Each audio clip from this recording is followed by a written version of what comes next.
Previously on Running the Wing. CP released at 3. Damn.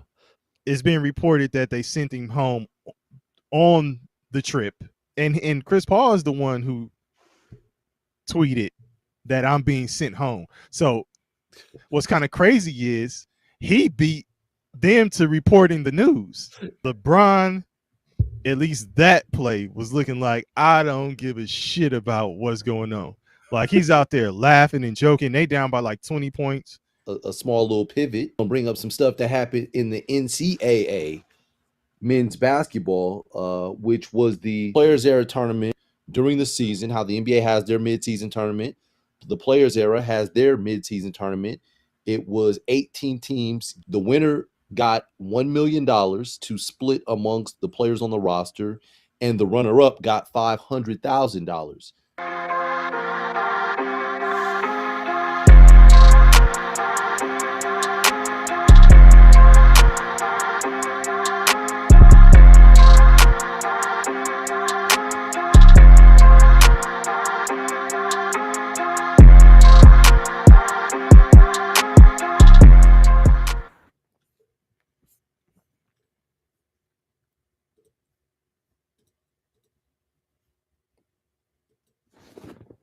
All right. Running the wing in the building. It's your boy DP. It's your boy KP. Yeah, man. I see looks like Engineer and Alpha been up in this chat already, so hey man, welcome back, man. Yeah, welcome back. Welcome back. Yeah, man, got it connected to the other situation. So if anybody jumps in from the Nerdy Jerk side of the game, welcome. Absolutely. I don't go live often on there, but that is still in existence. It's everything sports over there. The face and the voice behind the lens. Yeah, well, I show my face and everything on there sometimes, man. But I gotta get it rolling on YouTube, man. It's popping, or it's starting to get a little pop going on IG. But just a FYI for the folks wondering what the hell I'm talking about. Oh, what's good, D Rouse? Hey, D Rouse knows about Nerdy Jerks in the building. So I do sports videography. I follow mainly for Nerdy Jerks. I do high school and junior college. So JUCO, got some JUCO experience as a player as well. Purgatory. Yeah, also got some 4-year university experience as a player. But yeah, so just trying to give kids exposure, man.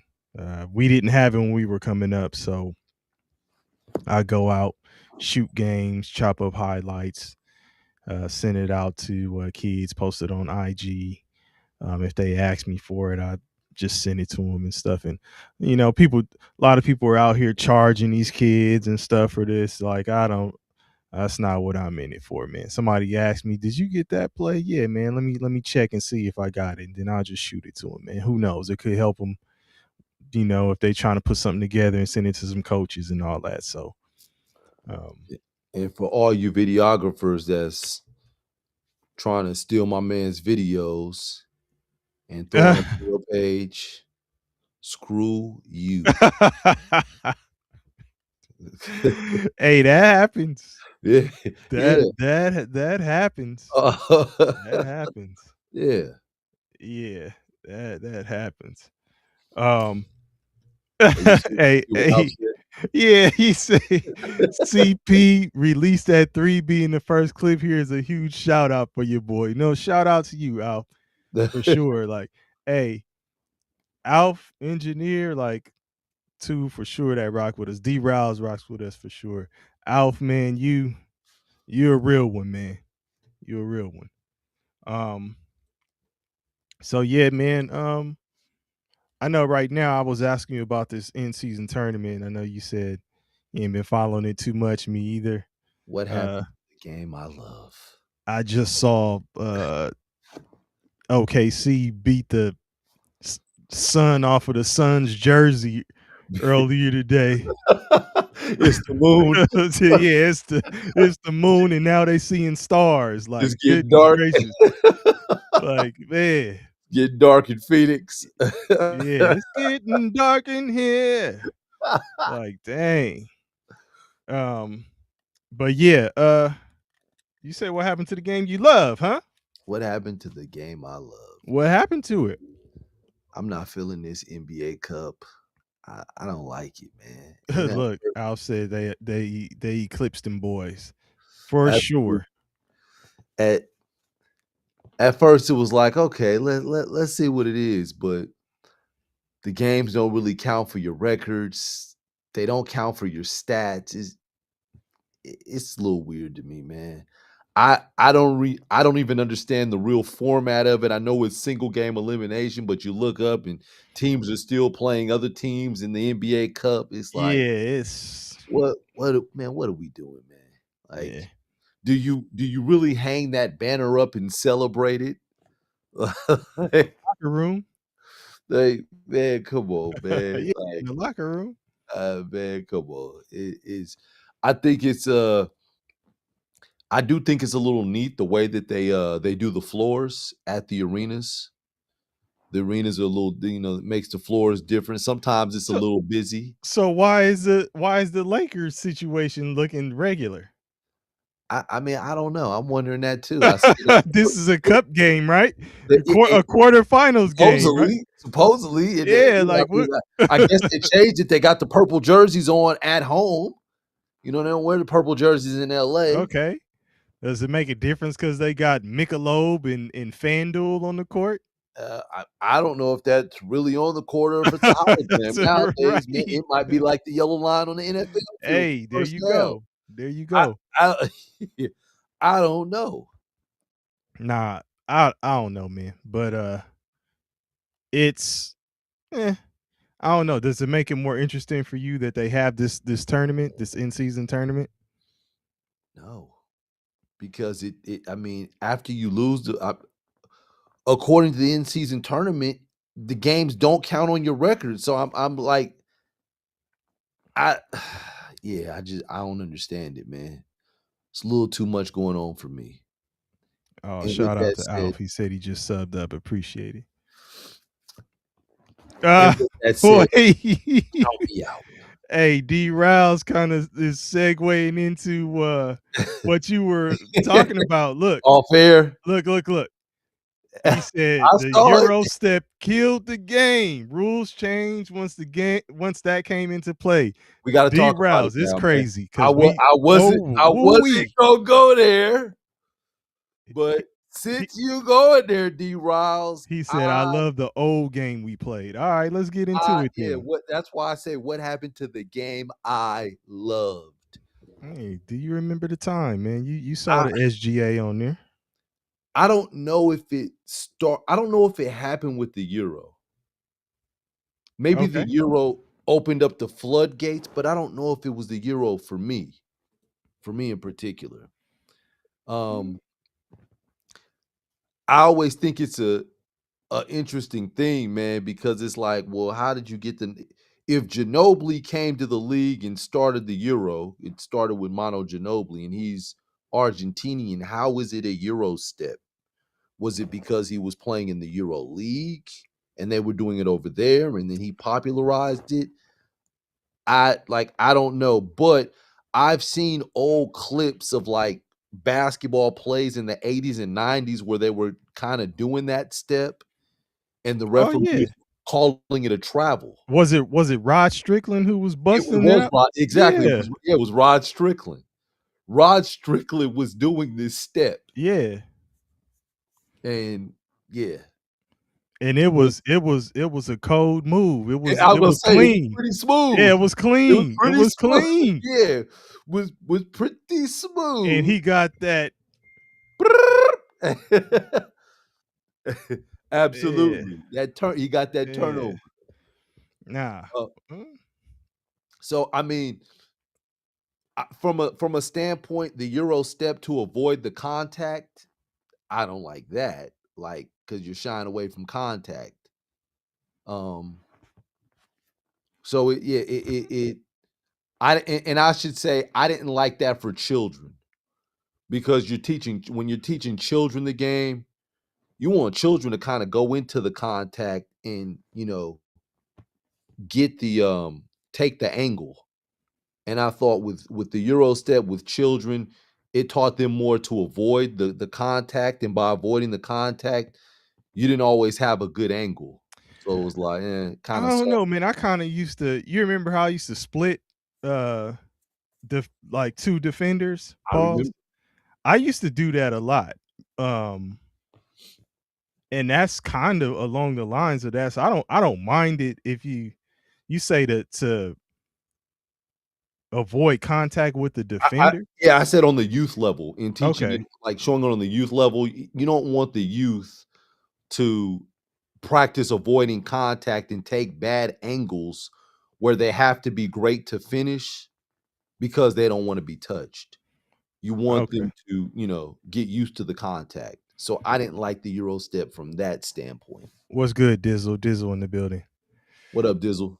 Um, uh, I guess if you seen it along the lines of taking the physicality out of the game, then I can understand that part of it. But so what are you saying? Like, so D. Rouse said it killed the game. So are you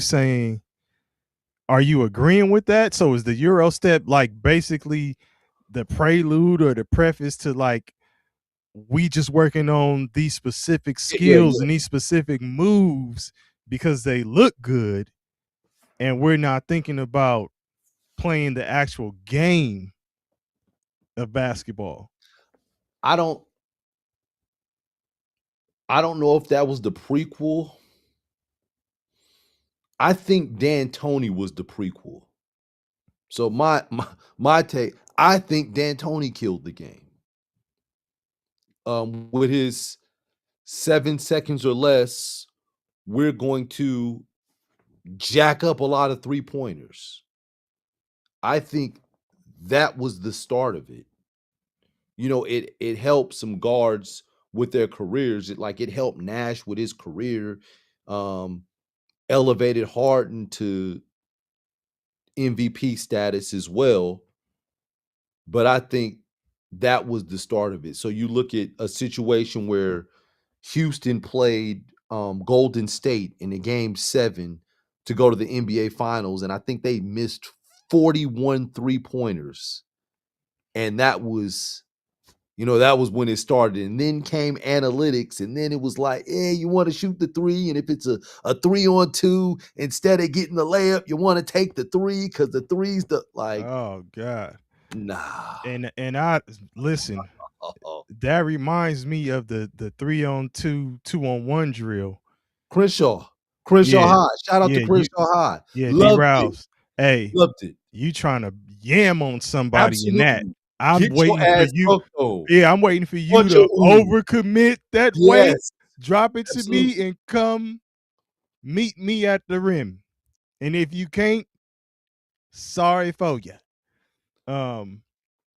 I hear But you, Riles. what'd I he hear you. say? He Oh, said, okay, his comment, okay. that style of play didn't change the rules to the game we know, though, KP. So are you of the notion that the 5 passes before a shot is better than jacking up the 7 seconds or the threes in 7 seconds or less? I think it depends on the shot we're taking. Because if you pass the ball 5 times still to still shoot that same three-pointer, Don't do that. I'm what talking about the concept. The concept behind. let's not say 5, let's say 3. I'm gonna say 5 passes. Okay, I'll go. Forget it. I'll go 5. Yeah, Okay. 5. Yes, I'm gonna go with that Okay. because it still forces the defense to have to work and rotate. And as opposed to you come down 7 seconds, it may be one pass, it may not be one pass. Shot goes up. If it's a long shot, long rebound, track meet the other way. But the defense never worked. All the defense did was get back on defense. Okay, and that's kind of what I was getting into, because Okay. what I'm saying is it slows the game down, and then it brings all those skills Yeah. that we used to work on into Yeah. play. How do you set Yes. a pick? How do you come off the Absolutely. pick? Are you running a curl? Are you doing the Iverson cut? Are you Ab- flaring? Is there a back door in the play? Pause. You can't do none of that No. if you just coming down and jacking up the shot. So the ball movement actually made you do a lot of the things that you worked on in practice. When you just coming down shooting a shot, and there's some colleges that actually still run sets, and you know, if you watch them, they still kind of play. They got an old school kind of vibe, but the Yeah, NBA game, and we're not talking about the Princeton offense here. yeah, no, and that's why I say there's a fine, like, is there a fine line between the 5 passes before a shot and the 7 seconds or less? Yes. Okay, so There is a happy median. It's that's like, kind of where I was. yeah, because it's like, look, if I outlet the ball to you, right, and you get the ball on the wing, and it's a one-on-one on the wing, and the defense hasn't set up, they're not back. Play basketball. Yeah, take that man one-on-one. Yeah, play Ain't basketball. no help. Yeah. And that's gonna be in 7 seconds or less. Yeah. But if you come down and there's there's more defenders than there are offensive players, I'm gonna need you to wait until the numbers are in your favor or even, and then run through your stuff. So let me ask, do you think if you had an old school team in the NBA that ran sets, slowed the game down, had ball movement, you know, went into the shot clock a little bit further than, you know, deeper than what most teams do now, and played against a team that was shooting threes in 7 seconds or less, you think that team that's slowing the game down is going to win more often than the 7 seconds or less team? Are we saying in a series, or are we just saying in a game, like Generally, dog, like, just I'm I saying, are you going to see that team win more frequently than you see a 7 seconds or less team win? I'm saying that's this team's style of play, so they play like that all season. So and the 7 seconds or less plays like that all season. So who's gonna win more? I know, like, that is still broad, so I want to put some parameters on it. So I want to take can I take the 2001 Lakers? Take whatever you need to do to make your point. Yeah, the 2001 Lakers are going to win more. I In think today's game against the 7 seconds or less, or the frequently shooting the three type teams. You just had OKC put up 100 and how many points tonight? Ooh, what was it? One. I'm just saying, like, so they're the scoring 2001 Lakers, they're gonna beat OKC. That's why I asked first if it's a series. If it's a series, yes. If it's a game, probably not, because it's just one game. But if you're playing against each other over and over, and now you're factoring in strategy, like, all these things go into effect, I think the Lakers beat them. But in a game, nah. D-Raul says, I think it depends on how many second chance opportunities given. If they jacking like that with no offensive rebounds, they might lose. And that's the kind of stuff I'm trying to get into, KP. That's what I'm saying. Like, think about, like, how the game would go if you slow the game down, right? You running your set, you score. We're talking transition deep. How does transition defense look? Yeah, Shaq's struggling to get back. Right, because Shaq's the last one down there in the paint, right? Come on, Because Harden. you're Cody the playing sub inside stop. out Yeah. with the 2001 team. It's Yeah. inside out. Yes. Okay, so transition wise, they score that bucket. OKC's out and running. Yeah.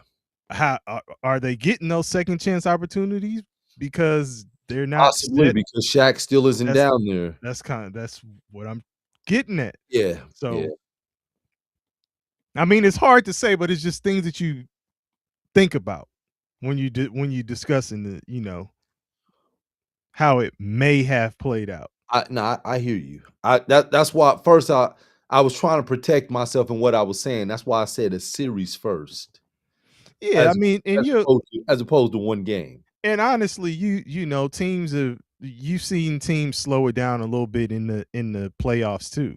Like Yeah, it tightens up, absolutely. so I understand that. Naturally, because you're gonna see that same team the next game and the next game, Yeah, the next game, and trust. possibly after that, depending on if it is a sweep or not. Yeah, Um, but uh, but I do agree, D Rouse, if they limit the second chance opportunities, you got to be shooting that three at a high clip because you're not going to get a second chance, and then you're trading that one possession for a longer possession that's eating into the clock, and everybody's down there and set and more physical, and I'm and they glad. may be getting the second chances. I'm glad you said that because that was another thing I was going to say. You look at the physicality. If you slow the game down, we're running your players off of more picks. Shea, you're gonna have to come off more of these picks, and you're gonna have to keep getting hit. Hartenstein, you gonna get abused down low, pause by Shaq. Um, Chet. Oh God, excuse me. LeBron just dunked on some. Yo, Brandon Hallam, I see you in the building. This is DP. We got some of our old clips playing, man. But appreciate you for stepping on by for the new year, man. Happy New Year to you. Let me see if I can show myself. Hold on one second.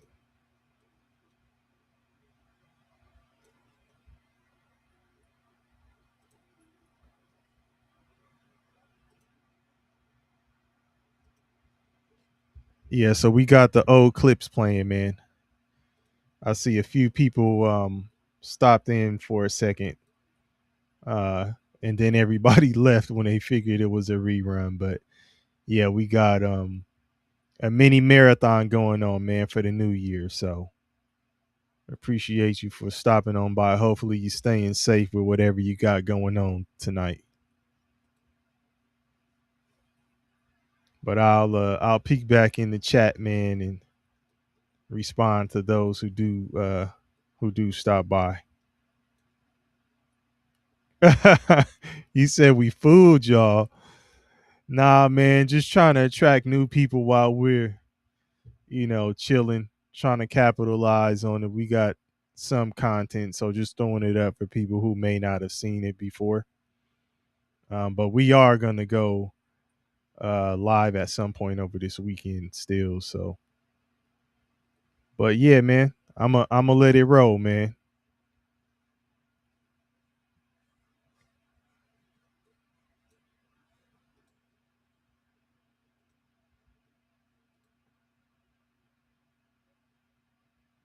Somebody. Damn.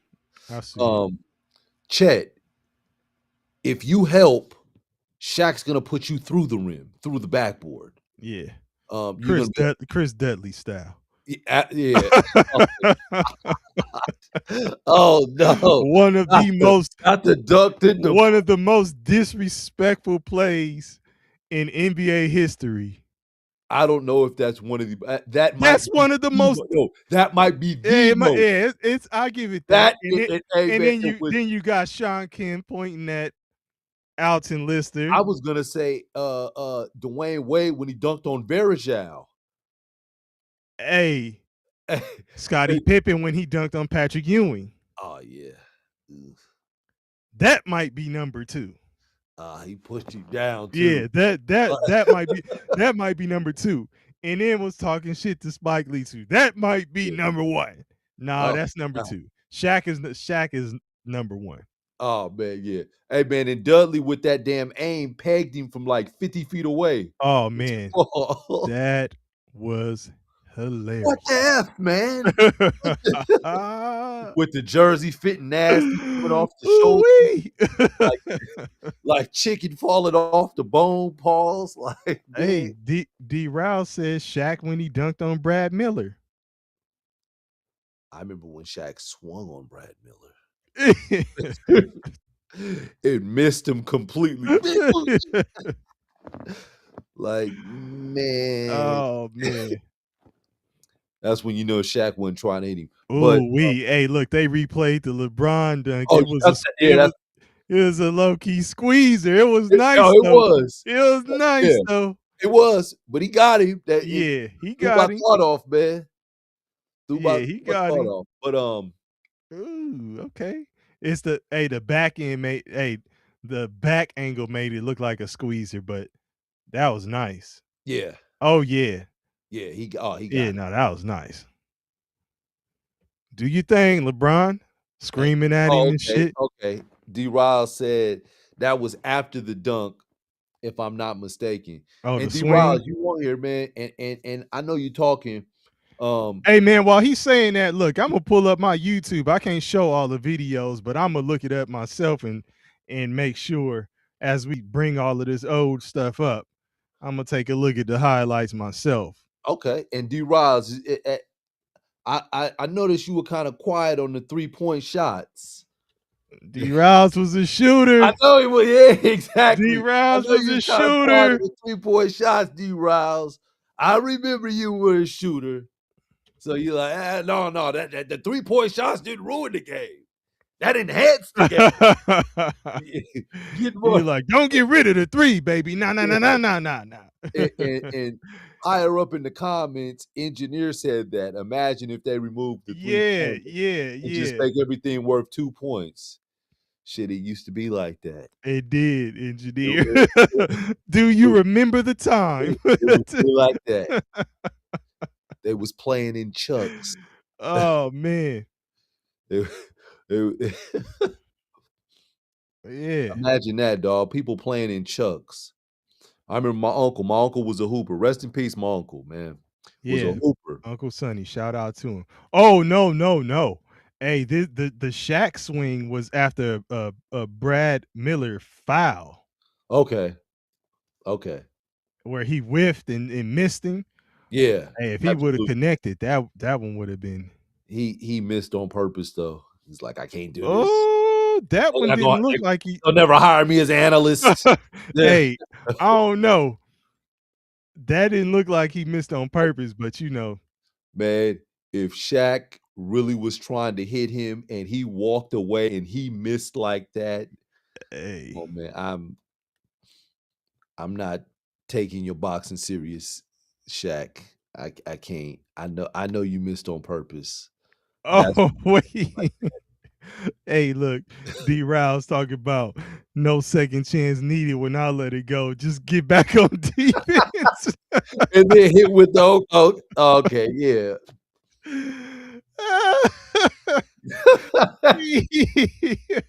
Hey, D-Rouse was a shooter, dog. Yeah, he was a shooter. Yeah. As Coach Green would call you, Riles. Oh man. Gadzooks. Gadzooks, man. Oh, but no, that was crazy. Those was the days, man. Hey, I was shooting at you. Yeah. Shooting at you, D-Rouse, about your shot. He said no second chance. That ball's headed over the backboard. Yeah, it would have been a problem if Shaq would have connected on Brad Miller though. But I'm a stand firm on the Chris Dudley joint. Shaq dunk on Chris Dudley was the most disrespectful. He did some kung fu to him after. Yeah, it was a smooth push, like yeah.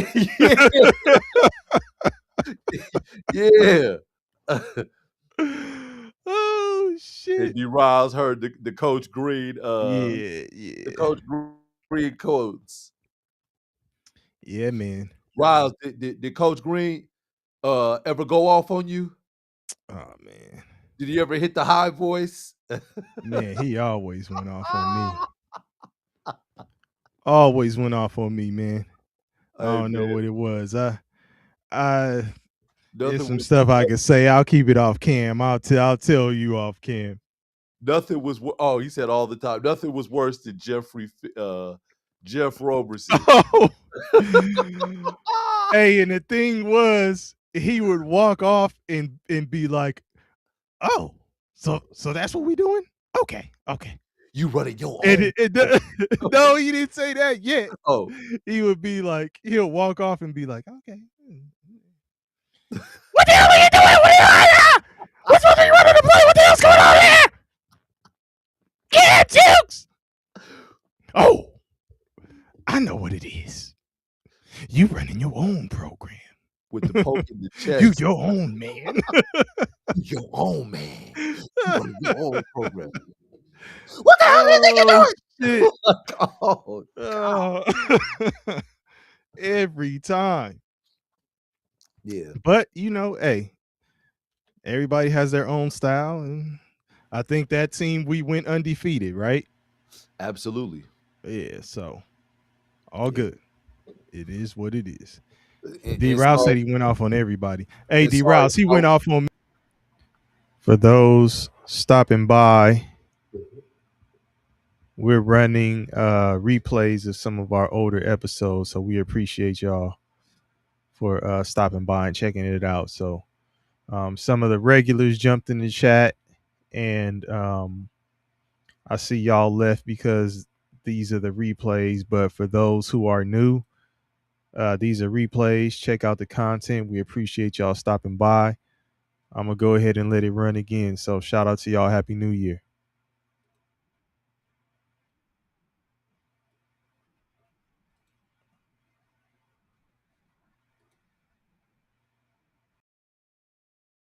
Remember he was calling me Rubber Band Man? yeah, and threw the water on you. Yeah. Threw some water on me. Some water that he was drinking. Like, man, let's move on, man. Got me thinking about stuff I need to find where he at right now. Like, and sorry to all the listeners, man. This was our coach back in the day in high school. So they like, who the hell are these two nutcases talking about? Oh, D. Riley was on the team too. So Yeah, D. Rouse was there. yeah, A witness. Yeah, for sure. absolutely, absolutely. Oh man. So D. Rouse says it was the Euro step. You say it was D'Antoni. Yeah. But you're of the thought and mind frame that a more physical team, specifically like the 2001 Lakers, would be taking care of business in today's game. Yes. Okay. Are there any teams that you actually like today? I like the Oklahoma City Thunder. I like was it 2018, the 2018 Golden State Warriors. I just asked this man, are there any teams today I mean that he likes? And he's telling me some shit about 2018, y'all. Today, but I started with the OKC the OKC Thunder. So yeah, I like the OKC Thunder. Okay, that's the only team in today's game. Let's go this season. Okay, I was gonna say let's just go this season. Because every time I ask a question, it's like, so wait, is it was it two people on the corner or was it one? Hey, and was he I drinking something? And wait, hold on. If he was drinking, was it Old English 800? Was it some Old E or St. Ides? And Did he say pour out a little liquor for his homie before we? No, Like, damn, man. did he pour out a little liquor? No, he didn't say it. Did he do it? Oh man. Um, Dang. I'm not sure about this year's Denver team, D Riles. But I like OKC. So that's the one team I do like. Okay.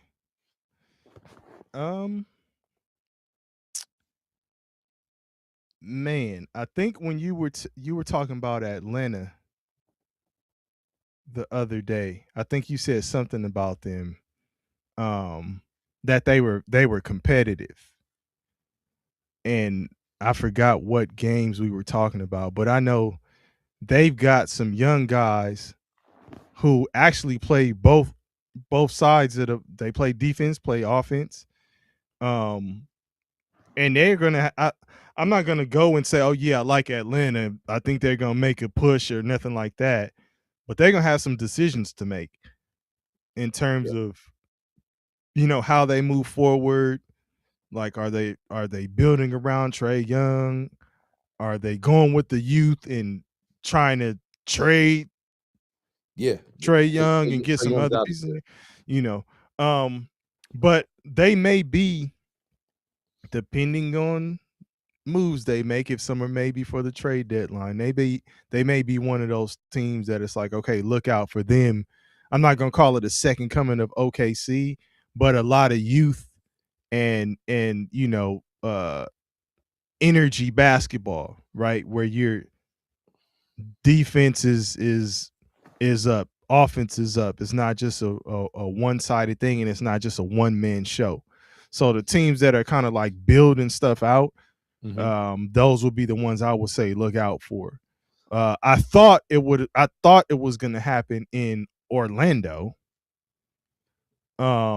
With Bane and Bancaro and yeah, and Wagner and Yeah, but it's it like doesn't I'm not quite. sure. It's the Luther. Yeah, Yeah, yeah. it's the Luther. It ain't coming together. But I mean, you mentioned Atlanta. I think Atlanta is gonna be so. I think they're gonna move on from Trae Young.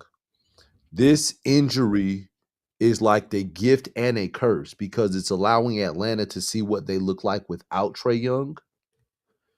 Um, before getting rid of Trae Young, to where they can make a decision like, yeah, I like the direction we're going in, or I don't like the direction we're going in.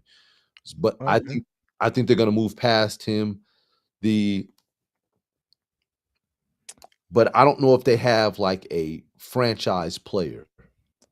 Like I know that Jalen Johnson has put together some good games. Um, I know that Dyson Daniels plays both ways. Mhm. Nikhil Alexander Walker seemed Good to pickup for them. be finding his footing down there in Atlanta. Great pickup for them. Um, but I don't think they have a real franchise guy. And because of that, I would be more inclined to say they're more like a poor man's Indiana Pacers. Which is crazy because they are a team that I was going to say, you know, pre-injury, Yeah. they were a team that you got to put some respect on their name, and I was, talking about that all last year. Um, I like the direction they were heading into. Yeah. Um, but now it's like I can't even say outside of OKC. Like, if let's say I'm just looking at I like the Knicks. I don't know. I'm not trying to hate on the Knicks. Maybe it's just like I'm not a Knicks fan, but they're effective.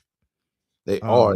It's just hard to be sold on them. Yeah, It's I like just they're the good time story. It's like what's gonna happen to prevent you guys from going to the finals or from winning? well, here's another team that you could say that about that I actually thought was coming along, or at least on paper, have the guys, was Cleveland. Yeah. Like, it's like You know they're gonna win. You know they're like regular season competitive team, all that stuff. But what's gonna happen in the playoffs? Not sure, man. Donovan Mitchell's going to show up. D-Rouse said, "Who did Indiana get in return for Turner?" Turner was a free He was agent, a I free believe. agent, so they got Yeah, nothing. yeah, they got some. They got money on the books. Yeah, They got a rebate. they got his old dusty locker. Yeah, His tape from the tape off of his ankles from the last finals game. yeah. So, D-Rouse said Boone's Farm. Was he drinking when I was talking about that St. Ives and OD? Yeah. Was he drinking Boone's Farm? Nah, but I don't know. What do you think about Cleveland though? Man. I have to see it all together because in the playoffs, you had Garland was injured, Darius Garland. And so I didn't really get to see how it looked together. Mhm. And now this year Garland is coming back. Like, he started playing. I guess I need to see it together a little bit more. Okay. I don't They're I, 14 and 11. I'm not, let me say this. I'm not necessarily I'm gonna just say I'm not sold on it. No. I think you gotta move on from Garland. Really? Yeah. Why? I like Garland as a player. I don't think that him and Mitchell, I don't think they flow together. And I think that they're a smaller backcourt compared to the way that the NBA is now.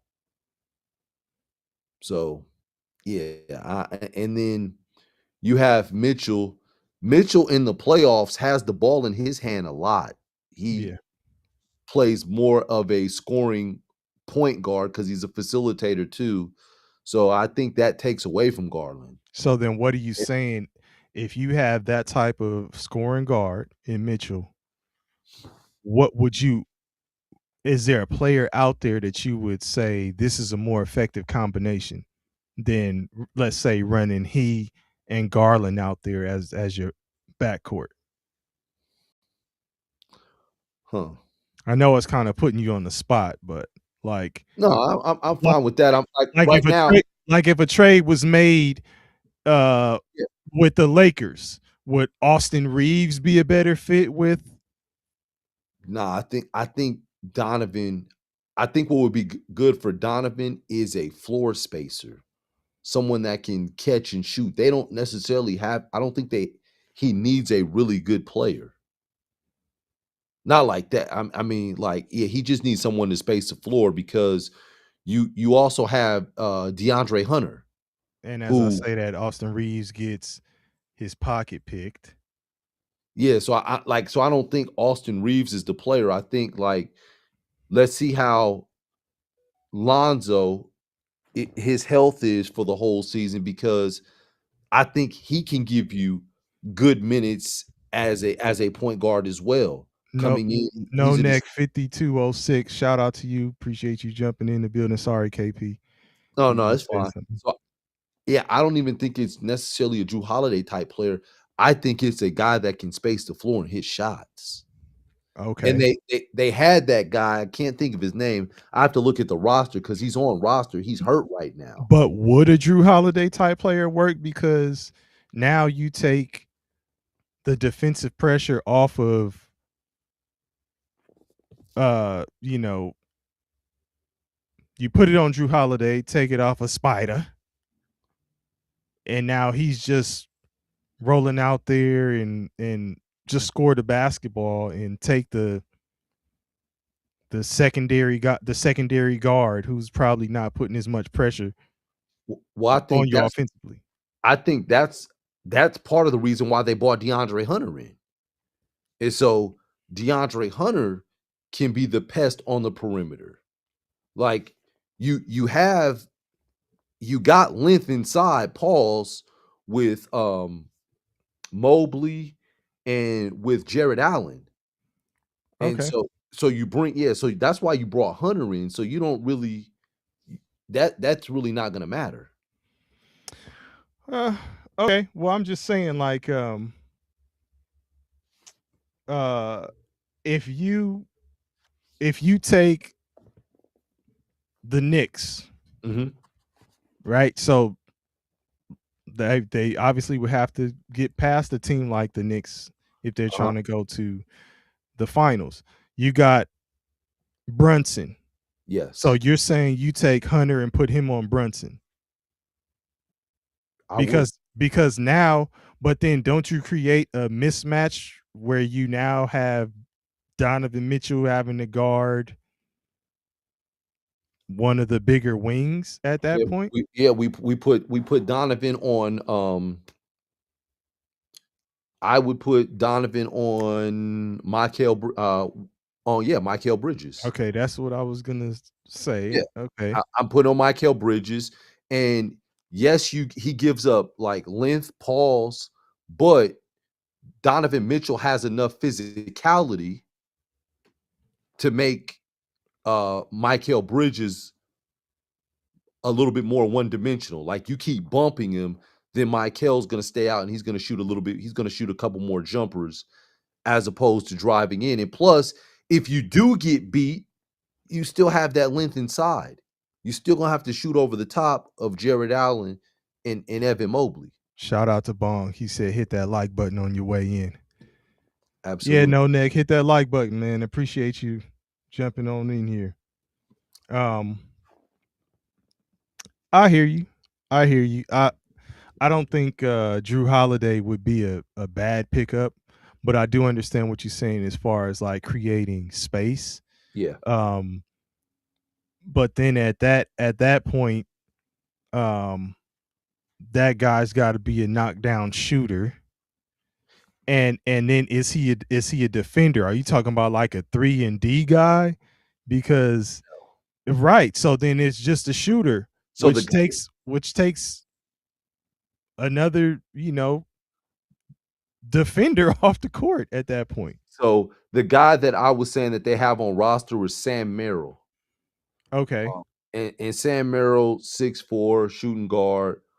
Man, he can shoot the damn lines off the ball. He can, really shoot. He's a floor spacer. I think that um So then he you're saying they have what they need.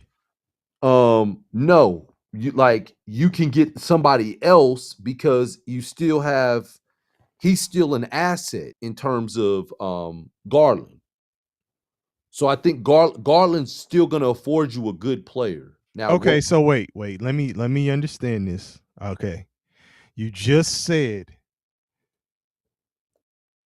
you bought the bottle of beer at I'm trying to follow what you're saying. So you just said to pair him with a shooter Yeah, that can space the floor. yeah. Now we have a shooter who can space the floor already on roster. Alright, so I'll make it So simple, so right? so so so then my question is, if you're trading Garland, then what are you looking to get back for Cleveland? Okay, so this is what I'm gonna do. I'm gonna trade Garland to Sacramento. I'm For gonna take Zach LaVine, and I'm gonna take Malik Monk in return. what?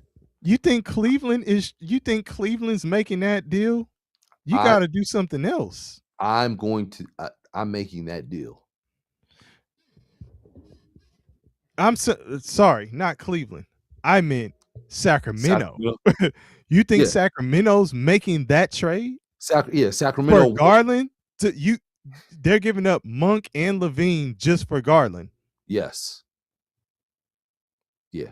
No way. No They're trying way. to get Levine out of there. No way. I think No. so. Okay, and we'll throw in They're some saying, draft KP, capital as you are well. not the GM. Throw in some draft capital as well. What are we talking? What kind of picks do they have? I know we don't know off We'll off just the I mean, top, but we'll just throw a first round pick in. So we're throwing Garland in a first round pick. Give me Zach LaVine and give me okay, Malik well Monk. maybe. maybe. and we're making the push right now. What's Levine's contract looking like? Do you know what's left? Ooh, Years and all of that. And it's crazy. It's crazy because that team, underachieving. I don't know what is going on. Like you have Levine, you have Monk, DeRozan, DeRozan, Russell Westbrook, Sabonis. Like what is their record? I'm looking up this contract. So No, let me tell you. go ahead. I'm about to Okay. look up. So I'm about to look up their this record. year he's on the books. Levine is on the books for 48 million. And then next year, if he opts in, he's on the books for 48 million, 48.9 million. Hmm. So you get him this year. Oh, he's opting in. There's he no would, if. yeah, he would be smart. He'd be He very, said very if. smart. That's like for all those folks who thought LeBron was opting out. Like, are you crazy? Like, no, he will be opting in for sure. He pulled up the time on his clock. He pulled up the time on his phone, Hey, and it said father, and he was like, "Oh shit, you stupid. oh god." Sacramento is 6-18, man. So they got to make they got to make some trades anyway. They got to make some moves anyway. Oh, I mean, yeah. Who was the fan that the super fan? Did you see that? I did. He's a designer. I did. But he was calling out Levine for not playing defense. Hey man, did you see the look on Russell Westbrook's face? Yeah, he was really just looking. He didn't look like you thought Westbrook was looking like he was about to put hands on no boy. No. Oh, okay. He looked like he agreed. Oh, okay. I was like, he didn't look like he was looking at the fan. No. Westbrook looked like nigga got a point. Talk your shit there, homie. Hey man, hey, listen. I didn't see the game, so I can't speak on what Levine was and wasn't doing. But yeah, I mean, think about it, man. Russ is like one of those teammates that's gonna come to the aid of the players on his team. And Russ wasn't coming to the aid of Zach LaVine. Russ was sitting there like, yeah. It's one of them things like, you playing basketball and your teammate, you playing pickup. Your teammate tipped the ball out of bounds. Your teammate tipped the ball out of bounds, and your teammate is arguing like, I didn't tip the ball out of bounds. It's our ball. Yeah. And Bong says it's Saya Collective. Yeah. Devlin Carter, Saya Collective. In some of his shoes, dog. Like, I don't know if you seen him. Like, he got a cool vibe going on with the designs and stuff. So I respect it. Well, shout out to Saya for getting more airplay and more people looking at his stuff with his passion. But I mean, listen, if you spending your bread on them seats, yeah, and sitting down. Now, look, I'm not saying you could get down there and say any old kind of thing to the players, right? I'm not saying you can get down there and talk crazy, but if you like, man, play some defense or something like that, that's like pertaining to the game, like, is that out of bounds? Is that out of line?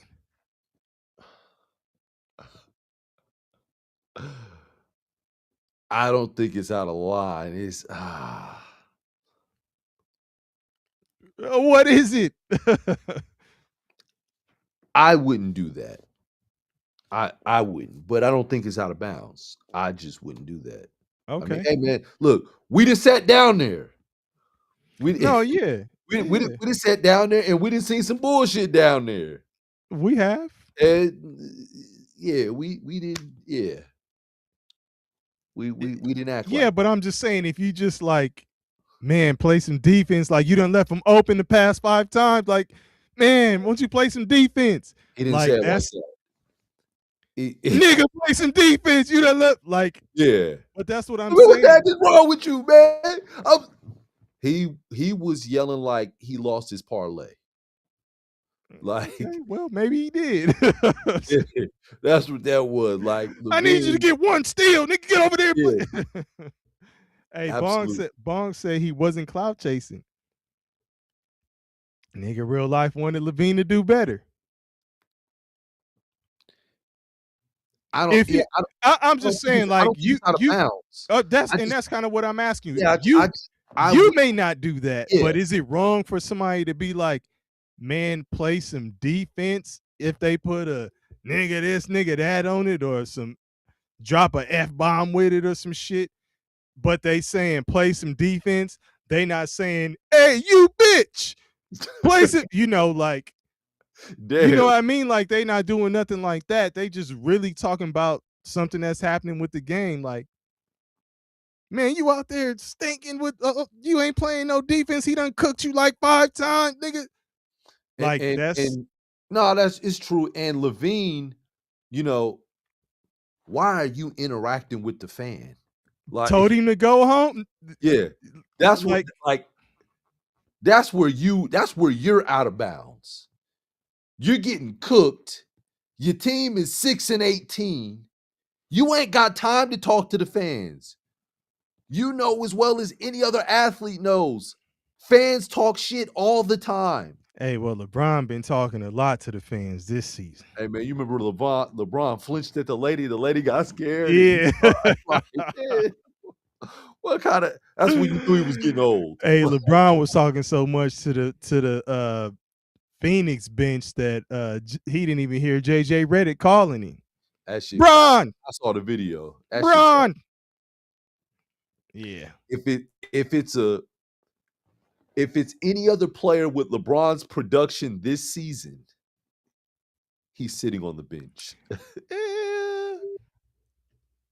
With the production that LeBron has this season. Well, He's on the okay. bench, man. Let me look at his production. Cause I know, the first couple games it just looked like he, was cruising, not really trying to press the issue, like just trying to get himself back in the mix. I think he's at 15 a game. It's Luka's team and all of that stuff. So, so let's see. Yeah, I think he's at 15 a game. Okay, well, we gonna see. Okay. You must have already looked it up. 16. 16.1, 4.7 rebounds, and 7.6 assists. Yeah, come on. Yeah. Have a seat, man. Go have a seat. 16 and 7. Yeah, come on, have a seat, man. I'm not gonna listen. You said listen. You said production. Yeah. So you telling 16.7 assists. Go have a seat. Yeah, I didn't say how long he's gonna have a seat, but he's gonna have a seat. Oh, here we go. And come sit your ass down, man. Come on, man. I'm trying to talk to you. That sound crazy. I'm trying to talk crazy. I'm trying to talk to you, and That you over sound crazy. here talking.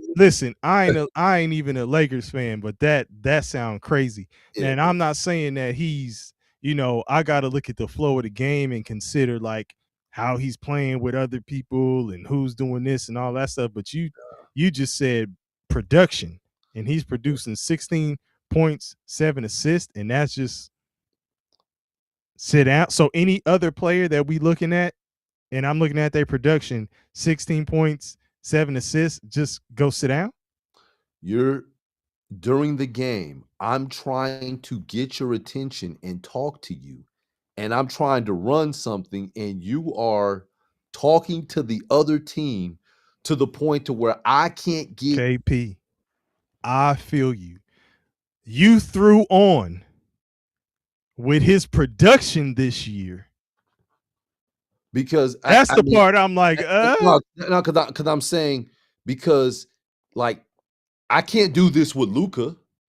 Luka can do that. Luka's averaging like 35, 32, whatever.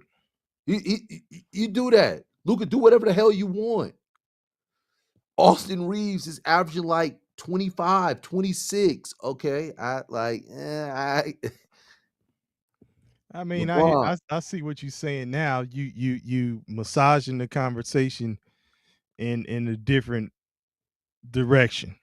I No, well, get that. I'm saying that's my thought. I'm looking at this like, dog, like, what are you doing, man? Like, I need you to focus. Look, if you would have just kept it at if it were anybody else other than LeBron or a Luca or somebody like that, like the one of the star players, Yeah, then yeah. absolutely. Yeah. Not I'm not going with the production part of it though. Well, but he Just is, just a star player. but LeBron is a star. Yes, But that's what I'm saying. his numbers are declining. It's not the same as how it. But that's something that's a different type of conversation though. Okay. Like, yes, LeBron at 40 is not averaging what LeBron at 30 did. Like, Like, LeBron, come on, man. you're a distraction right now, dog. That's distracting. You're not even paying it. Like, come on, dog. What are you doing? Okay. I mean, listen, you Come speaking on on. it because you're a Laker fan, so yeah, this is your squad, so I'm gonna Yeah. hear you out. Like, you know. Yeah. But I mean, it's not a good look because you Yeah, just this you, goes into the what happened to the game I love. Like, this is some of that stuff. Like, oh, is it?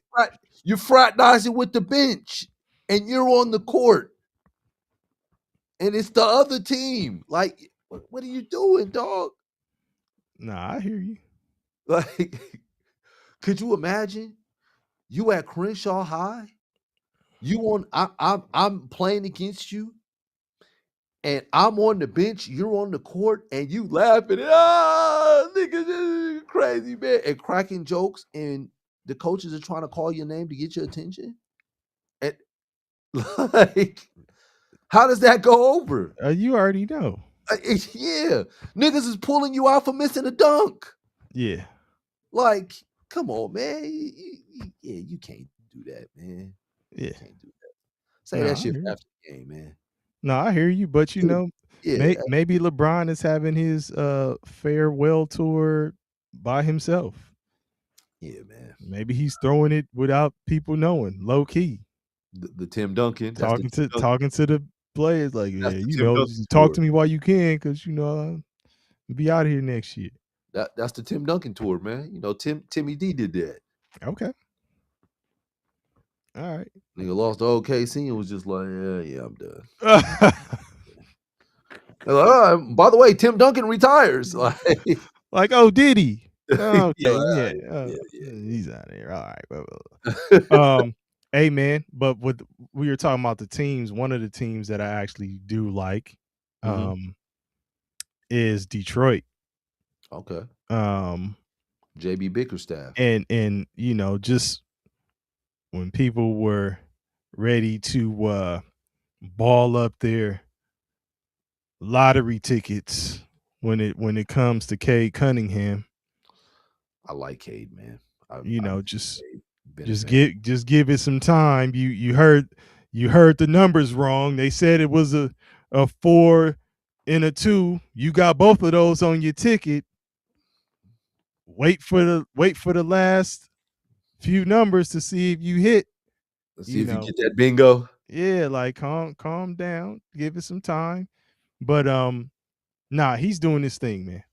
He He's is. doing this thing. Like I like him leading the charge for them. Um, man, what's up with your boy Stewart trying to bully everybody? Man. Stewart is one swing away or one aggressive push away from being in another league. Man. Okay. I mean, he plays hard though, man. He He plays hard. does. You know, he's an enforcer. His teammates respect him a lot. Um, you know, he's extended his range. He actually shoots to three, pretty decent. Hell of a rebounder. Just man, you know, that chip on your shoulder, man. Like, it's just this isn't the era for that. Mhm. So, you know, yeah, is I wish you well, man. But Yeah.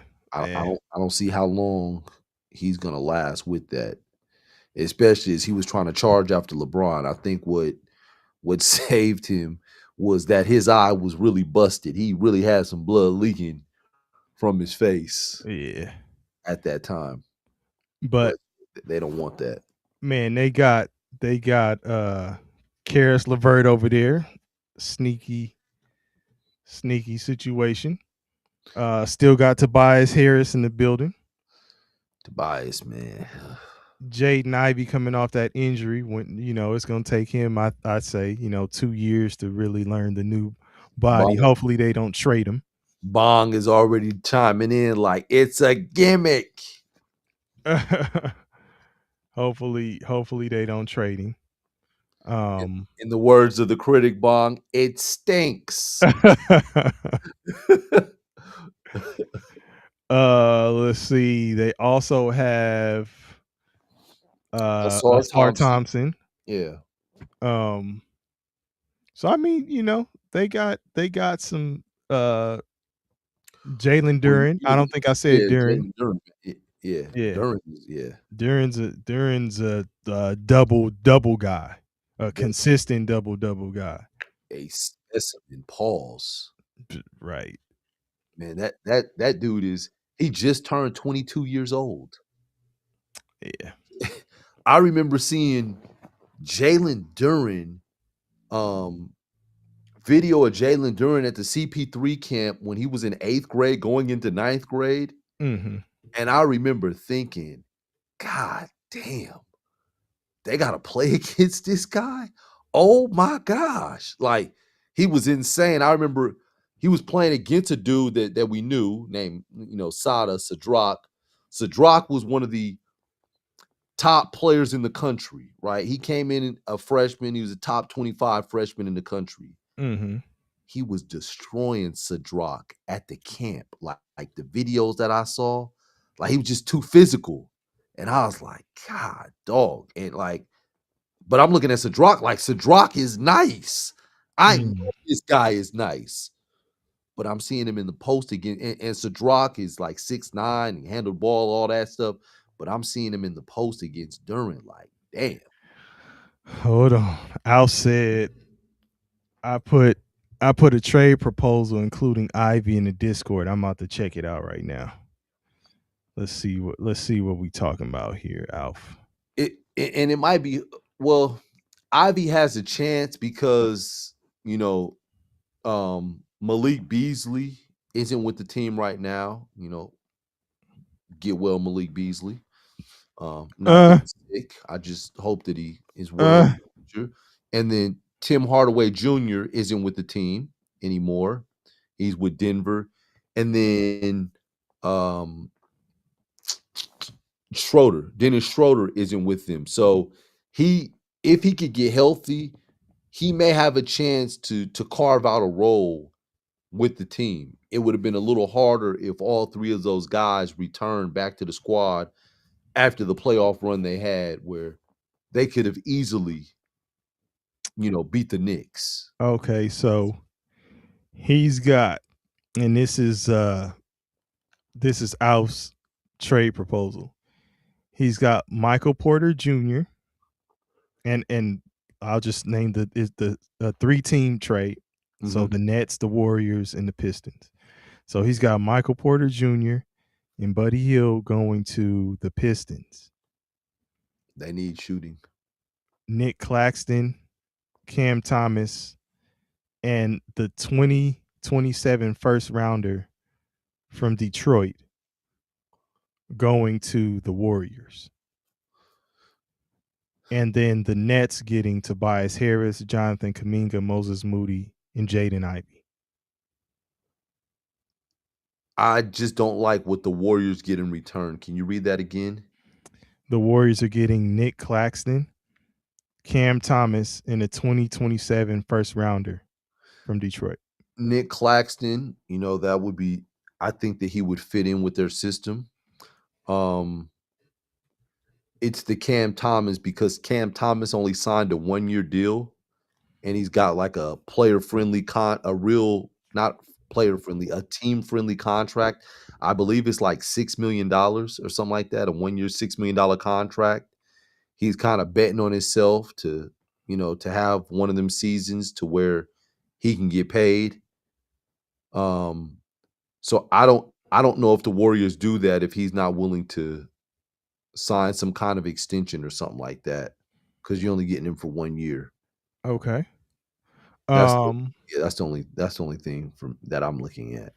and speaking of trades, they've been talking about possibly getting Jimmy Butler out of Golden State.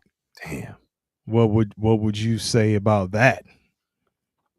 And at this point, is it time for Golden State to just blow it on up? Is it time for Golden State to do what Steph Curry has done To Under with Armour? Under Armour? I'm gonna say no. Okay. I'm gonna tell you why. Steph is still playing at a high level. I think Draymond is still playing at a sufficient level. He's not playing at the level that he was playing at when they were, champions, but it's still sufficient and he still fits and meshes with Curry. He allows Curry to be Curry. So I think he's the ultimate complement to Curry. If So the goal is to win another championship, what kind of move does Golden State need to make? you've got to get I And don't and who and who is off limits in terms of a trade that you'd be thinking about proposing? Draymond and Curry are off limits. And you think Jimmy Butler is as good as gone? Yes. What do you get back in return for Jimmy Butler? um hmm. Maybe you can phone up Sacramento and try to get that Zach Levine, Malik Monk situation Would that Cleveland is trying to get. would DeRozan be a better fit in Golden State than He don't shoot the three. does Jimmy Butler really shoot the three like That's that? why he's not a fit. That's why I'm like, Okay, so gotta you get- saying yeah, just get a different type, so yes, another shooter. yes. So that like Levine shoots the three better than both of them, and so does Malik Monk. Let's But you got Pajimski throwing up threes, you got Curry shooting threes, You got Buddy Hield. Buddy Hield. You still Buddy Hield is probably gone too in a package. oh yeah, he's going somewhere else. So let's just say No, you got Pajimski. we're sending him somewhere else. We're sending Pajimski or Moses Moody somewhere else with Buddy Hield. So you think Pajimski's out of there? Yeah, got to get him out. Yeah, you got to get him out of there. Man, you trading everybody. Hey, I said the only two that ain't off limits was Curry and Draymond. Hey, Al said Pod's gotta go. He said Pod's gotta get the fuck out.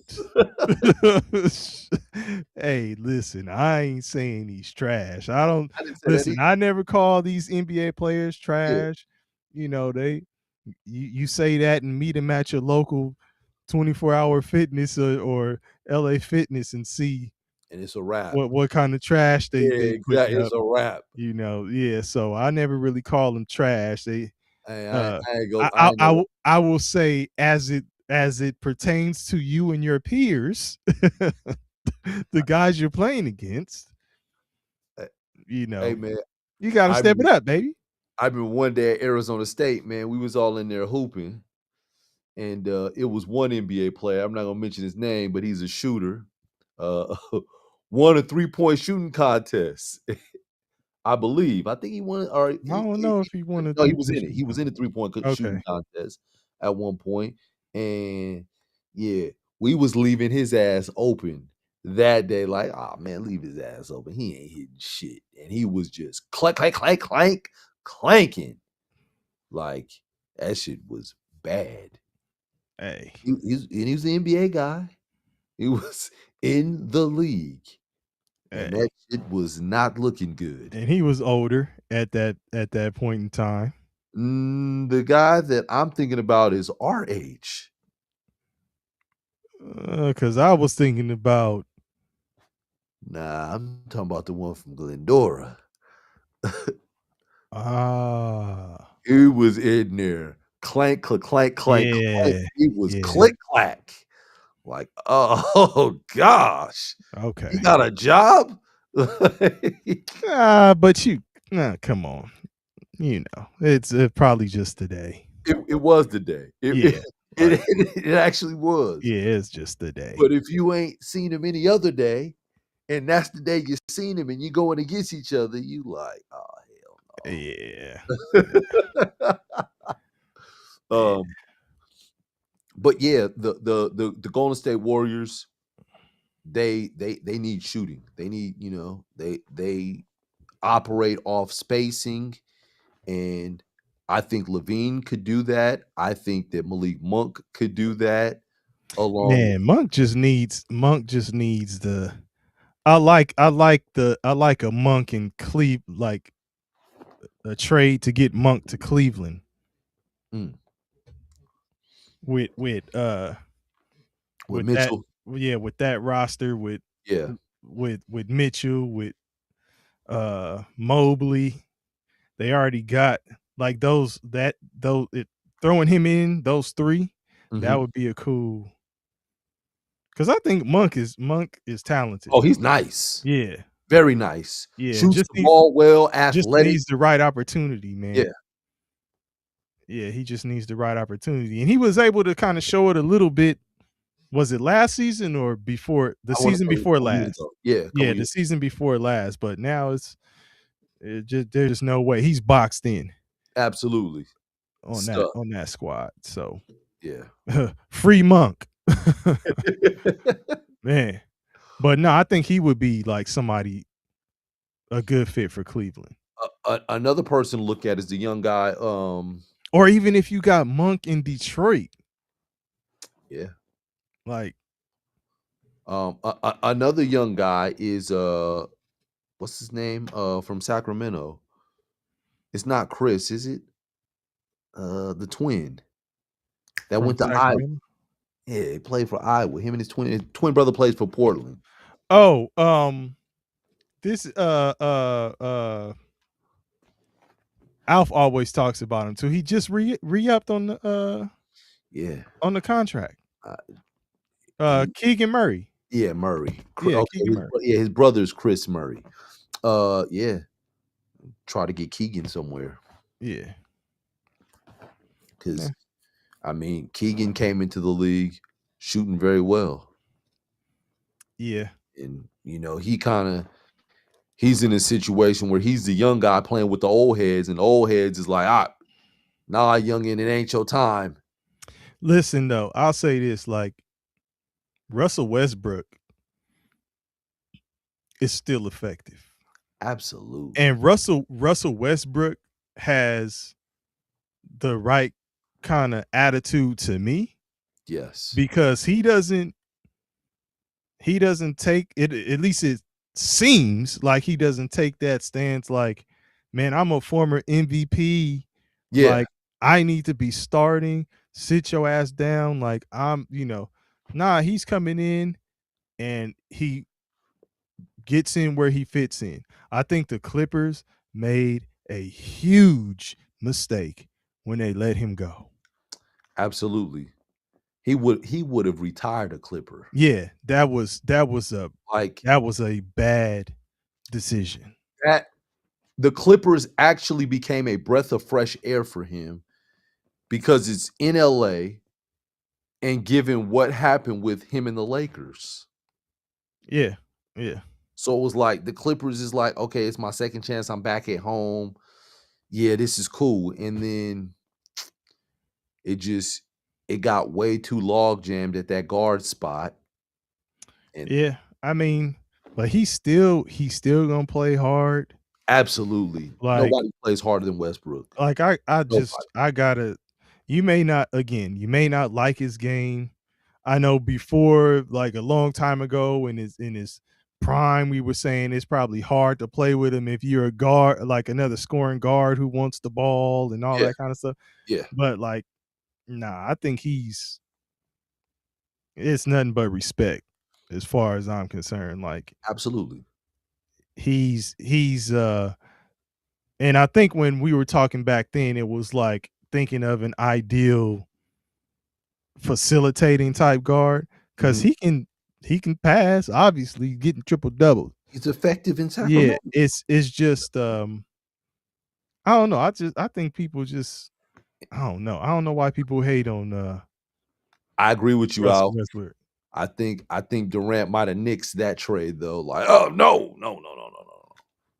Yeah, yeah, because they need a point guard for sure. Yeah, I think Durant Um, was like, yeah, yeah, like I don't and why is it that Russell Westbrook doesn't get the love like that? Because he's not a shooter. yeah. He doesn't shoot the Is three. that what it is? Like he don't shoot the three or what? Yep, Mm, like he's still effective, dog. absolutely. Straight hooper.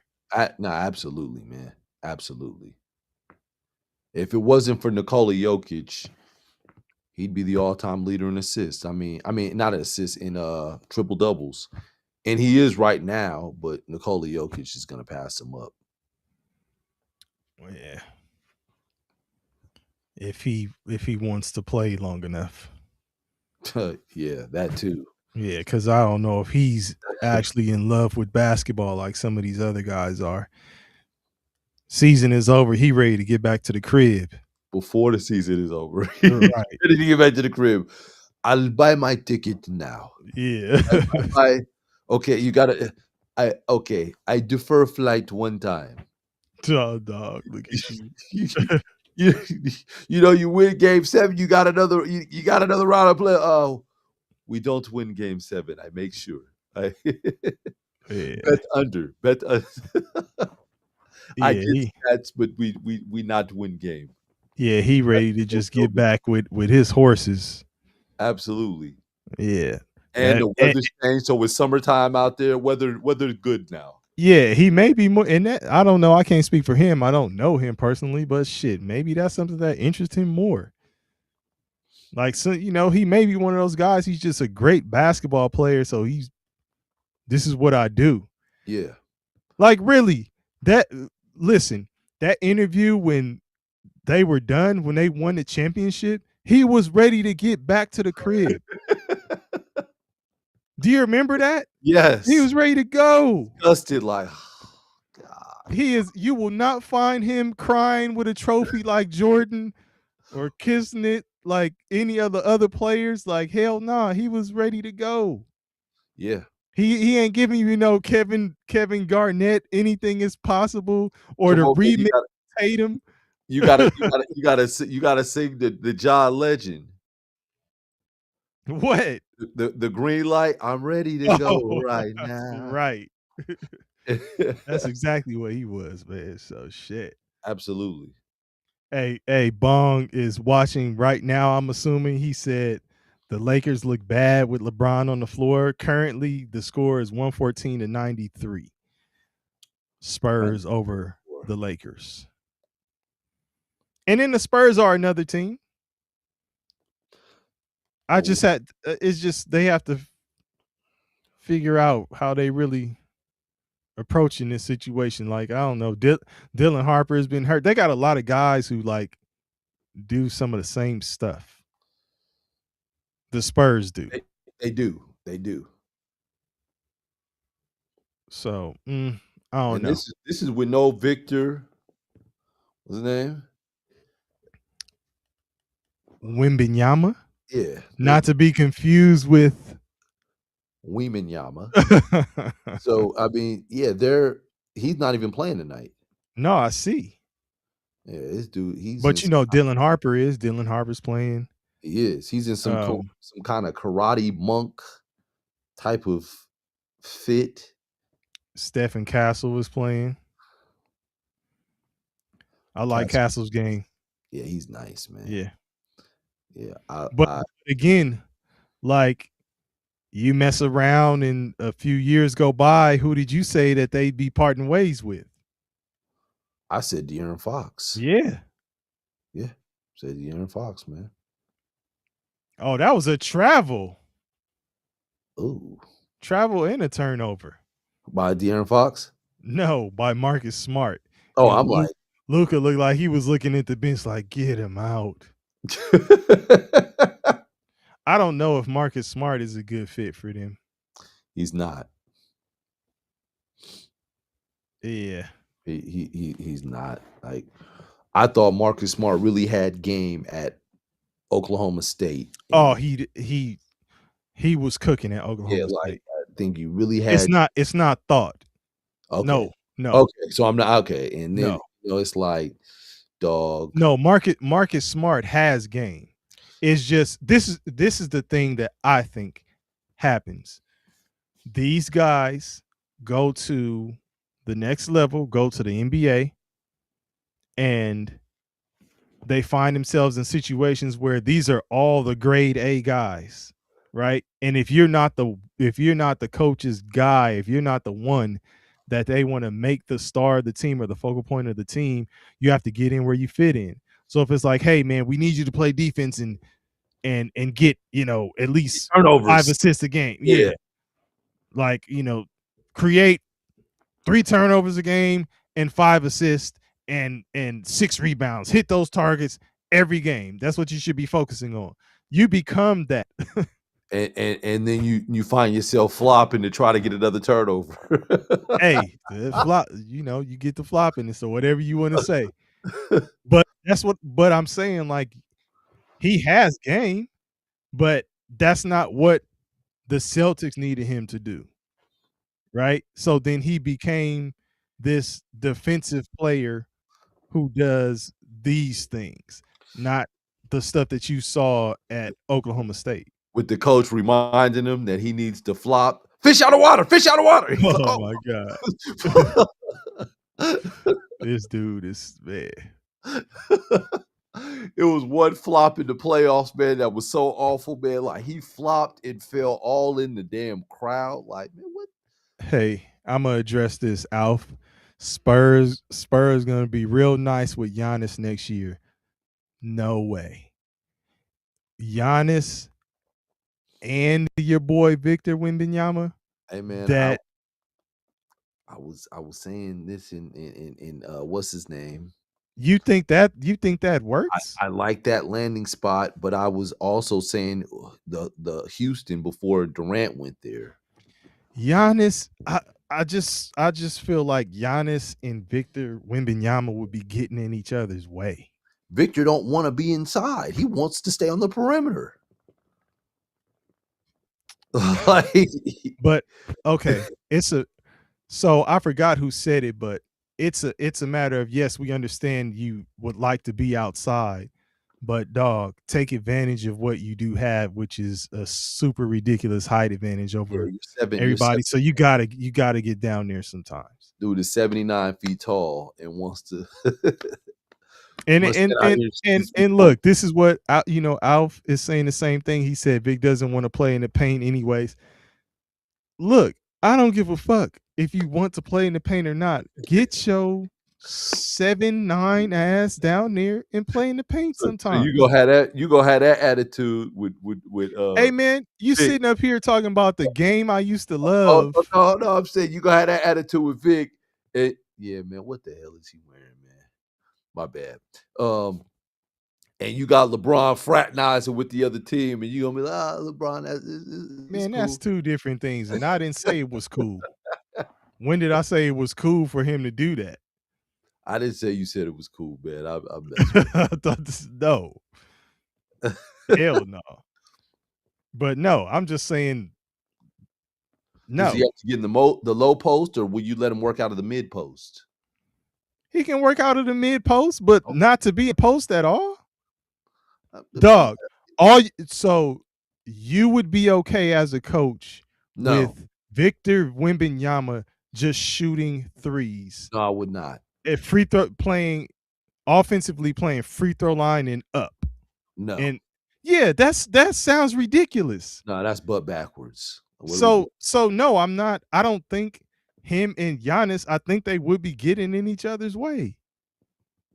I don't think that's a good combination. LeBron, I mean not LeBron. Now Giannis, I want you to shoot the threes now. That's right. Like no way. Like, oh no, Come what are on, we man. doing? Nah, I'm not feeling that. So I hear y'all though. He said he can use the high when he gets mismatches that Giannis ends up forcing defenses into. How? How will Giannis force the defense into the mismatch? What kind of offense are we running? We got to be saying it's just fast break then. Oh, that's nice. Damn. What kind of set are you running at that point? You're getting Giannis and Victor Wembanyama to run a half court set with Victor Wembanyama up at the 3. I don't know. Anyway, that's the upset. We running the upset. I guess so. I don't care if you're mad. We running upset. Anyway. All right, man. Well, shoot. Let's get on up out of here, man. Appreciate y'all for rocking with us. Alf was in here. D Rouse was in here. Engineer was in here. Bong was in the building. Bong jumped on in the building. But yeah, man. And we had one more, man. Dizzle got in early too. Yeah, he did. Dizzle got in early, but there was no neck 5206. Did y'all see that clip I sent y'all about the dude talking about the chick's chin and how her chin connects to her neck? He said it looked like your chin connect directly to your neck. Go back and watch. Oh man. Anyway, but yeah, man, appreciate y'all, man. We gotta try to get these numbers up, man. So rock with us, man. We'll be back next week. But don't forget to also check out Two Peas in a Bong. Absolutely. Right now, Two Peas in a Bong is running on Sundays, Mondays, and Thursdays. So we'll be on tomorrow, Two Peas in a Bong. And then Running the Wing right now is running on Wednesdays. If there's a change, we'll try to let y'all know that as much with as much advance notice as possible. And then we got Nerdy Jerks in the mix too. Nerdy Jerks is just the channel for my sports highlights and stuff like that. So I'll probably be putting more stuff like that, kind of collaborating with the channels to try to bring all that stuff into the mix. But check out Nerdy Jerks too, man. NerdyJerks.com, Nerdy Jerks on Instagram, Nerdy Jerks on YouTube as well. So I have to start getting some merch out to people too, right? Absolutely. While I'm doing my shameless plugs, KP is just over there like, yeah. But yeah, man, appreciate y'all, man. Shout out to all y'all.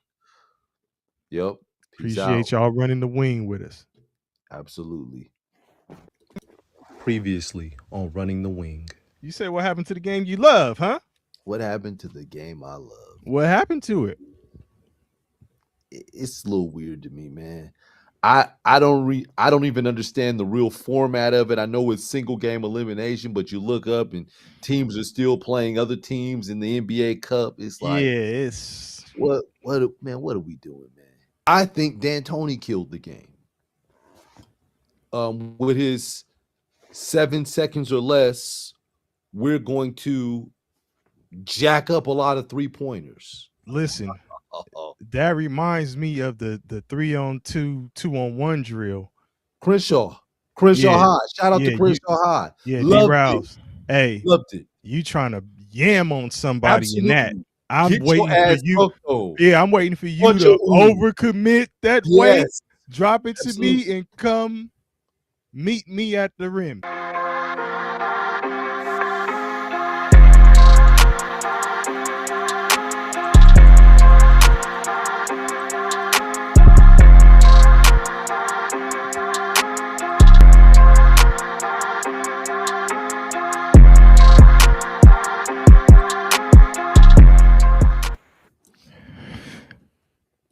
All right, y'all. Running the wing back in the building again. It's your boy DP. It's your boy KP. And man, yesterday I hit you up about that in-season tournament. The outcome of that in-season tournament, huh? The one I'm still confused on. The one you still confused on, but what up, Alpha in the building? What up? The one you still confused on, but the one that was actually was a good game. The Knicks and the Spurs, it was a good game. At the time I hit you up, I thought the Spurs were gonna win. I think they were up by like 8. They were in control. Yeah, like Most of the game. yeah. Yeah, Man. was Jordan Clarkson in the fourth quarter. He got busy. 3-pointers. Hey man, listen, I told you I think he's I know that's just a snapshot, that's one game, but I told you I think he's a good fit for them. You did, and I'm still like, I want to wait and see. Matter of fact, I was more so in the beginning like, I don't think I like Jordan Clarkson with them. Hey. I think I was more so like that because you already have Deuce McBride, and I'm like, well, they brought Jordan Clarkson in. That seems, and he's like instant offense and a spark, but that seems like Seem what they have. redundant to you? Yeah, like you already have that. Well, I mean, listen, I ain't mad at it. I ain't mad at him either. I think he's a solid vet. Mhm. Like you say, he can score. Yeah, Get in there, get hot, he can score, streaky. It's just that's gonna be not a consistent thing because I don't think he'll get the opportunities like that. Like he'll play, but what I mean by opportunities is, Brunson is ball dominant. the scoring opportunities. Yeah, the scoring opportunities. Brunson is ball dominant. And it's then it's Karl-Anthony Towns, who hasn't seen a 3-point shot that he doesn't like in the last 4-5 years. A 3-point shot, a drive, flop, fade, flail, runner. Yeah. I don't know if that's what you call it, but yeah, Caitlin Towns. But yeah, so just if we're talking about the hierarchy, Yes, he's not at the top level, in terms of like the scoring options. He's down the chart. But, if you catch him in a moment like that and he comes through, then you'll be like, oh yeah, Jordan Clarkson. But how often is that gonna happen is what I'm saying. true. He's capable though. He had the right moment because he hit it in that 10-minute stretch where you have like 2 starters that are in the to begin the fourth quarter. You don't have your whole starting 5. They don't generally put the starting 5 back in until after the 7-minute media timeout. That's when they go back in. So if you're gonna get your scoring in as a bench guy or second string guy or whatever you want to call it, bench mob, that's the time that you have to do it within that stretch of the 12-minute mark to the 7-minute mark. You got 5 minutes to really go out there and get busy. Listen, but the Knicks at that point, they just needed somebody to do something. Yeah, they were down. Yeah, they were down. I get what you're saying about the, when you play the starters and the stretch and all that stuff, but they just needed somebody to do something. True. Because the game was about to get away from him. And I mean, he actually got a lot of shots, man. He shot the ball 15 times. Yeah, well, what does he average? How many shots does he average a game? I don't think it's 15. If he's shooting 15 shots a game, then I stand corrected. He's getting plenty of opportunities for that team in that role. He shoots 8 a game. He shoots yeah. Which means sometimes he has these 15 shot games, but then he probably got like a 3-shot, 4-shot game in the mix too. Oh, the next game. Right. Yeah, the next game. See? It all works out. Don't let it fool you. Yeah, Yeah, yeah. man. But hey man, your boy Brunson, man, Let hey it man, all work out. he got it done in the big game. The Knicks finally won the big game. I mean, look, they live it up. It's a moment. They trying to make the in season thing a big thing. It's almost like, what's the tournament that you asked me about? What was the name of it? The college tournament. Players era. The players era.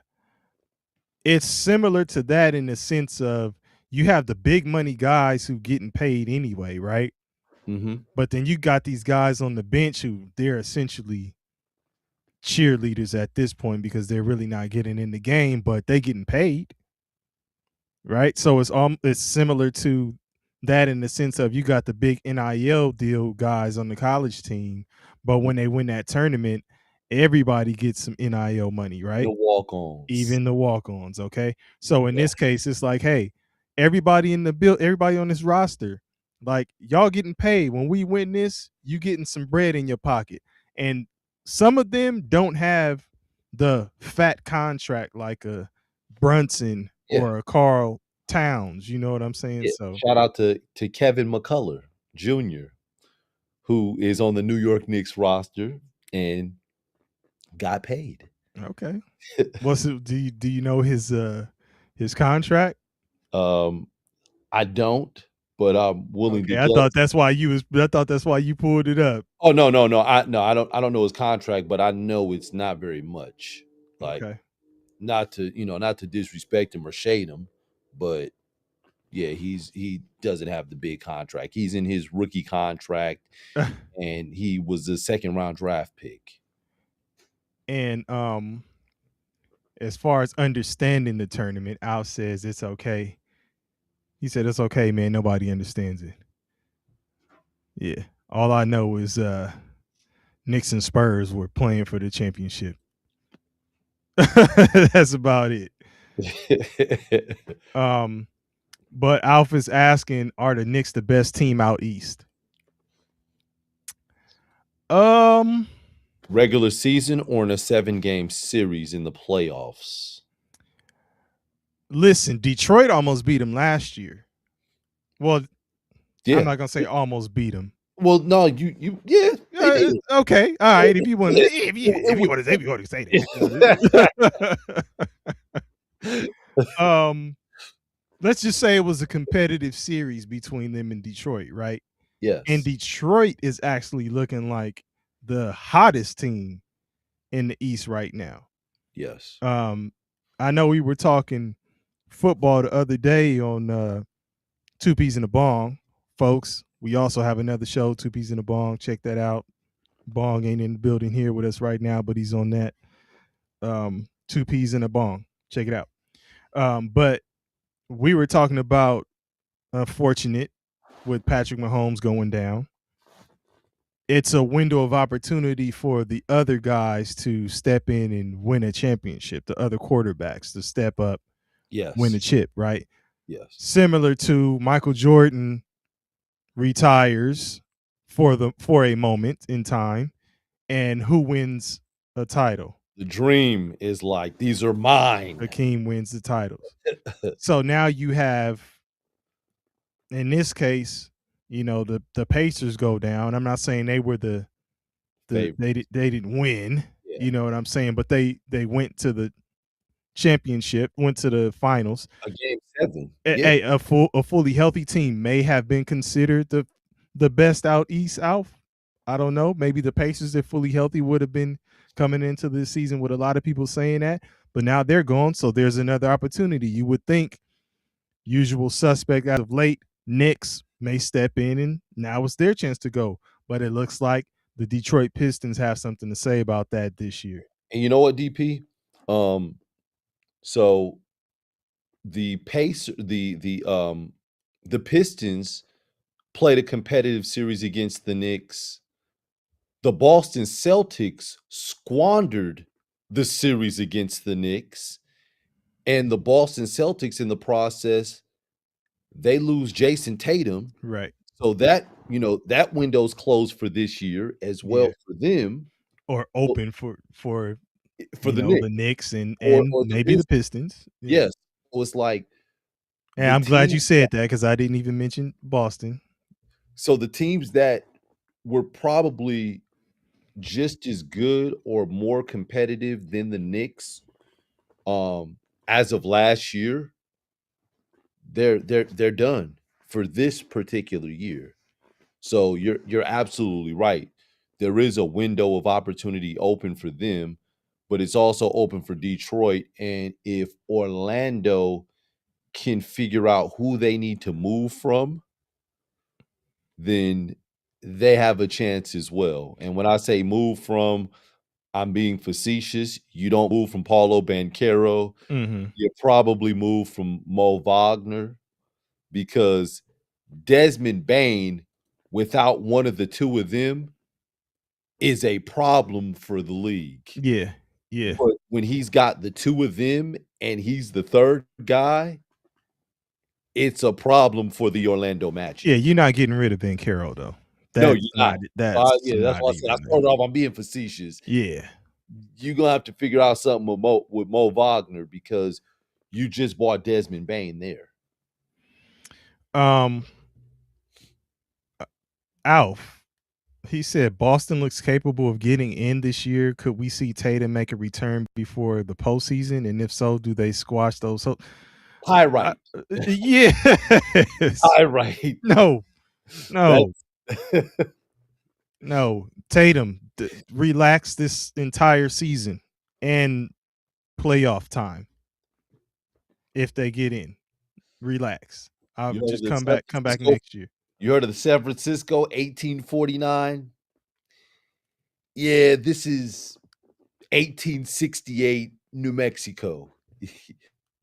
That's not gold that you're digging for out there, son. That's pyrite. Mm, mm, Yeah, mm.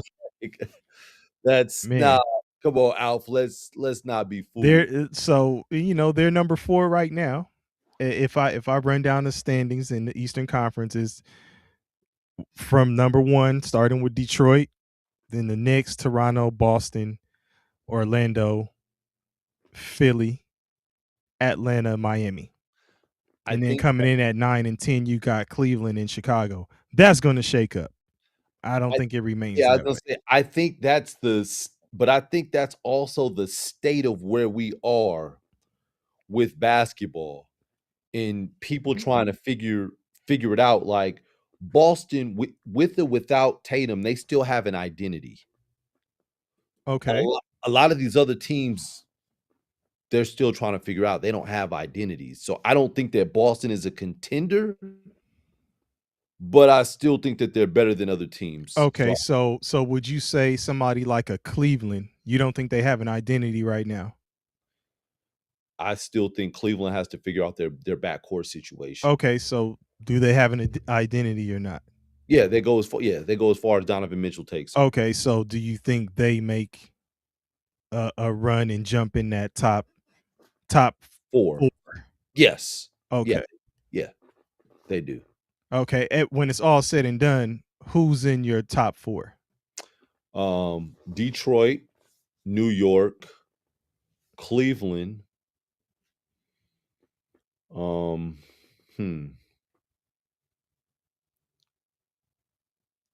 I would say probably Let's see if we agree. Orlando. We agree. Yeah, I mean, We agree. I'm still thinking about Giannis in Milwaukee in that situation. I don't want to count Giannis. He's too dominant of a player to count him Of out. a player, but the team, I don't see them. If I'm looking at like who would be sneaky good, maybe Atlanta. Maybe they like sneak in there and do some damage in the first round or something. I don't know. Depending on where they end up being seated.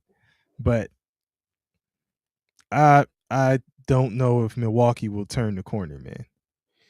I'm I mean, I'm looking at Miami in disappointment. Like, man, they seem like they went on strike. But Yeah, I mean, Pat Riley out of there. 7 through 10 is Atlanta, Miami, Cleveland, Chicago. I'd say Cleveland for sure won't be there. They'll move up. Yeah. And then Atlanta may be where they are right now at 7. Hmm. Who I'm looking to see, which we were talking about windows of opportunity, right? Mhm. If they get healthy enough, because I don't like how does healthy look for them at this point. It's the Philadelphia 76ers. Yeah. They could They could make a push. yeah, they could make a They push yeah. So, yeah, you know what? I think I'm gonna change my Orlando to at Philly. yeah, I'm gonna go Philly 4. They Orlando they 5, Philly 4. they could make a push, but right now, Philly Orlando's 5, Philly is 6, right? Yes. So I'm saying Boston is out of there, which would mean I agree. Orlando's 4, Philly's 5. Yeah. No problem with flip-flopping those 2. Yeah. So And I'm not even gonna argue that. and it's unfortunate that them 2 would, 'cause I looking at it, I think they would be the 2 that face off in the first round. And it's like, damn, somebody's gotta go home. Yeah, yeah. What? Alf said he could see Toronto making a move for a star and making a little run. Who would they get though? Who wants Who would they make a move for? who wants to be in Canada? But that's another country. Y'all want Kawhi back? Clippers should be saying, "Y'all want Kawhi back?" Yeah, I don't know. You see what he said about Tyler Hero? Tyler Hero ruined Miami's offense. They got to get his ass out of there, he said. Well, I mean, listen, he's their best scorer. Outside, well, Bam is their Bam is their best and best player. Period. Outside of Bam, Hero's the best scorer. Okay, so he said to Toronto, Ja or Trae Young. Hey man, remember I was asking you about if Atlanta Parts ways. they move on from Trae Young. Yeah. Who would be the best suitor? Like where would he best? What's the best place for him to go? How crazy would that be? A swap between like a just straight up trade, Memphis and Atlanta, Trae Young, Ja Morant. Okay, so the way that is that does nothing for either team. It does nothing for either team. Well, no, it gets it ends the relationship with Memphis and Ja. Yeah. Okay. It allows Atlanta to move on from Trae Young and bring in another guard that's dominant. So, and what I meant by it does nothing, it does do that. What I meant by is, does it make either team a contender now by making that move? No. Are you like, oh shit, Memphis got Trae Young? Nah. So, what about Trae Young in Houston? Who do they give up? You got to figure that out. But what about Trae Young in Houston? Well, that's what. Well, you proposed it. Now you gotta. You gotta. The players that they'd have to give up. Let me see. You're probably gonna have to part ways with somebody like a Jabari Smith, which they just signed him to a contract extension. Well, then there's some money locked into it. Then okay. So now we're he may be a player that can be moved. I'm pulling up their roster right now. Okay, and as you're doing that, Alf is saying Houston can't match. They can't make the money match for Trae Young. Okay, so let's look past the money match and let's just go hypothetical. So you'd have to. This is who they'd obviously ask for Thompson. You ain't getting them, so get out of here. They can't get Thompson. Yeah. So then they would ask for Smith. I think they would probably trade Jabari Smith. Okay. And package him with maybe like a Reed Shepherd, who has been auditioning lately and cooking. they may say, okay, we'll give you a young Reed Shepard, Jabari Smith, That's not going to be enough. and Let me- oh, I'm not oh, done. my bad, my bad. Yeah, You my gotta bad. throw in. I don't who what kind of picks does Houston have? Do we know? I think they just have the regular picks. I don't think they have any draft capital. But Okay. as you're doing that, So if draft capital is not there, then they got to bring in a third team because there's not enough on the roster. I do agree with Alf. What they have right now, they can't make the money match with what's on the roster, so they'll have to bring in a third team. But what if they can bring in a third team and they can shift some things around and Trae Young ends up playing with Kevin Durant, Trae Young, Thompson, Sengun, because you ain't gonna trade him.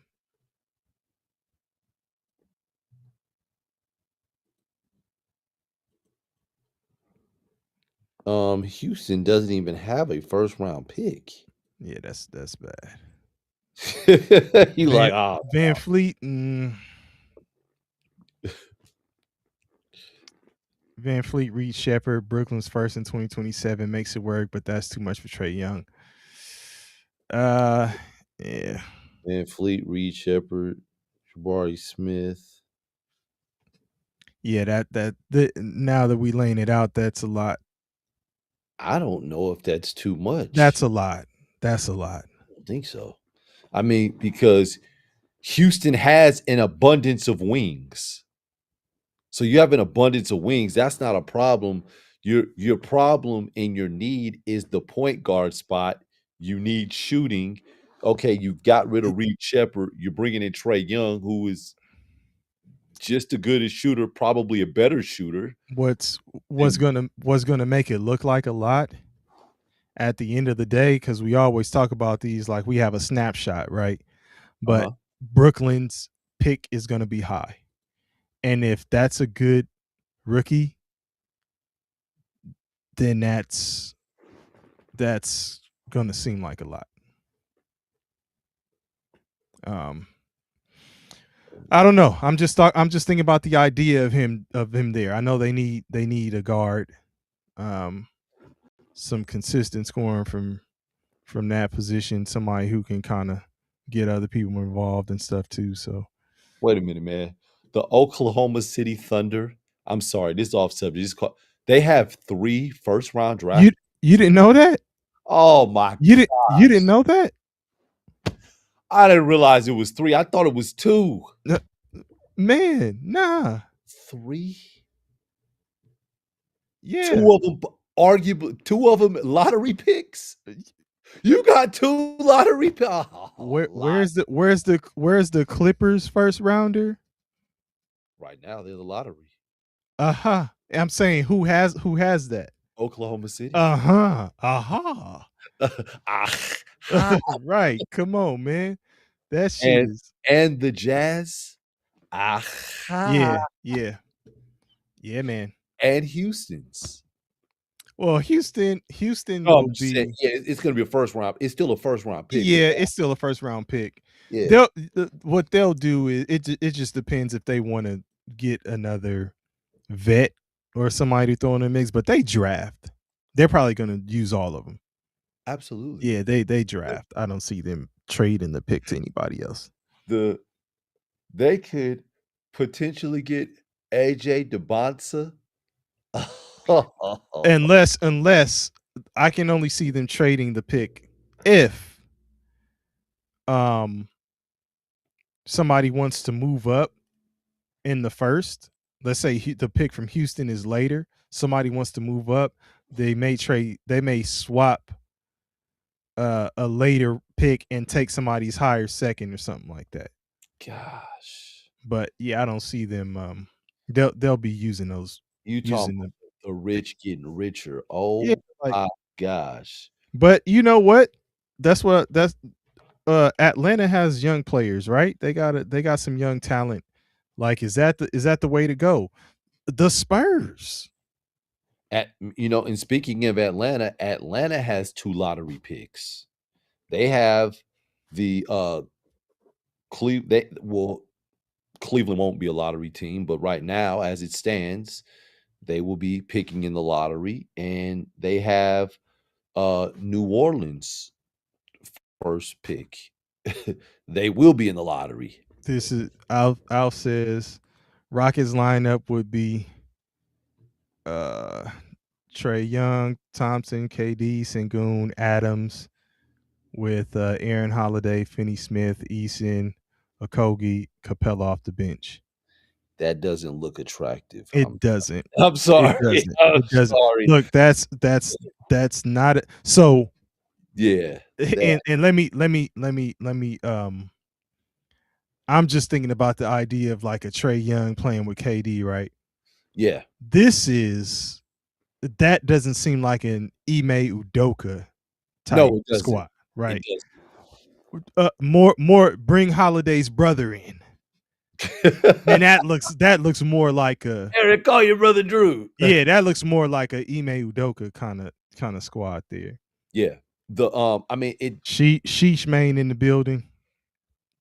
I'm looking at that second unit and I'm like, damn, it really would have looked better with Jabari Smith in that, as opposed to just Finney Smith and Tari Eason and Okogie. Like, no disrespect to those guys. But I think right now, I just think right now when in their careers, I think that Smith is a little bit ahead in this particular system, and he's having a better season than they are. Yeah, and somebody like Drew Holiday is a better fit. Yeah, he's gonna play defense. Yeah, and distribute the ball and give you some scoring on the offensive side. Right. He's an older. He's not as athletic as Thompson, but he's gonna wreak havoc on the defensive side, like Thompson. And it's gonna teach Thompson. Thompson will learn from him. Like that'll be a problem. Yeah. Speaking of problems, man. So I started off talking about this in-season tournament. Mm-hmm. The Knicks won. Yeah. But the Spurs, ooh, they look like they may be for real. And listen, I want to start there first. Yeah. What do you think? Because I got some other stuff to throw in the mix with this. Are the Spurs for real, man? They are. Okay. I don't know if this is the year though. Okay. But you see it happening. It's like the avalanche. You know, you see this snow starting to come down this mountain, and there's nothing you can do to stop it. And that's what the Spurs are. Like, the Spurs have tooled up, and it's only a matter of time as these players continue to mature, get stronger, learn the game, get comfortable with each other. Like, man, we're seeing the jump from year 1 to year 2, right, with Stephon Castle. Okay. So that was actually the first thing I wanted to talk about. Okay, you want to talk about that? I was trying not. I wanted to just see are the Spurs for real? Yeah, but hell yeah, we could talk about Castle. Listen, Castle looks like that guy. And I know the talk is about Wembanyama, not to be confused with Wembanyama. So the talk is about Wembanyama, rightfully so. You know, he's just different, right? Absolutely. Defensively, he's starting to shoot the ball better. He looks just more comfortable. He be out there talking shit too. I don't know if you've seen him.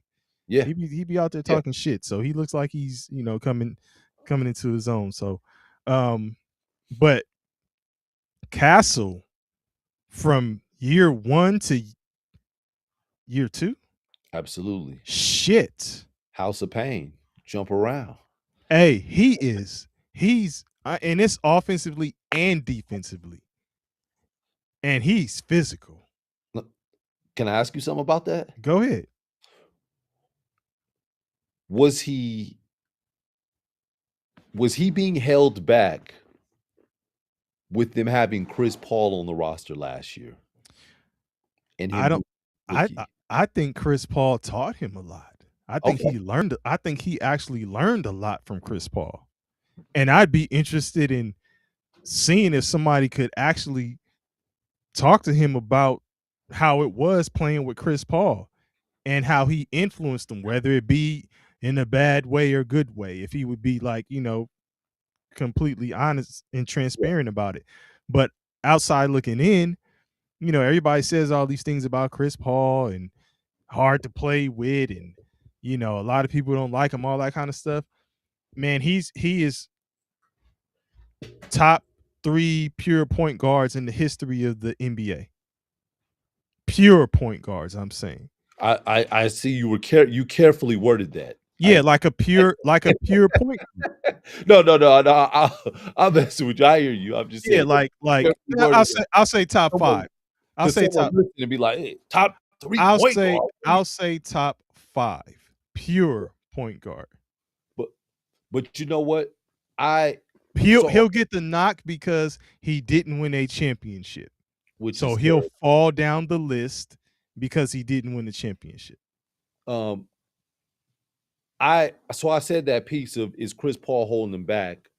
I But he will was agree, Go huh? ahead. Go ahead. Go I ahead. will agree with you and say that Chris Paul is a really good developer of player talent. If you look, Shea Gilgeous-Alexander played with Chris Paul. What would he say? Look at I mean, he didn't have to say anything. We can see where he is now and say, "Hey, man, that was development." He played with Chris Paul In his early years, Yeah. right? Yeah, Listen, yeah, the nuances and all that stuff. He picked up different stuff and moves, and obviously they have a different body type, right? yeah, So that he worked on different things. But I'm talking about fundamentally, when yes, you started, who did you learn from? Who was your vet? Who shows you the ropes? yeah, And we have a short, SGA is further along in his career. We went from year 1 to 2 with Castle. yeah. Just 1 year. Yeah, he's Yeah, right. So I would say the time with Paul did him more good than bad the, without knowing the ins and outs of what was going on with him behind the scenes. I would say it did him more good than bad. look look at how David West looked with Chris Paul. Look at how DeAndre Jordan looked with Chris Paul. Look at how Emeka Okafor looked with Chris Paul. This dude.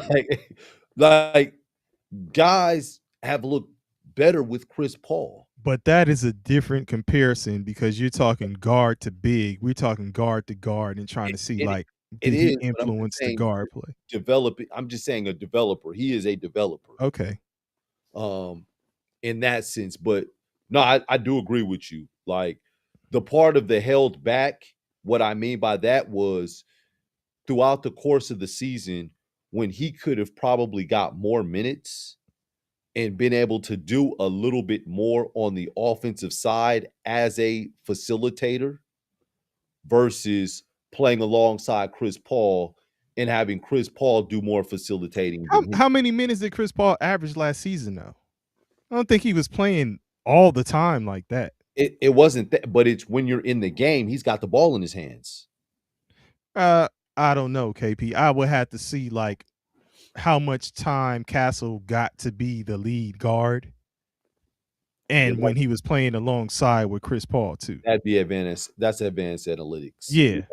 But that makes a big point or plays a big role into what you're saying right now. It does. No, I'm just saying as far as proving it right now, that we don't have the capabilities of advanced analytics right now to really go into that argument. But again, like I think we're in agreement that he helped develop Castle. Oh, yeah. Yeah, I think he for sure helped develop Castle.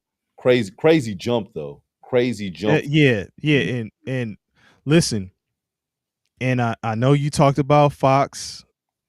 You know, I'm gonna let you say what you said Oh, no, about no, no, Fox in a minute. you started going No, to no, no, no. But I'm gonna say this. Like, so Dylan Harper is, you know, he's been hurt. He's getting into the game, finding his flow, it's figuring out where he fits. Yeah, but he's yeah, figuring out where he yeah. fits in, get in where you fit in. It's his rookie year, but he has moments where it's like, okay, like he's gonna be a problem.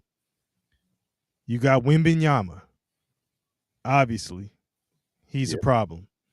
Your boy Luke Cornett Hey, is effective. hey, He's effective. hey! He's an effective rebounder, big body. He can catch the lob and finish. Finishes around the back. Yeah, rebound and put Incredible. back. Yeah, Like, you know, he's not out there screwing it up.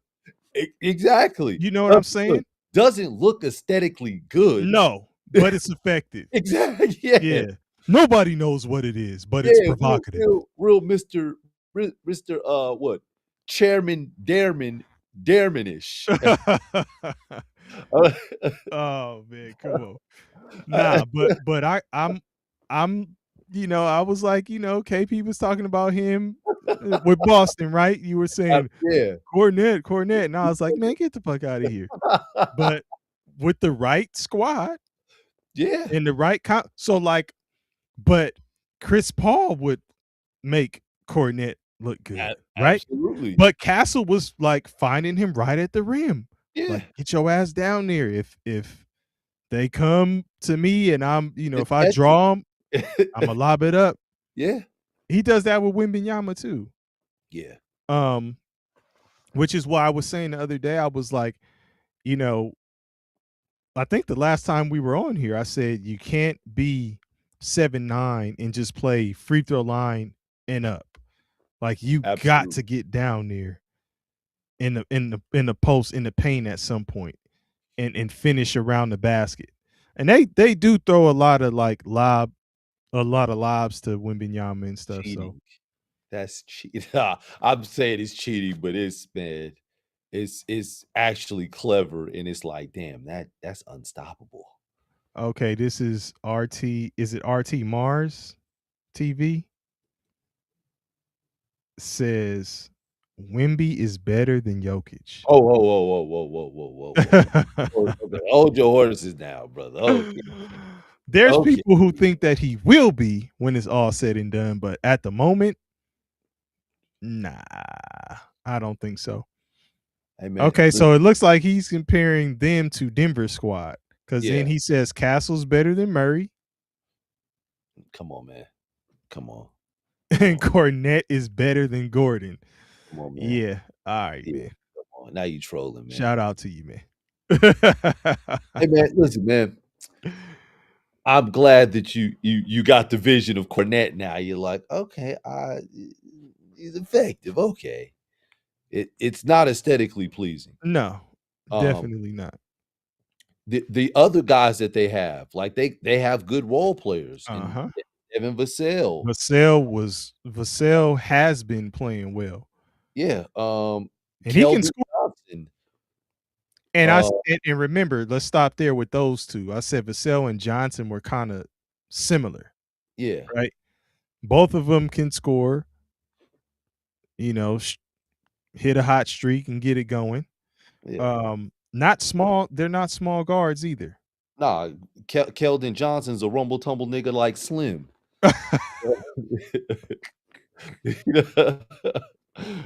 Shout out to Wire. He's 6'6". Yeah. Vassell is what? Let's see, 6'5". Okay. Yeah, but like what's his name? Keldon Johnson got like the broad shoulders. Yeah.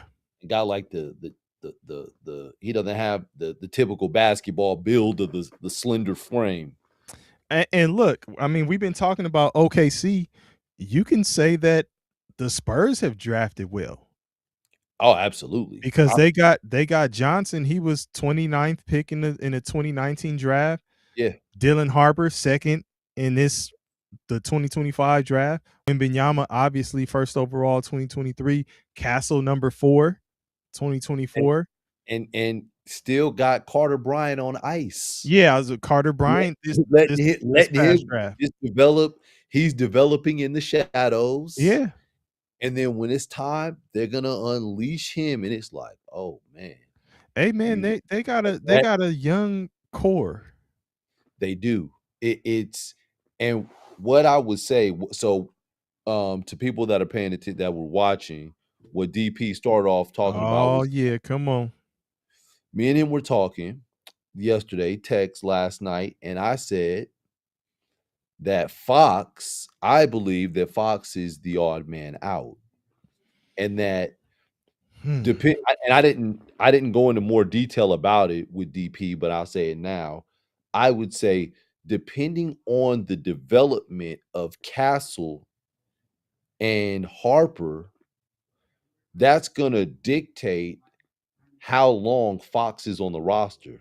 Like, are they gonna execute the trade, in the next year or two? I don't think it'll be this year. I think it'll be next year. I think they're gonna see how it plays out in that jump. They're gonna look at the jump from year 2 to year 3 with Castle, but from year 1 to year 2 with Harper, and seeing how those two guys play together and mesh together. But I do think that Fox is out of there. Okay, let me pause that and get back to that really quickly. So Rob Rex Bets, first time in the building. Shout out to you. Welcome, welcome, welcome. Hopefully we can get you to subscribe and come back. All right. So he says, first time here, Spurs fan all my life.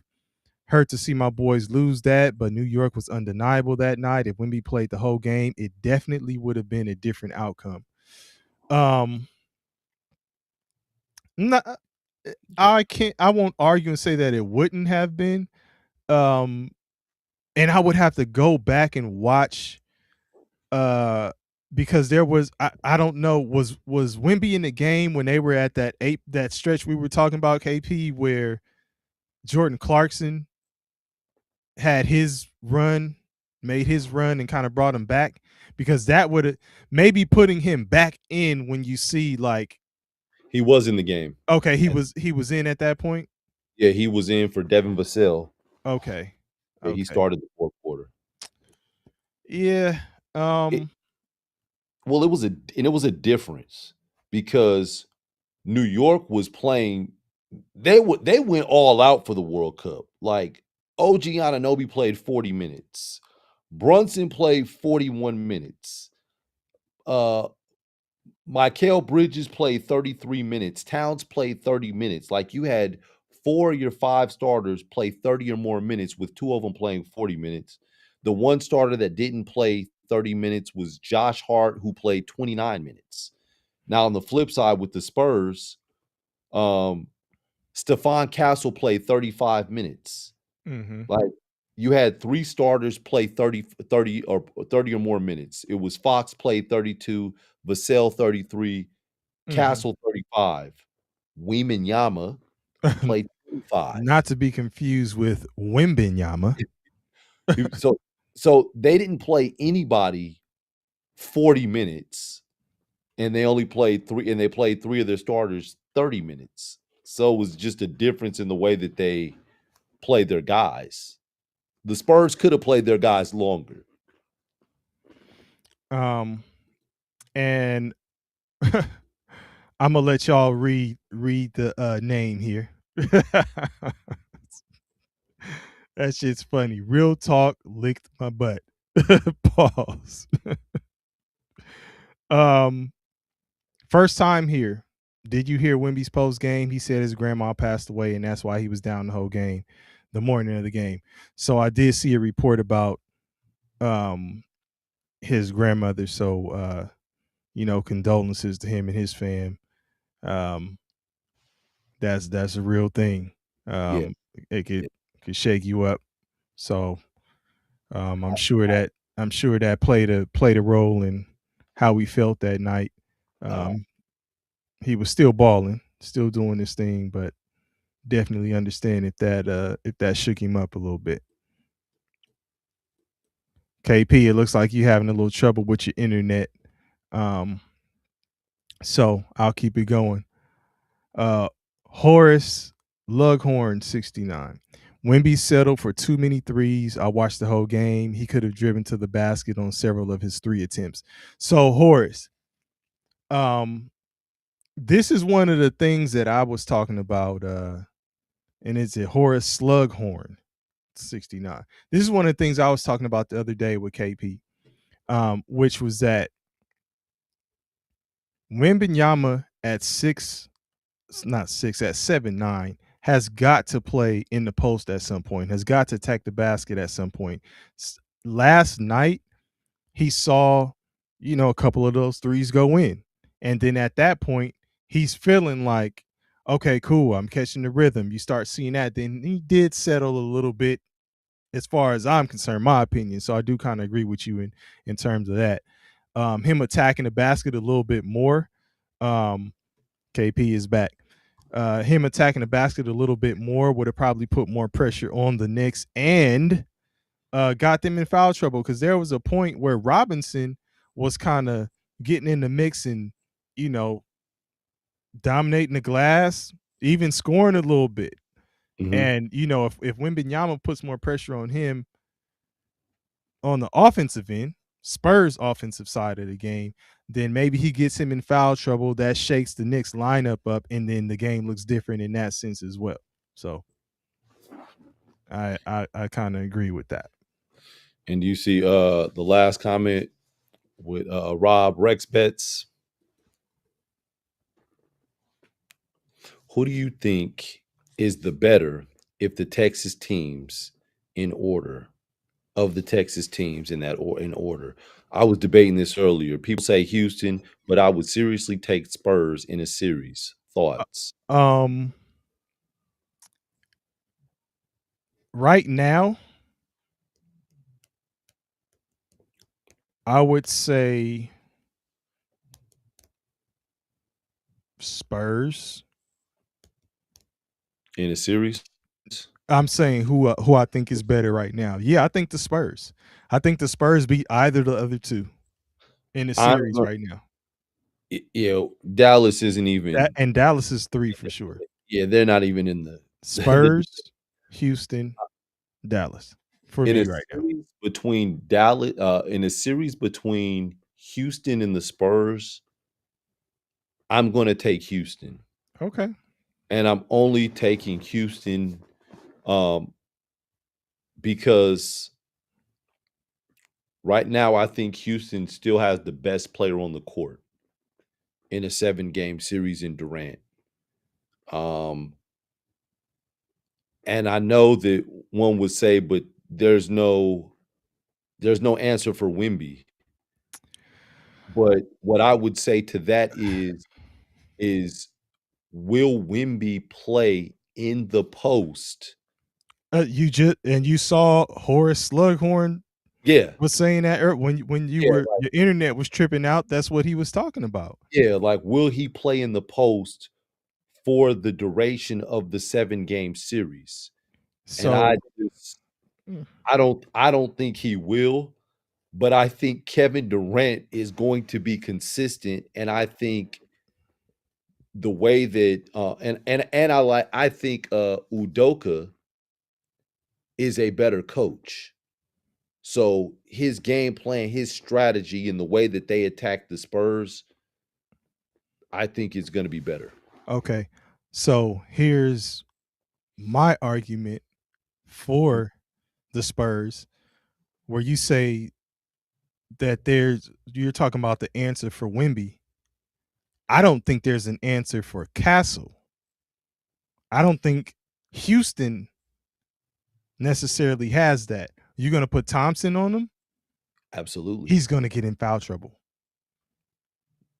He's going to get him in foul trouble. And now you have Thompson struggling with fouls. And now you've taken a key piece out of your mix. Or you do and then if they do not trade, you're saying Fox would be traded. If they do not trade Fox, he would be an X factor. So I don't think Houston has anywhere near of an X factor as Fox. When we're talking about the top guys, I don't think they have anything near Fox. Rosters as constructed. Yeah, I think that Houston is just a more physical team, and I think the physicality is going to put them over the top with them having and with them having the best score. But the Knicks are physical too, and look at how they played. That was a good game.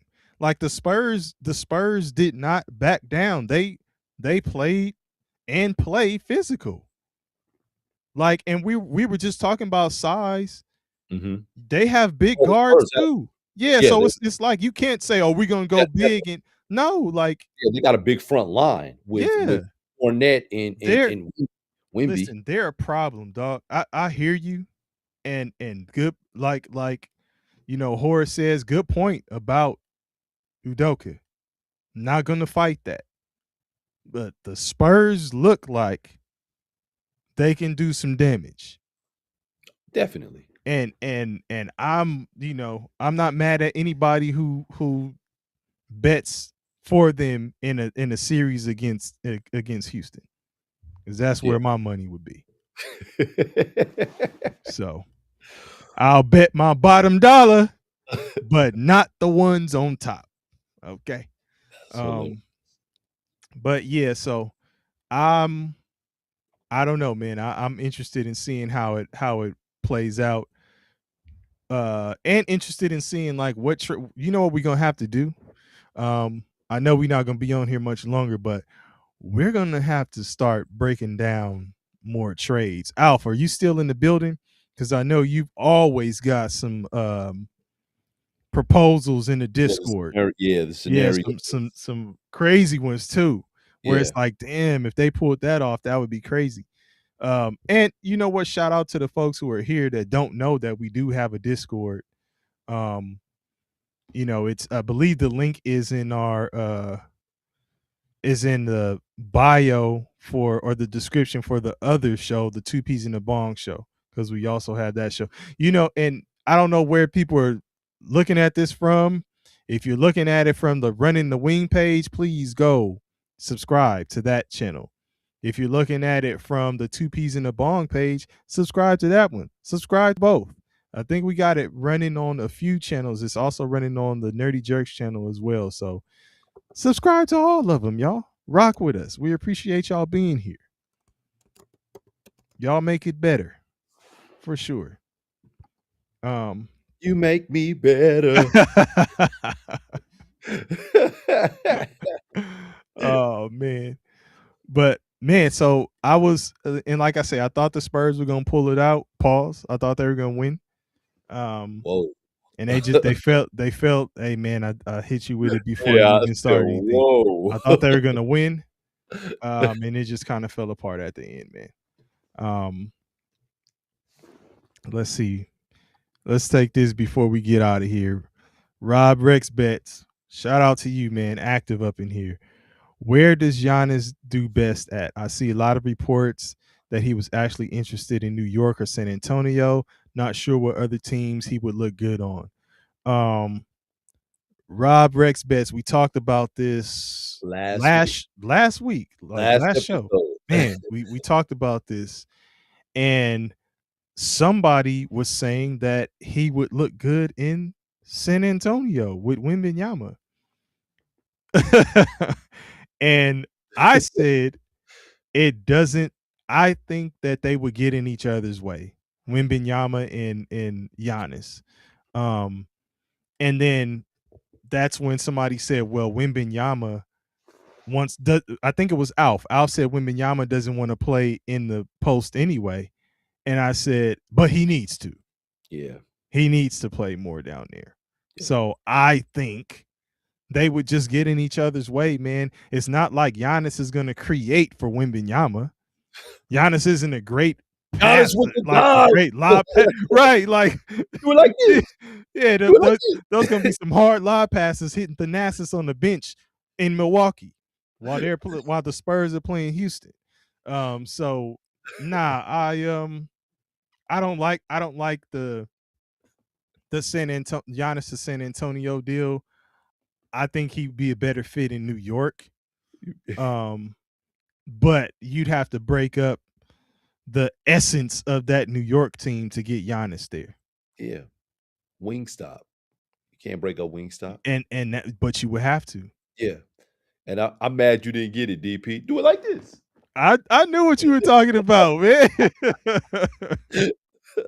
I knew what you were talking about. What are your thoughts? Because Rob Rexbits follows up, but let me know what your thoughts are about this one, man. Let the folks know, because I doubled down on. So I still believe that it would be a better fit. He'd be a better fit in San Antonio. From a defensive standpoint, they would be a problem. Because Giannis doesn't even have to anchor it. It's more so Wemby that's anchoring, and it's Giannis that's floating and and getting weak side blocks and weak side rebounds. And it's like, yeah, who do you game plan for? Who do you watch out for more on the defensive side? So Yeah, but that from that, defensively.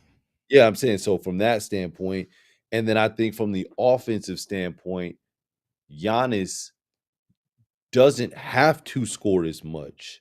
So you don't have to get 30. Now you can get 20, and all that energy that you're putting out to score and defend and do everything, now you can put more effort into the defensive side and the rebounding side. He already rebounds at a high clip. He's going to rebound more. Listen, tell me offensively, where does Giannis work well at? Free throw line and down. Okay.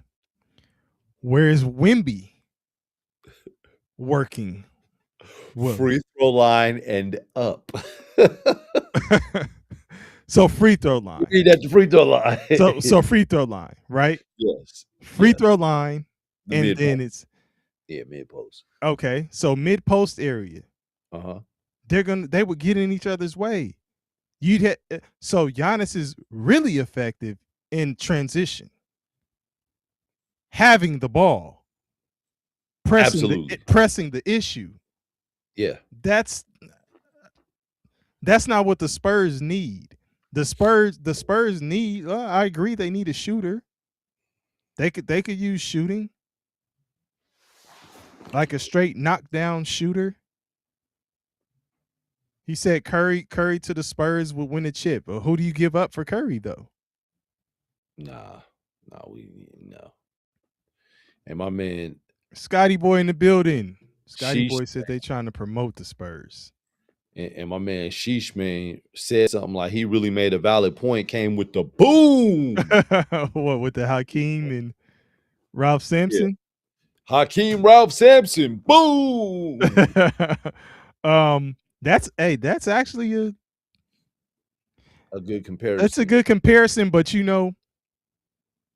Hakeem was able to step out and work the post from each side. Baseline, you know how you would say free throw line extended? Yes. I would say block extended. Hakeem can work either side. Yeah. And he can go to free throw line extended. He doesn't necessarily have to congest the paint like that. I wouldn't say Giannis has the scoring ability of Hakeem Olajuwon. So that's yeah, that's not really I wouldn't call that apples to apples. Star power, I get where you're going with it, and big, the two bigs and stuff like that. So I see where you're going, but I just think it's the skill set is just different. I don't know what you think, KP. Wemby is just Ralph Sampson reincarnated. Come on, man. Is it? Hey man, no, but Ralph Sampson could dribble and do a lot of things, man. A lot of people forget that. Like Ralph, Yeah. he So, was but who would be the Samson and who would be the Olajuwon in that equation? I mean, yeah. I mean, we you got it. Wimby is Samson. You know, sometimes it looks gangly, Come on, man. weird, and, you know, and then Giannis is technically he is Nigerian. You know, Olajuwon, you got the Nigerian correlation right there. Nah. In all seriousness, though, Olajuwon started out as a defender that blossomed into an excellent offensive player with his footwork and scoring ability. Yeah, but we talking about more of the finished product.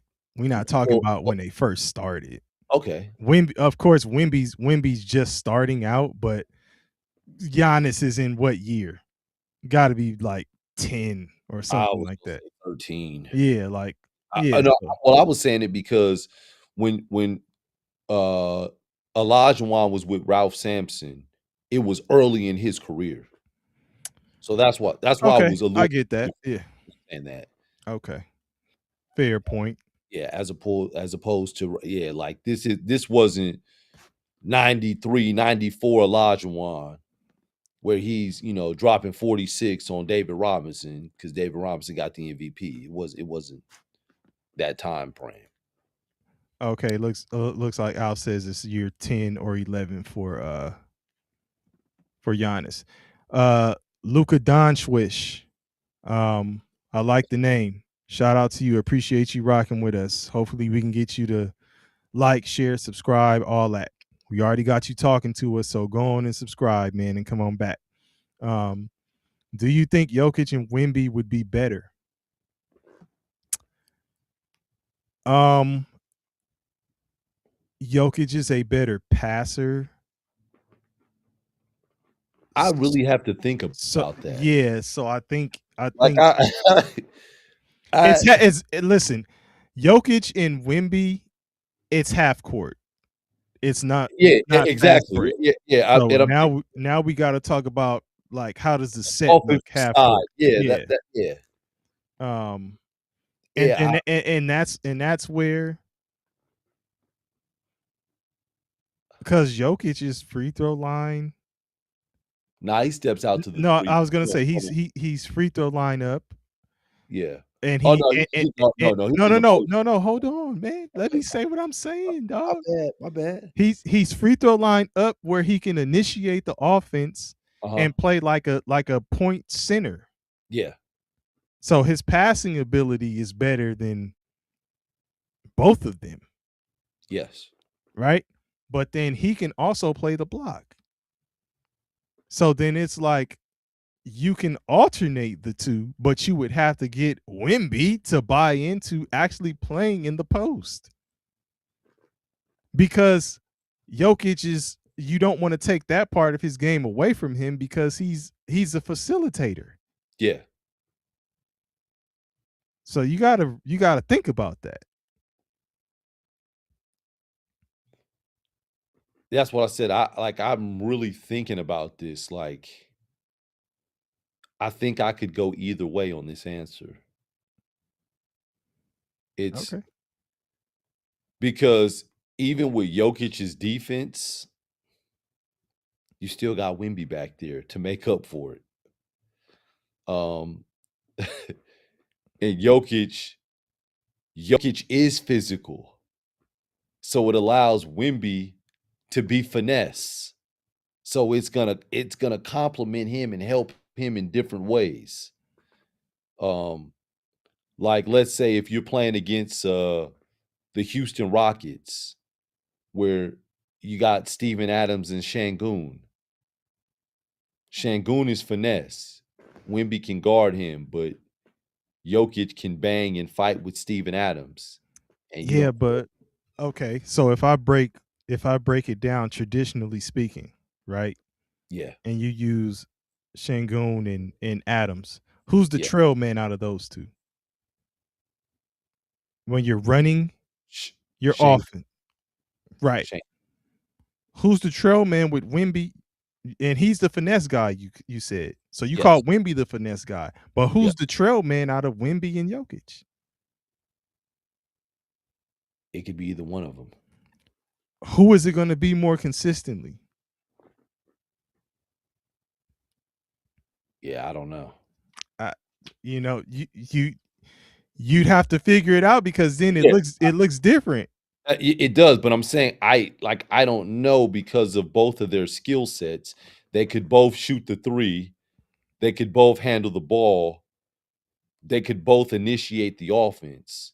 So you could use either one of them in that situation. With Steven Adams, you can't. It's like, nah, dog. If he's trolling, he's only setting a hard pick. And I guess Luka Doncic, the fact that we're talking about this like this, the answer to this question, the simple answer, do you think Jokic and Wemby would be better, is yes. It would be better than Giannis and Wemby to me. Just because of there's the interchangeable option. Yes. Like, I don't think you can really do the same things with Giannis in there. It just looks different. And I'm seeing it more of Giannis and Wemby getting in each other's way versus being able to interchange, and now this one's facilitating, now the next one. Like, I don't know. I'll say, yeah, it looks better, Jokic and Wemby. No, I agree with you. I agree with you because it's more versatility. You got the free, like, you have the freedom to do so many things without compromising your team and everybody else. Because everybody else it's not going to affect them. They're still going to be able to play off of it. And Luka Doncic went on to just throw in some additional info for his point. He's saying Jokic can throw oops to him and works in the mid post and can shoot threes. He's shooting 45% from three, 72 from mid range this season. So, I mean, that kind of goes along with what we're saying. Like, yeah, I don't disagree with that. Like, that's a tough duo to guard offensively. Could you imagine them running pick and roll with each other? That's crazy. That would be crazy. You know what? I think Wemby would have to improve the dribbles, improve the handles. I saw a couple, but he's 7'9". What do you expect? It's loose. Not just that. It's just like, if you're 7'9", somebody can, like a shorter guard can pause if necessary, get in you. You know what I mean? They can play you close. And as soon as you bounce the ball, they're right there. You know what I'm saying? It's going 5'10" when he's dribbling. It's like, right, exactly. It's like, damn. Hey, it's almost like in martial arts where you got like a dude with short arms and a dude with long arms. If that short arm dude gets in there, or boxing, if he gets in there, bop, bop, and he's hitting you, it takes you longer to get your shots off. So, but appreciate you, Luka. He says he's subbing, so shout out to you. Yeah, I think that would be crazy, man. Sheesh Man says that's too unfair. I agree with that. But KP, man, before we get out of here, man, you got anything else for the folks, man? You know what I'm saying? Man, you know what? Man. I'm gonna save it for next episode. Save it for the next episode. Hold up. Nah, but hey, man, shout out to y'all, man. Appreciate you. We see some new folks in here. Alf, always rocking with us, man. Shout out to you. Scotty Boy is in the building. Oh, Alf says, I know, we saved the football for 2 peas in a bong. Any Rams Seahawks prediction for tomorrow? You're there. Alf, I was talking to Bong and said we needed to holler at you and probably try to get you to, just get a quick live look in or something. But we just didn't get around to like hollering at you soon enough to get it all together. But I think your squad is gonna win tomorrow. Oh, KP, nah, man, you tripping. Alf, I got you. I got your Seahawks winning, man. Any predictions? Yeah, I predict. Look, man, just take some pictures and send them to the Discord. Post them before you tear your phone up. Or you're gonna be upset after y'all lose. Oh man, I'm gonna roll with the Seahawks. And bundle up because it's cold out there. Oh shit! All right, man. Well, shout out to y'all, man. Appreciate it. Appreciate y'all running the wing with us. We out of here.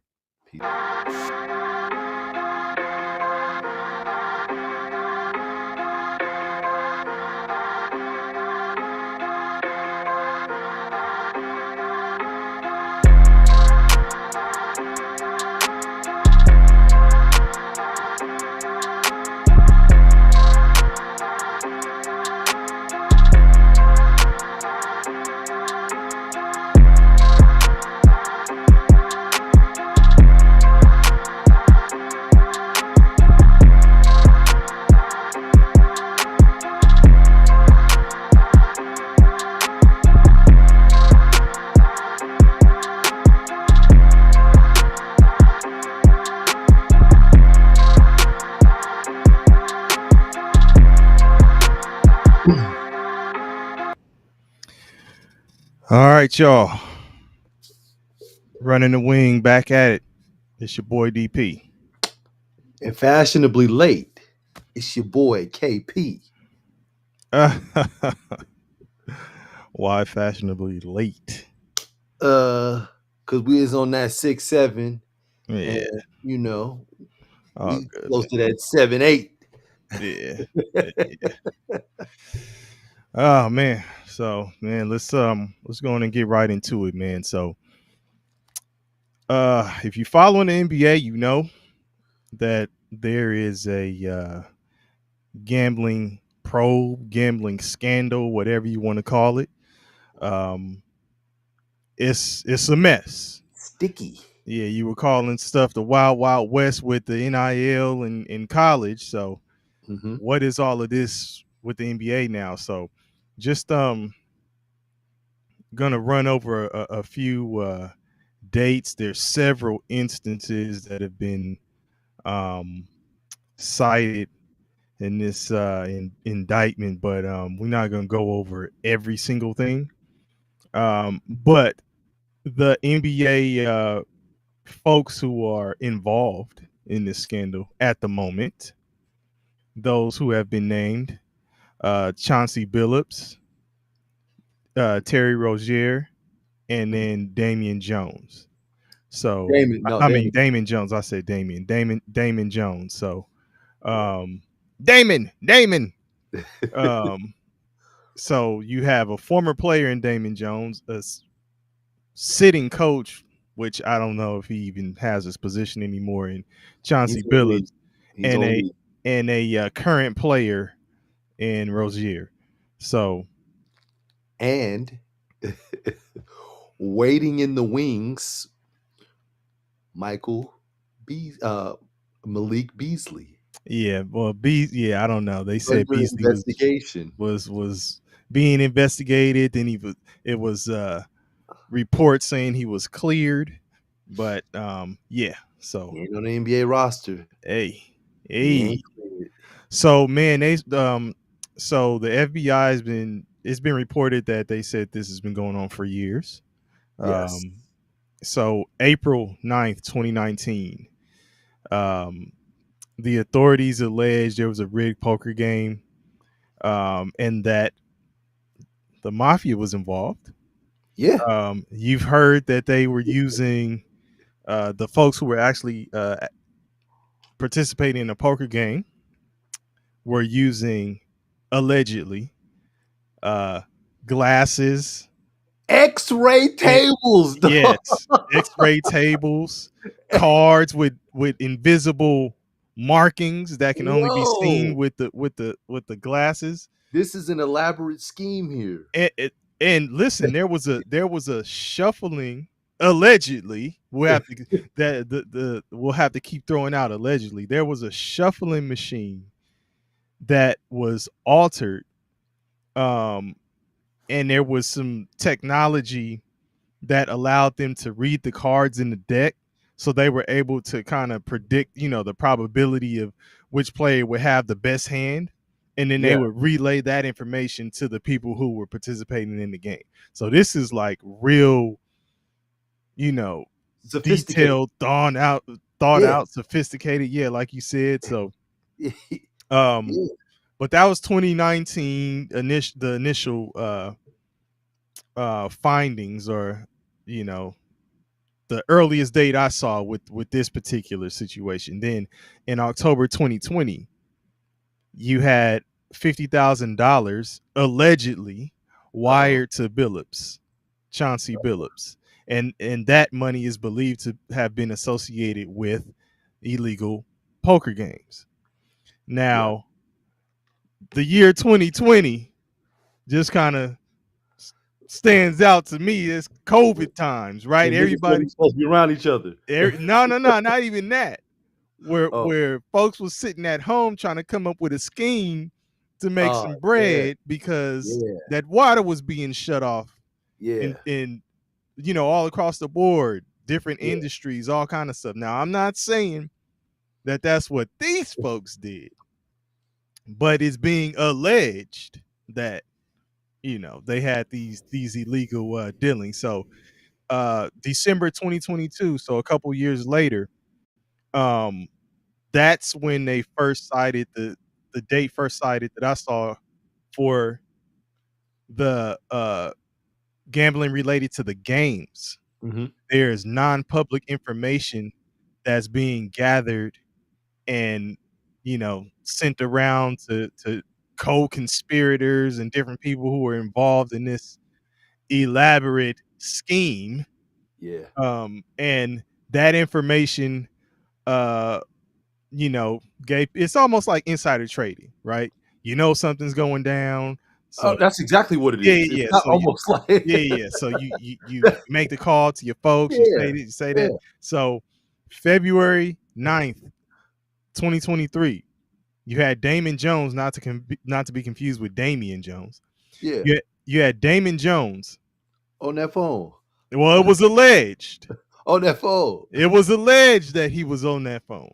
How you feeling, brother? Hey, I'm good, man. What's going on, man? What How you got feeling, brother? Hey, man, you playing tonight, man? Yeah, I'm playing. What you got for me? You man, okay. So y'all Milwaukee? Bong is in the building. Alpha's in the building. Appreciate y'all. Bong with us in the chat. Appreciate you, Alpha, rocking with us. So February 9th, 2023, Damon Jones allegedly sends a text alerting a co-conspirator that a player that was of the likes of LeBron James of the likes was not supposed to be playing that night, had been ruled out, but it wasn't public information at the time. Now, if you want to go and dig and figure out who the Lakers played that day, it was the Bucks. Milwaukee Bucks. Bucks ended up winning 115-106. I don't know who you put your money on. If it was on the over with Giannis, he had 38-10. If it was Anthony Davis, he had 23-16. So you might have won, either way. If he put his money on the Lakers to win, I don't think he's getting indicted. I don't think he's under investigation if he put his money on the Lakers. I think he put his money on the other side, and I think he won some change in the process. Yeah, no. I'm just saying, I said to the general public, I don't know who y'all had y'all money on. Okay. I ain't talking about him. I said, I don't know who y'all had y'all money on. If it was Giannis, he had 38-10. If it was Anthony Davis, he had 23-16 in that game. Yeah. So, prop bets, I don't know who had what. General public wasn't privy to the information about the player of the likes of LeBron not playing. So they may have put their money a different way, right? So But I saw a number. I can't remember the exact number, but I think it was over $200,000, approaching like $300,000, that were put on the under in a March 23rd, Oh, you talking 2023 about game. Rozier? Yeah, Yeah. My bad. on a March 23rd, 2023 game with Terry Rozier. Yeah. Now, he was playing for the Hornets at the time. Mm-hmm. And again, non-public information was sent out about him. He was gonna just stop playing early, pull himself out of the game early. So, that was the signal to go for his unders. A lot of suspicious betting was Yeah, said. and all of these are allegations, baby. Yeah. We don't know this to be fact. Allegations, allegedly, right? Yeah. So I was sitting thinking, because this, I'm like, all right, they talking about Billups, Chauncey Billups in the poker games and all that stuff. I'm like, did he have anything to do with like the sports betting? Like NBA. Yeah, I'm like, well, how are we tying this? Because I'm looking at all the headlines and I'm like, they're just lumping all of them in together, right? Yeah. And does Billups have anything to do with the sports betting, the NBA betting? Mm-hmm. So it's also been alleged that on March 24th, 2023, prior to a game between Alf's Portland Trailblazers and the Chicago Bulls, the indictment states that Billups had told someone that the Trailblazers were tanking and several of their players were not going to be playing that night. Again, these are all allegations. This is a March game? Yes. March 24th. This is actually the day after Rozier's game. And the crazy thing is, this time of the year, this is when the tanking is happening. You got people that are battling to get in the playoffs and be playoff teams. And then you got other teams going in a different direction. Like, you know what? We're going to play our young guys. We're going to see what we have. And we're going to get ready for next year. So now, it is that time of the year. Now, so if we fast forward to this year on the 23rd of this month, so, roughly about a week ago, that's when you had the arrest of Rozier, Billups, and Jones. Yes. So there was also a guy, I don't know if it's pronounced Marvis or Marvis Fairley. So this guy was named as a co-conspirator in this scheme, and it was said that he had communication with Damon Jones, and he was also fairly involved in the Jontay Porter situation. So they're trying to draw that connection. Again, allegedly, allegations. Yeah. We don't know none of this to be true. We just reporting on it. It's all over the place. Pick an outlet, and you'll see the story. So So you said a lot, and I want to unpack it little by little to do it justice. So the first three big fish that were named were, current and former NBA players. And a coach. Yeah. Current coach. Yeah. There were 34 people that were arrested in this process. 34. The other 31, we don't know who they are. The interesting thing was listening to the head of the FBI talk. He started talking about the mafia families. Yeah. And he named 4 different mafia families. Yeah. And it talked about their involvement. Yeah, we just gonna say 4 different mafia families. We ain't naming. Oh no, yeah. Yeah, you already know, brother. Hey. Yeah, but 4 different families. Um, Hey, I'm stopping you like they stopped old boy when he was talking about the tush push. I forgot who it was, but he was like, "Man, they moving," and it was, talking about how the refs weren't yeah, calling it correctly, and then his boy was like, "Don't get fined." yeah. Nah, and mine is don't get found. Yeah, don't get found. Don't get found. Yeah. Nah, man. So but I thought it was interesting that none of their pitchers were anywhere. We don't, we'll never know what these guys look like. Never. But you're plastering these three guys. These three guys didn't act alone, especially in Chauncey Billups' scheme. His scheme was just way too intricate, way too elaborate. I was looking at something on ESPN. They had Sam Mitchell, who was a friend of Chauncey Billups, and they had a gambling expert, and they were saying that the nickname that they used for Chauncey Billups was Chum, basically saying, Chum is what they use to attack. They use as bait to bring in fish, the big fish, Mm-hmm. and they were saying that Chauncey Billups was in fact bringing in the big fish. Yeah, and that's why I was like, are they collateral damage? As you were talking, leading into that by talking about the mafia families. But here's another thing, DP. We talked so I had to look up poker and gambling and if it was illegal to gamble at the house and all that stuff. So in the state of California, I don't know what it is by each state, but I looked in the state of California. It's not illegal to run your own poker game as long as the house doesn't take a cut and get paid, right? So you could actually do it because I thought about Gilbert Arenas, and and then I listened to Gilbert Arenas, and I thought about something else, and I said, "Damn, didn't LeBron allegedly have a casino in his house in Ohio? Wasn't this a known thing?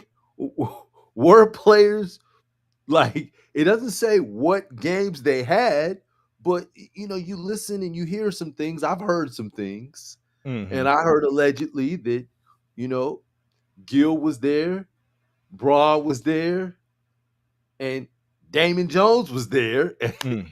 and Damon Jones can't play cards for shit. Yeah. but I'm listening to all this, and I'm like, damn. So And we seeing right through your camera's poker face because it's struggling tonight. you talking about me? Yeah. Oh man. And so I'm listening to this and I'm like, damn, Braun allegedly had a casino in his house. And then I'm looking at Chauncey, getting arrested, and he sending the bat signal with the Clutch Sports hoodie. Like You and did Damon mention that. Jones, Ooh, huh? I say you did mention that. Yeah, I saw it live. And then Damon Jones is allegedly calling for insider information to Braun, and now Braun isn't playing. Like, I wonder what's going on with Braun. Braun, are you okay? Blink, man, blink if you all right, brother. Because it's it's looking real. It's looking real shaky, baby. A few years ago there was a situation where Maverick Carter was questioned by FBI about gambling. Um, it wasn't so much him, but it was somebody else that they were looking at and investigating. But Maverick Carter got pulled in, talked to FBI agents, and they were asking him if he was betting on the Lakers. And this was I believe this was the year that the Lakers won the chip in the bubble. And but Maverick Carter And they won that AAU tournament. but Maverick Carter put some bets in. So, that's another person that's attached to Braun that, it's already on record that he was questioned. It just, man, it makes me wonder, man. And I know the NBA is taking measures because the situation with, Jonte Porter. Um, Jonte Porter was a two-way guy. And so what the NBA did was they took all two-way guys off of the prop betting. So you can't make bets on two-way players. Mhm. They have to be on NBA contracts.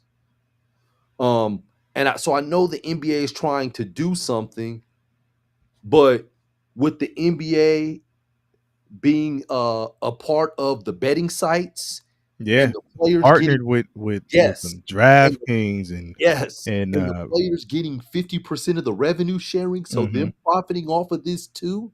Prize Picks, That part of it, Underdog. it's not going away. Mhm. It ain't going away, and I really don't know what the NBA is gonna do because beyond those 34 people that they got, I would say it may be 200 more. Oh man, I wouldn't doubt it. Wouldn't doubt it at all. Yeah.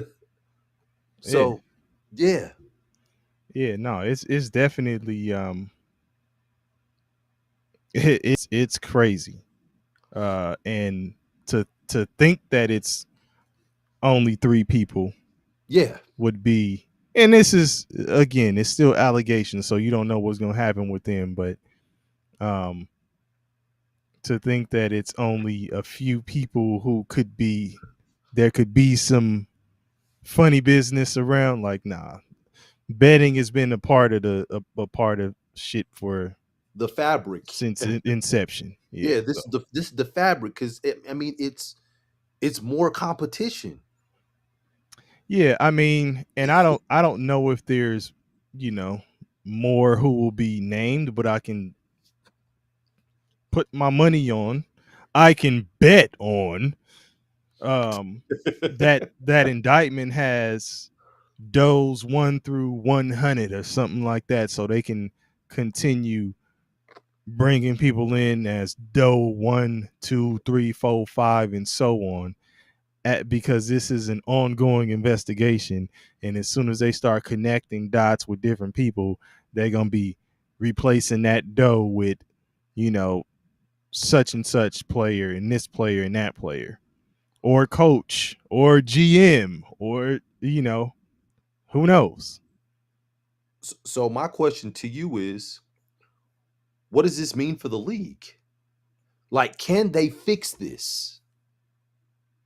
Man, what a time to be an NBA commissioner, or the NBA commissioner. Yeah.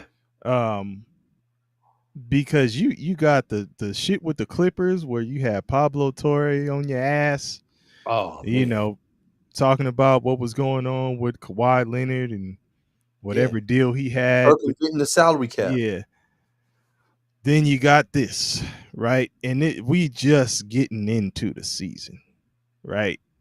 Yeah. The stuff with We the do. Clippers was preseason, Oh, and now dog, you hit with this. this is the 8th day. Yeah, like this is crazy, and you have to navigate through all of this. Like they say, you know, you welcome all types of publicity because you in the news. Well, do you? No, you don't want this. Right. Like this is, you know, No, this is yeah. I don't know. Like all publicity ain't good. You know what I'm saying? And this is one of those things where it's gonna be tough, man. Even if, let's say, these guys are exonerated down the line, Mhm. like, will you ever? You won't forget it. No, you can't. You can't. Like, I mean, we still remember Tim Donahue. Yeah, and he's been talking. Absolutely. He got a lot to say. Yeah, He's like, man, uh uh what he said was very interesting. He said that David Stern kind of trumped the FBI which is crazy. and made it seem like Tim was a lone wolf Yeah, in this that's whole wild. thing, and then just and halted the investigation. How do you stop the FBI from investigating? Yeah, that's what I don't know about that. Whoa! That's crazy. I mean, makes you wonder, man, about the stories with Michael Jordan. When you got the hockey player like, hey man, we golfed 18 rounds early in the morning and we were drinking beers and we went and we did another 18 rounds and I'm like, ah man, you're not gonna be able to play. And he's like, oh, sure I will. And he's like, and me and Jordan were betting and I took thousands of dollars from him. And he's like, oh man, I'll hit 40 tonight and we'll win by 20. And I was like, oh, I'll take that bet. And Jordan hit 52 and they won by 26. Yeah. Like it's crazy, man. But here's what I propose, and this is gonna sound crazy. You know, players are gambling. You want to gamble? You got to play overs. You can't play unders. Get your ass out there, play overs. Now you're gonna be playing hard. Hey, now you're gonna be playing hard, and you know what? If you play your overs, you got to put your bets in advance. And if your coach decides last minute scratch, yeah, you lose that money, brother. But we doing overs and get your ass out there and play hard. Give the people what they want. Bong said that's a great idea. Yeah, like because like dog, I'm watching stuff, man. I saw what's my man? I saw Aaron Gordon, right? I'm looking. Aaron Gordon's prop bet was it was like five rebounds. He had to get 5 rebounds, or 5.5, so he had to get six rebounds. And my man had 3 rebounds in the first quarter. And next thing I know, Aaron Gordon is just closing out on all shooters at the 3-point line. I'm like, why the hell are you closing out? He's closing out, running away for the rebounds. You know how many rebounds he finished with? How many? 3. He hovered around the 3-point line the whole night, and he just kept closing out and standing out of bounds. I'm like, man, come on, man. Come on, dog. So, absolutely, Bong, the new definition of betting on yourself.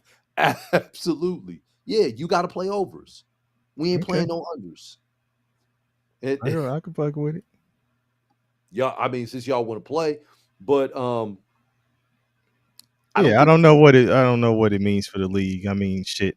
I'll tell you, it's just don't think that this shit ain't been around, right? This is you're. It has. I'm sorry. Huh? Yeah, I mean, yeah. So yeah, it has. yeah, and they, who knows who has their hands and fist in it? Like what I don't understand, and I just want to say this one last thing because I know we got other topics to touch on. I don't understand why they're going to the websites that are affiliated with the NBA. Why aren't people going through like backyard bookies like they do in the old days? because that's not where the bigger pots are. Yes, You but chasing the money. What do you mean? That's what? that's an easy answer. They chasing the money. No, but I'm saying this, DP. You can win 15 to 20,000 a week and just not get caught. That's not enough. A week? That's not enough. Don't you? What do you mean when people start getting gambling is an addiction? I hear when you start doing it and making money, you're like, oh, I can do this and make more, or I can hit bigger. I can man, like who, what it is. They are chasing the bread. And people think they can manipulate the systems and get away with stuff. That's exactly what they thought they were doing. And look at Bong's last comment. Harden's over was 20 and a half yesterday. He had 20 at the half. He ended with 20, allegedly. Man, it really makes you look at people like, man, come on, dog. Yeah, I'm telling you, when I saw Aaron Gordon closing out on all 3-pointers, I'm like, Aaron, that ain't even your man. What are you doing? Hey. But yeah, man. But hey, man, on another note, the NCAA, legalize betting on professional sports. What do you think about that? And quick story. I'll make it quick. My oldest son, when he graduated high school, so he graduated, he was over the age of 18. So we was playing prize picks in my house. When he got to University of San Diego, they told him he could not have prize picks, he couldn't have DraftKings, he couldn't have any of that stuff. So he had to delete it.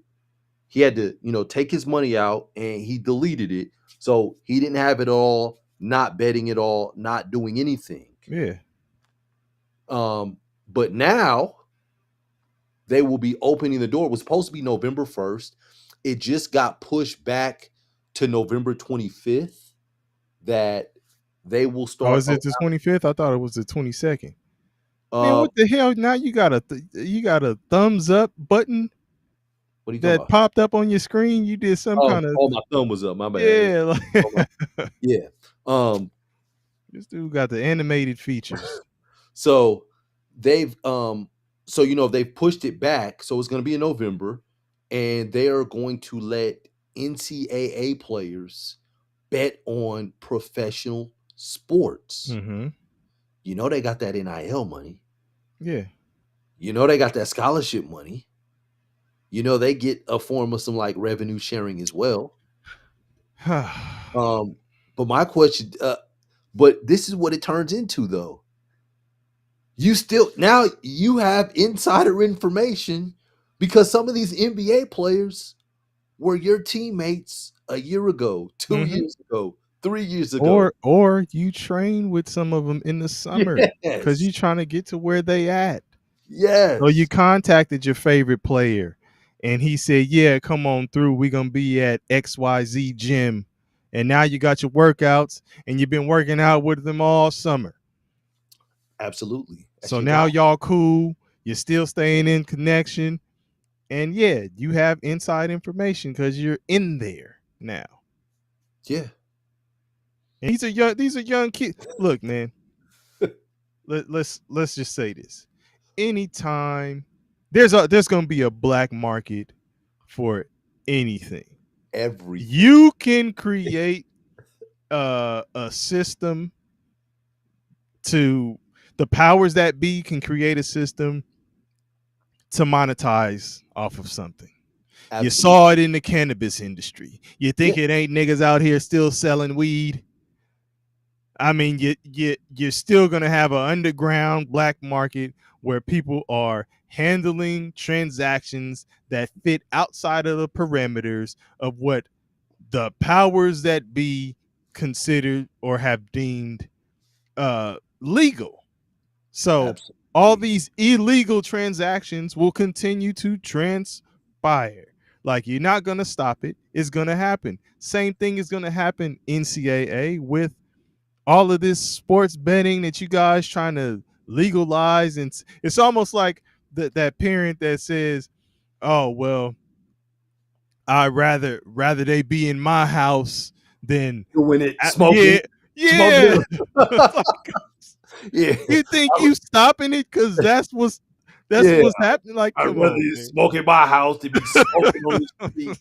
At least I'm giving it to him, so I know what's in it. Smoking at your house, smoking down the street, smoking around the block, smoke. They smoke. Yeah, you got Smokey. You raised Smokey now. Like, come on, man. You're not stopping nothing with this. You talk about the Wild Wild West and what the NIL was creating. What you think this is gonna do? Man, I see more arrests coming. Man, look, it's crazy. I see more arrests. I see more people getting caught up. The NCAA, they just banned 3 people for betting on college games and doing the insider trading information. It was some from Fresno State, one from San Jose State. And now you open the door for them to bet on NBA games? Yeah. It's crazy. What are we doing? Crazy? It is crazy. And even crazier. It gets crazier, right? So now you have NCAA men's basketball recruiting professional athletes. So I've heard a few coaches who have spoken out against this, right? Izzo. Izzo being one of them. Izzo, yeah. Yeah. So you have London Johnson, who was he played in the G League. You have Terry Darling, who played in the G League, and you have Coke Yat, who played in the G League as well. So Johnson is the player who just recently committed to Louisville. And this is what kind of sparked all of these conversations and the uproar, if you will. People talking about how can you allow this? You know, you're allowing a player to go pro, and then they can just come back and play in what we consider amateur sports. I mean, is college even amateurs? Is it moving out of the realm of amateur sports now with the NIL and being all the money that's being thrown around and stuff? We was 5 steps from eternity. 5 steps from eternity. We were 4 steps. So it's close, dog. It's you know they say football's a game of inches. Hey, listen. That's who we are. Let me give you the stats for the 3 guys that I just named, right? London Johnson, his stats. G League stats. Most recent year. 3.1 points per game, 1.3 rebounds, 1.7 assists. Then you had Coke Yat, 2.5 points a game. Has he committed yet? He hasn't committed. I'm gonna get to that. Okay. 1 point, and then 1 rebound, 0.3 assists. And then Darling, who is at Santa Clara, 11.6 rebounds, 2 assists. So he had the best stats across the board out of those 3.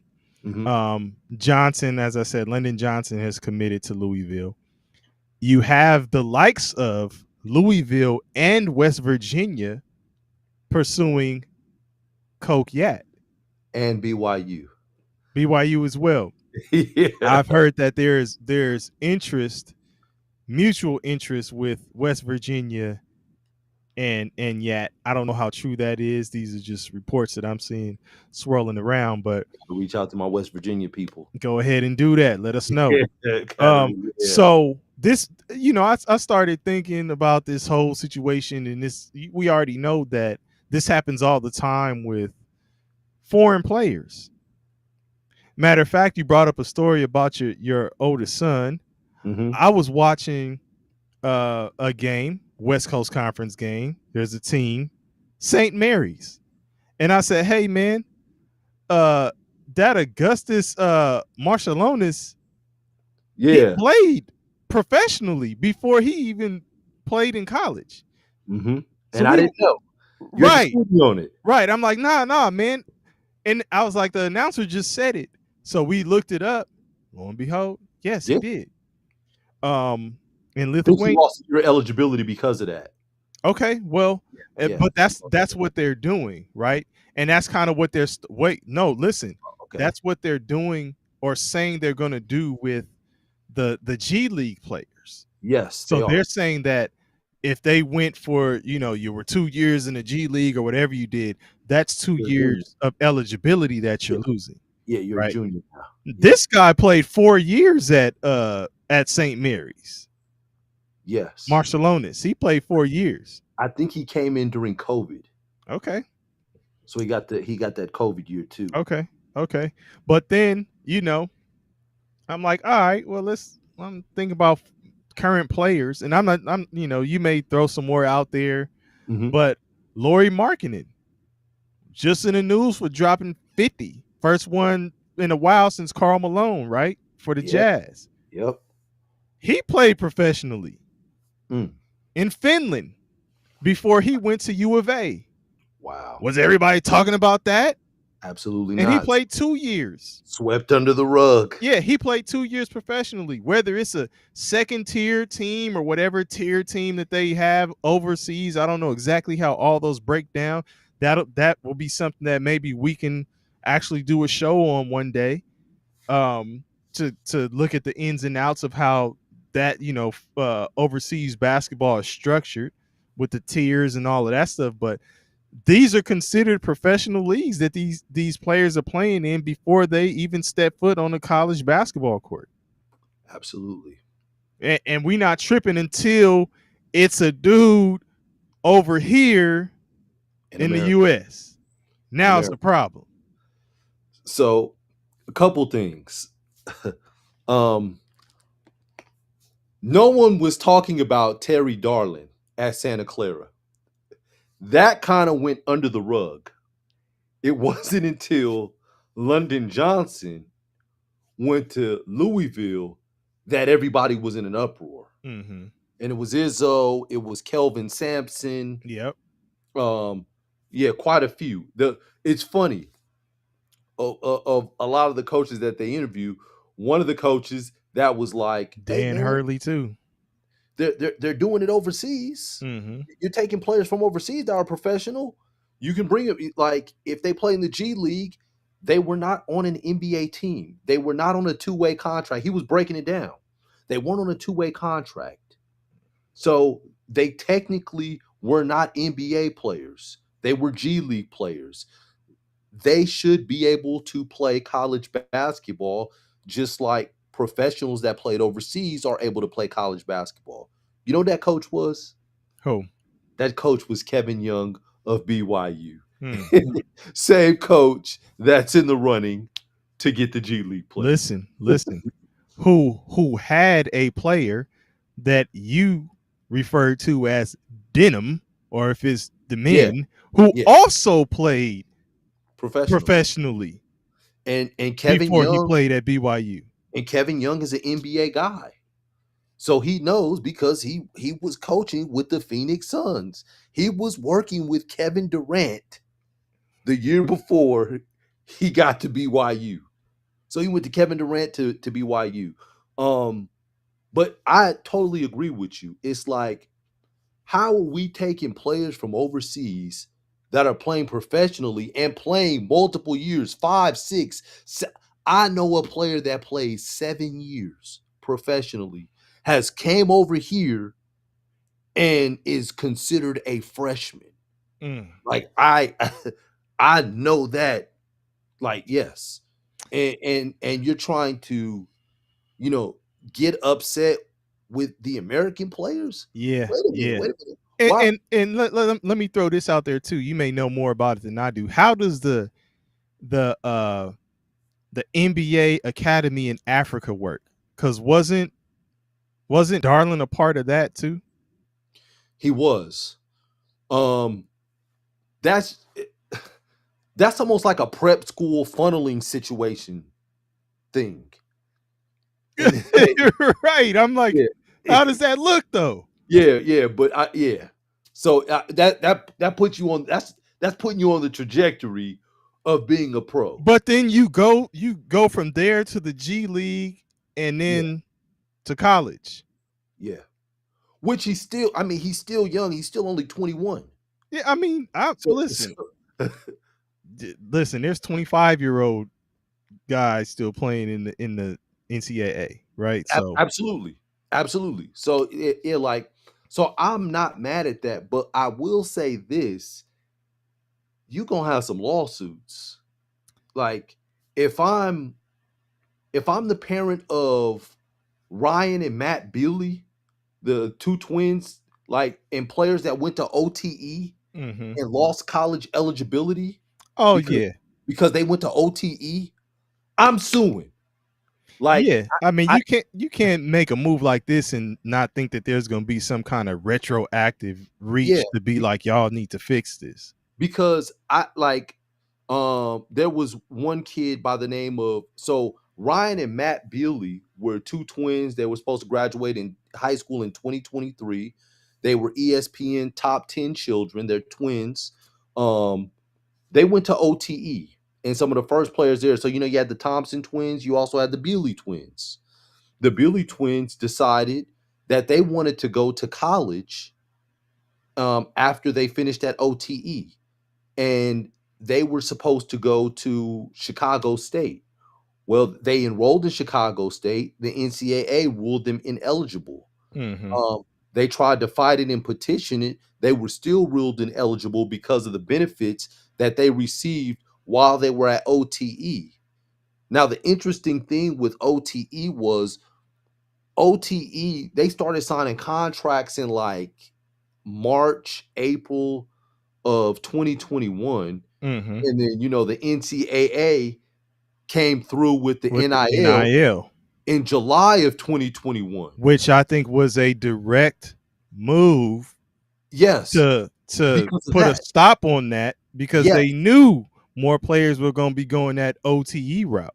exact. But you know who got the ball rolling on it that no one's gonna talk about? It was LeVar Ball when he came up with the JBL League. Yeah. And he just didn't have the financial backing to really push what he was trying to do. Yeah. Yeah. But Or he even just the support, man, but from he was the players. real trailblazer in all of this. And then OTE, which allegedly is backed by Nike, kind of came through with this. And then they were paying children, and they got the Bealey twins, who were top 10 players, and they got another player named Jalen Lewis. Jalen Lewis was the number 2 ranked ESPN player in the class of 2023. He was a 5-star. He was 6'10". He was on the trajectory of being a McDonald's All-American, a one and done, an NBA player. Ranked number 2. He went to OTE. He lost his college eligibility. Last summer, he was on an Exhibit 10 contract with the Milwaukee Bucks. For those of you that don't know what an Exhibit 10 is, it's a non-guaranteed 1-year contract. Mm-hmm. So they bring you in for training camp, summer, and that Exhibit 10 can then be converted into a 2-way contract. You can be a 2-way G League player. And then if you're a 2-way G League player and you're waived before the 60-day period, then you get like a $70,000 bonus. So there's money into it, and it's an opportunity for you to get in the door with the Exhibit 10. But that's a hard way to go on that Exhibit 10. And but he played this OTE. He did receive some kind of benefits, as do most of the people that go through OTE. But Yeah. because he was a few months before everything was okayed, he missed out on stuff. So it's like, so I really feel for those guys, the guys in the beginning that went to OTE that were ruled ineligible, only to see overseas guys that are playing professionally able to come get scholarships, get NIL money, Yeah. and now see G League guys be able to, get NIL money and get scholarships to play basketball. Yeah. So, I'll put another spin on this before we move on, right? Mhm. Because I was just in the trenches with my daughter in her Yeah. recruitment process, trying to figure out where she was going to play. Different sport, it's Mhm. soccer, but it's still a lot of the things that apply to basketball, football, and other sport would still remain just in general as far as recruiting goes. So the portal is open for all sports, Mhm. So you have the portal that's working against high school kids. Yes. You have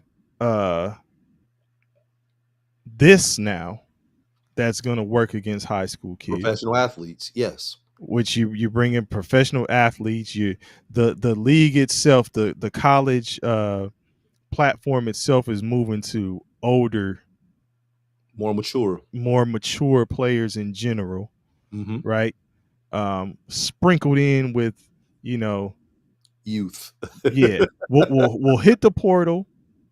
We'll get a couple JC kids, and then we'll throw a dash of high school kids in there.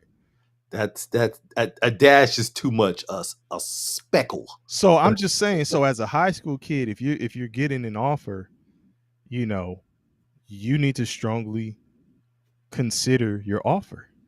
Like really take a look at who's offering. If it wasn't your first choice, or even something that was on your radar, but you're on someone's radar, I wouldn't just turn my nose up to it. I'd really take a look at the program, see if it's something that would be a good fit for you, because you could be chasing, you know, and what you think is an opportunity somewhere else that just will never come to fruition for you. Yeah, you're pushing that boulder up a steep hill. Yeah. Yeah. So I mean, it's gonna be tough for, or even tougher. It's already tough for the high school kids, but even tougher for high school kids now. Which, you know, this will be another discussion too, but I'd like to see exactly what's gonna happen with JUCO and how that's gonna be treated. Like is it across the board now that you don't lose eligibility in NCAA if you're in NJCAA? If you're playing JUCO, does that not pertain to the NCAA as a governing body? I still think they're trying to figure that out. Right, but that's what I'm saying. That's why I said that would Yeah, be another conversation that we can have, absolutely. but something else that we can, break down. But just know that this has implications on recruitment for high school kids. Absolutely. And man, looking at it, so I was talking to a high school player. He's going into his sophomore year. He's actually got a couple offers. I think he's got like Long Beach State. He's got some big West schools, Long Beach State, UC San Diego.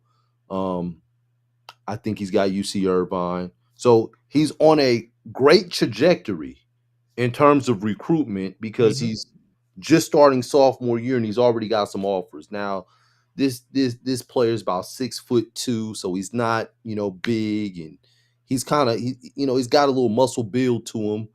Um, but they're projecting that he's going to get taller, he's going to be better. I'm looking at him like he's going to get better, but I don't know how much better because you're not really a one and you don't really shoot it like that.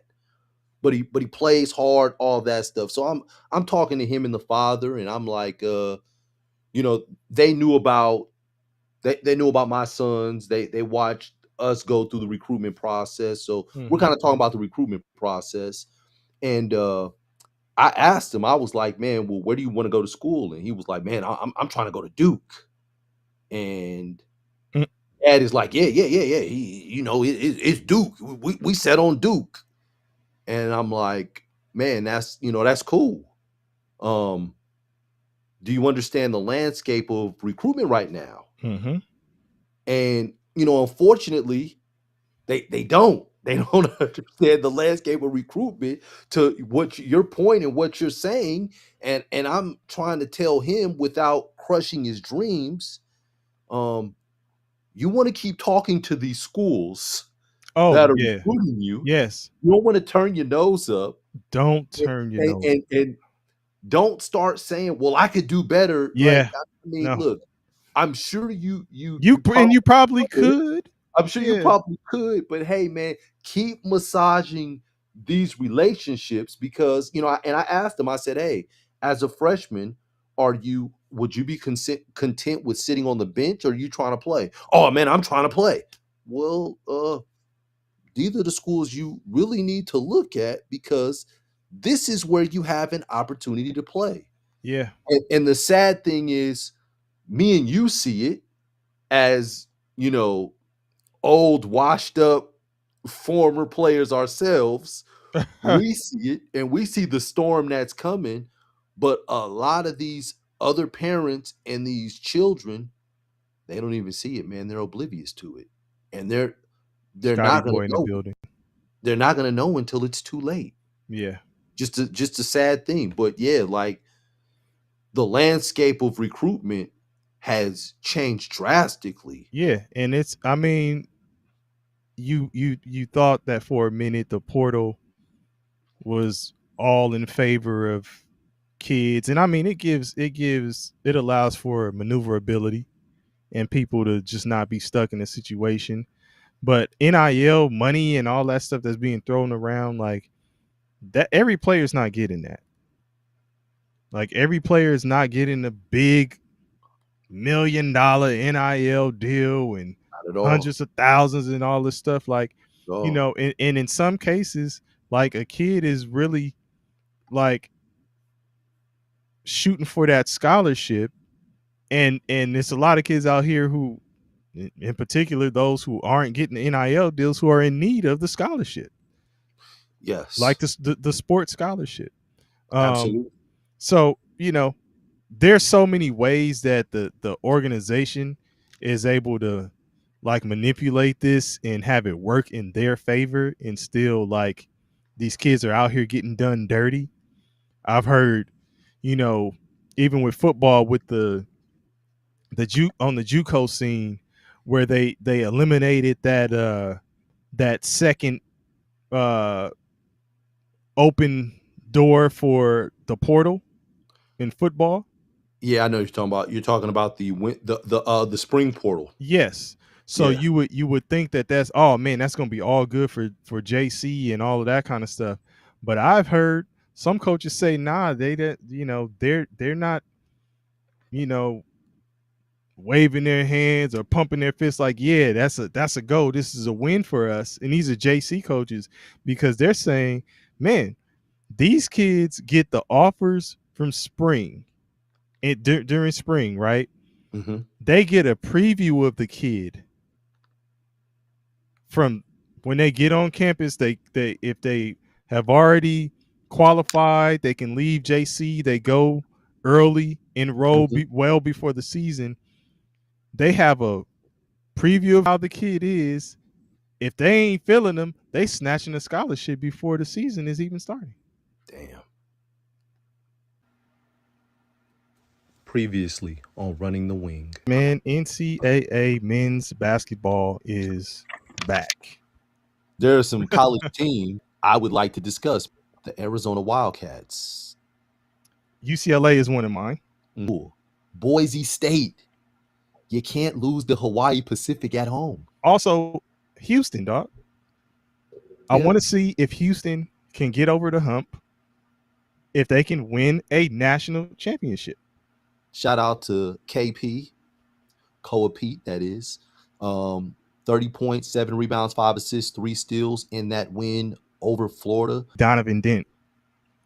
I believe he is going to be one of those dudes that performs on the bigger stage, and you'll see people talking about him in terms of potential to play in the NBA.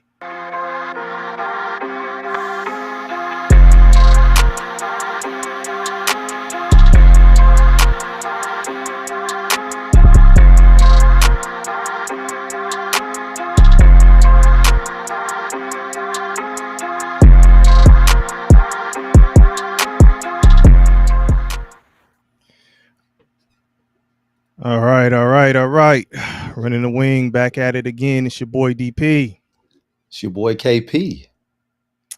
Man, Alf in the building. I saw Alf saying basketball on Thursday Night Football. Yeah, man. We are gonna be still doing the Thursday Night Football recap. You'll see me again. Yeah, but Running the Wing is in the building right now. We didn't go yesterday, which we're trying to get it locked down to Wednesdays. Mm-hmm. You know, we're shooting for, that's the goal, but we couldn't go a week without putting something on wax again. So what's good, Scotty boy? Yeah, it's live. Scotty boy's like, is this live?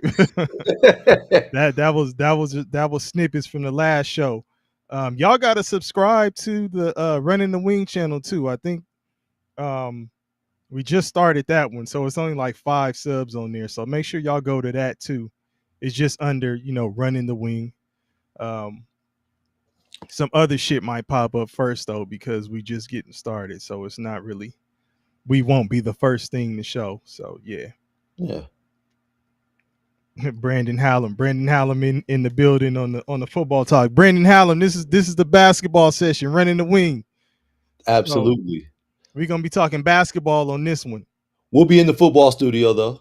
We'll be in the studio Yeah, we'll talking be in there football. later. Yeah. Okay. But without further ado, man, Let's get to it.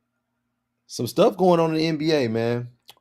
What's up with Ja Morant and the Memphis Grizzlies? Oh man, what's been up with them? It just looks like it's a slow breakup. I don't even I guess it is slow because it hasn't happened, right? Yeah. But yeah, it's Ja Morant clearly looks unhappy. And the Memphis Grizzlies look unhappy with him as well. Um, I don't think he was happy with the hiring of this new coach. He's the interim coach once they got rid of Sleeves in the building. but and I think this coach, the new coach, is more so like, look, man, either you gonna get on my page or we gonna find a way to sit you down or move past you. Okay. I mean, sitting down is something that's not gonna happen with a player like that, right? You're going to move past him if it's a situation where he wants to go and you want him gone. Like, you're gonna have to get what you can in return for him. So you have to start looking to make your trades now. Sitting them down, what is that, like a punishment? Like, I said sitting down, and that's the wrong choice of words because he's still playing 34 minutes, 35. right. He's not necessarily sitting him down. That don't it ain't high school, right? Where it's like, man, go sit your ass down, to the end of the bench, and then you let the game go along. Like, no, these guys are getting paid. Like, jobs ride on performances of players. So they got to decide really what they want to do. Do you want to stick with Ja Morant? Does Ja Morant want to be there? If he don't, then if it's a mutual thing, yeah. What are we waiting for? They're waiting for the right offer. And you're not, unfortunately, you're not going to get equal trade value for Ja Morant. Nico Harrison isn't making trades anymore at the moment. So you can't get that value. You see Sleeves. He said, thought this was another clip of KP walking through the giving his opinion. Wait, what? Oh shit. Oh, he's saying it like one of your individual rants when you jump on and just start talking about the hoops and shit. Oh no, man, was funny. But yeah, it's. I'm gonna read you some stats, man. Okay. 4 for 14, 3 for 18, 7 for 20, 6 for 19, 5 for 16, 3 for 14. That's Ja Morant's shooting in the last 6 games.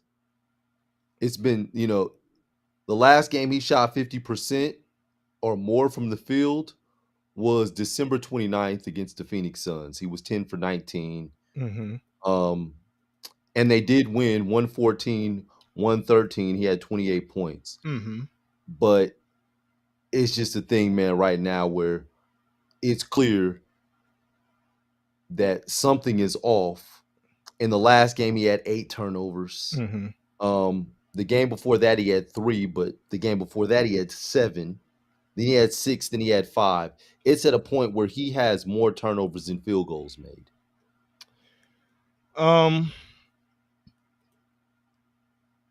I mean, and honestly, you have to look at the makeup of that team. Cedric Coward, not to be confused with Cedric Howard. I definitely like his game, rookie. gonna be doing some big things for them. Big things, baby. Big things, baby. Big things, big things, big things, big things, baby. But we all know that this team goes as Ja Morant goes. I don't think they can do anything as far as making any kind of playoff push or anything like that without him playing well with the current makeup of the team. And if you move on and the team, you shake up the roster, then now we looking at something different. But as it stands, it goes as he goes, right? So if he ain't playing well, you threw out those numbers of his shooting and all of that type of stuff. What's their overall record? I believe they're 4-9. 4-9. That ain't gonna get you nowhere. And they are 4-9, number 11 overall in the West. Yes. Like, it's not a good recipe right now. It ain't. Yeah. It ain't clean. It ain't 409. No. It ain't that. It's No. 409. No. So nah, man. So you think he'll be traded before the trade deadline? I do.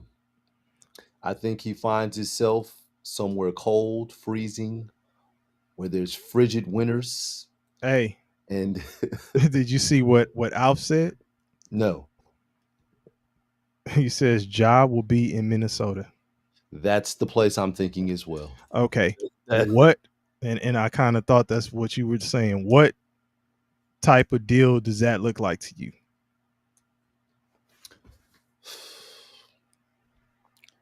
I think that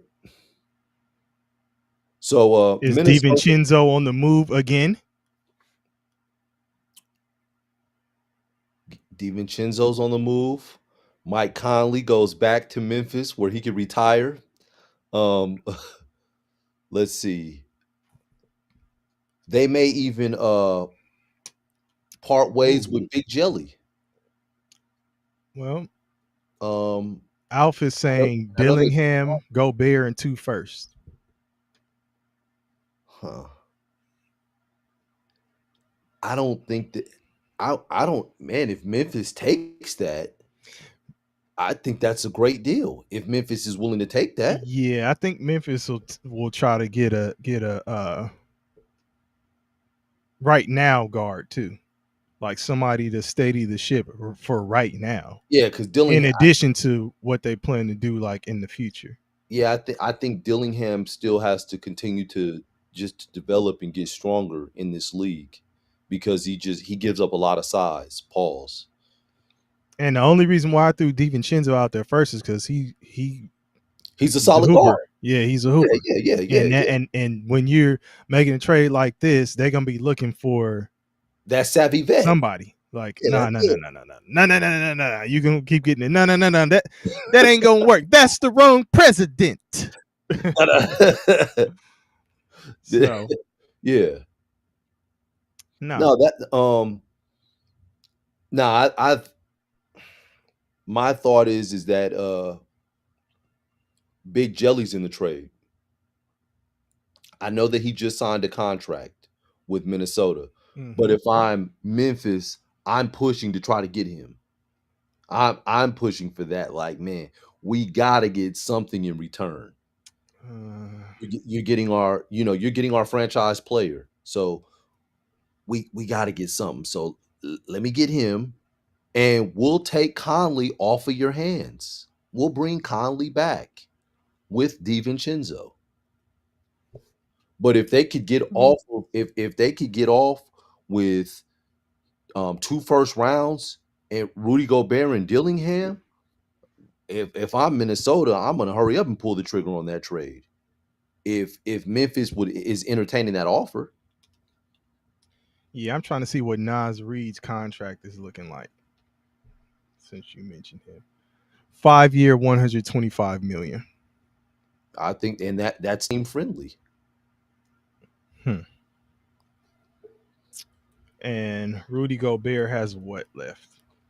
Because Alf is saying that's the only way to make the money match.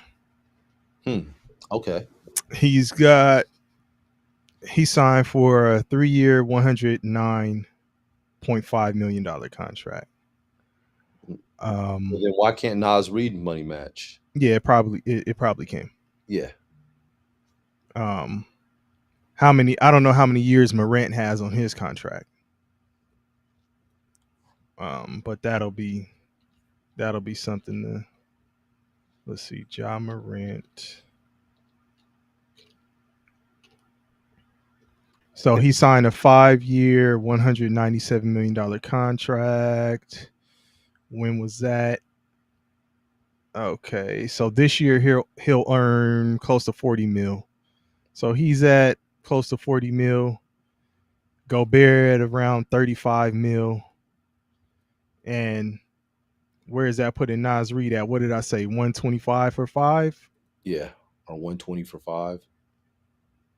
Okay. I mean, you got to do some number crunching, and it's Yeah. not just going to be those guys. You got to No, put a couple no, different no. players in the mix, but And your boy Cedric Howard is he may end up being the face of that franchise. Like, and for those listening, you think he's the face of a franchise kind of guy? I do. Yeah, he Okay. interviews well. Yeah, that was one of the things that that they raved about him, GMs and everything in the pre-draft. It was talking about how well spoken he was and how well he interviewed. So Okay. absolutely. And I mean, look, if Memphis is tanking and doesn't do well, I know a guy, Memphis is Tennessee, but I know a guy not too far over in that Kentucky area, Louisville, that Who we talking about? Mr. Brown. What can Brown do for you? See, he might be of interest in next year's draft to help your franchise out. But it looks like they're slowly getting rid of the disgruntled employees because Desmond Bain looked disgruntled last year. Yeah. And like they got him. Yeah. No, for sure. I don't know. I see Alf says if you don't send Rudy, it'd have to be Nas, Dante, and Conley. Yeah. I mean, that's kind of what if I was in that room with the Grizzlies and rubbing elbows with the decision makers, I'd be saying I got to get Nas Reed and DiVincenzo. Absolutely. And a pick. If we can squeeze hit a pick. Start high, huh? Hell yeah. And no, you gotta get the pick. No. Queen DiVincenzo. Okay. Deal. And Sleaze. Yeah, man. He's pretty good, man. He's pretty good. He better than his father. I don't know. Look, man, I'm not gonna go that far. Alf says he's been watching. Say they got to give him some more time. So, yeah, man. Yeah. Yep. Oh man, I know Alf has been watching. because he know that they ain't giving. Yeah, exactly. Hey man, I'm trying not to say, as the angry uncle over here. I'm just like, yeah, man. That's how I agree. Watching Alf. I ain't have to say nothing. Right. Man. So, man, since we're looking at the Grizzlies, and I just said I don't think that they'll be in the mix for making the playoffs. What new teams will make the playoffs? Whew. The San Antonio Spurs You think will so? be in the playoffs. I think they will be one of them. I agree. Um, I think. Uh, First, I mean that makes me think about who's not going to be in the playoffs, Yeah. and the Clippers would, even though that's my squad, they would be the first ones that I'm saying Man, won't be in there. Um, man. so are we swapping the Clippers and the Spurs? Because everybody else, it looks like that's their well, yeah, No, it's not. That's not the only swap. Remember last year, Matt, huh? Memphis made it last year. Oh yeah, Memphis is out of there. I said Memphis is out of there. Yeah. Memphis made it last year. Yeah, Memphis is out of there. I think Alf's Portland Trailblazers Mm, are going Alf, in. Alf. Now you're a true fan. Is it fool's gold out there in Portland? Tell me, please. KP thinks they're gonna make the playoffs, but is it fool's gold? I think the pie is right, but it's not pie right. Oh wow. The pie is right. It's it's that pie that Martin stole on life. Oh, The pie was right. Alf said, is this in order? He said the seeding will be OKC, Denver, Houston, Minnesota, San Antonio, Lakers. Look, not to be confused with the Clippers, Portland, and Golden State. So you think Golden State will be in the play-in? Okay. I have to agree with this man. Alf, Um. I have to agree with you, man. No arguments here. Yeah, I was definitely taking the Clippers out. It's just not looking good right now. We'll get to some more stuff about them later. But yeah, they're probably donezo. Now listen, I hope I'm wrong. I hope I'm wrong. This is a good lineup right here for the playoffs. This is Western Conference though. So let's take a look at the East. Um,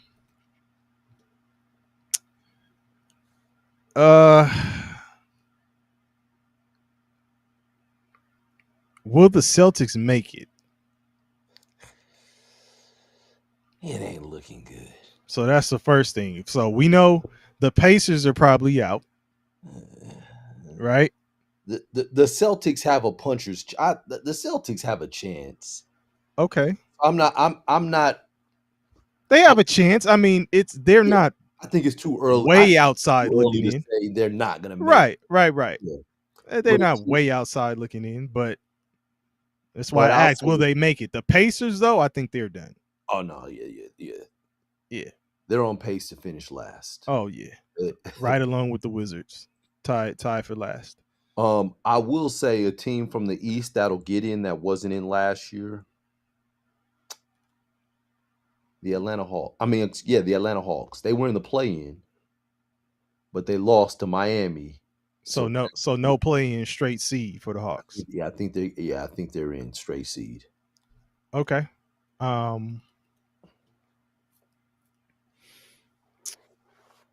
So Atlanta, Pacers out, Atlanta in. Celtics, you think will hang on, or you think they're I think that they're in a play-in situation. okay? Yeah, they're in a play-in situation. Oh, Philly didn't make it last year, right? They did not. Yeah, Philly's in. Yeah, my bad. I'm tripping. Yeah, but who comes out? Um, Ooh. Well, Indiana's out. And then the second team that's out. I'm saying, is it the Celtics? Hmm.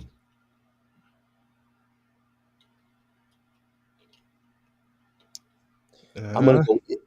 You know what? I'm gonna double talk. I'm gonna say it's the Celtics. Oh, you are. Yeah, I'm double talking. Yeah, because I'm looking at Orlando, and Orlando's doing bad right now. I think they'll make it. Exactly. So I can't take them out. So the team that Milwaukee, it's hard to take them out as long as Giannis is playing. I don't care what the roster looks like. He's gonna get him in. So if I take a team out, yeah, I'm double talking. I'm gonna say the Celtics. Okay. Yeah, I don't know. The Celtics are struggling. I think they might be in a play-in at least to see if they can make a return to the playoffs. So I won't just count them out, but they may be looking at a play-in. I'll say the play in, but I'm saying I don't think they win the play in, so they're out. So And then it's hard to call because I got to see who's in that play-in. because at that point it's 10 teams. Right. So yeah, I'm saying play in, but nah, they don't make you past the play in. Okay. Man. All right, man. In other news, man, the bombshell. Dallas parts ways. The Mavericks. Not to be confused with the Cowboys or any other team in Dallas. The Dallas Mavericks part ways with Nico Harrison. And by the way, Scotty Boy said Celtics won't make it either.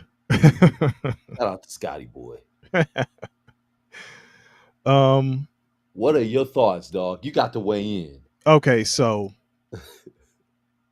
in the history of Harrison, and I know one of the questions I have, and I guess this could be answered once we get further into the discussion, is what makes a good candidate for a GM or president of basketball operations? Is it a former coach? Is it a former player? You know, like what should you be looking for, right? Is it an agent, former agent, or somebody's an attorney who represents play? I don't know, that knows the ins and outs of the legal side of the game, but you got to know something about what's going on the court, right?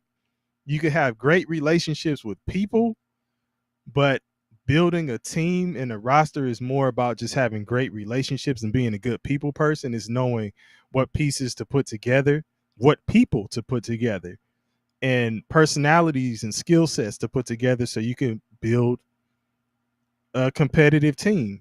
And ultimately the goal should be a championship team. So Harrison, what did he start? West Point, right? Started out at West Point. Spent a year there, transferred to, was it Montana State? Played there for 3 years.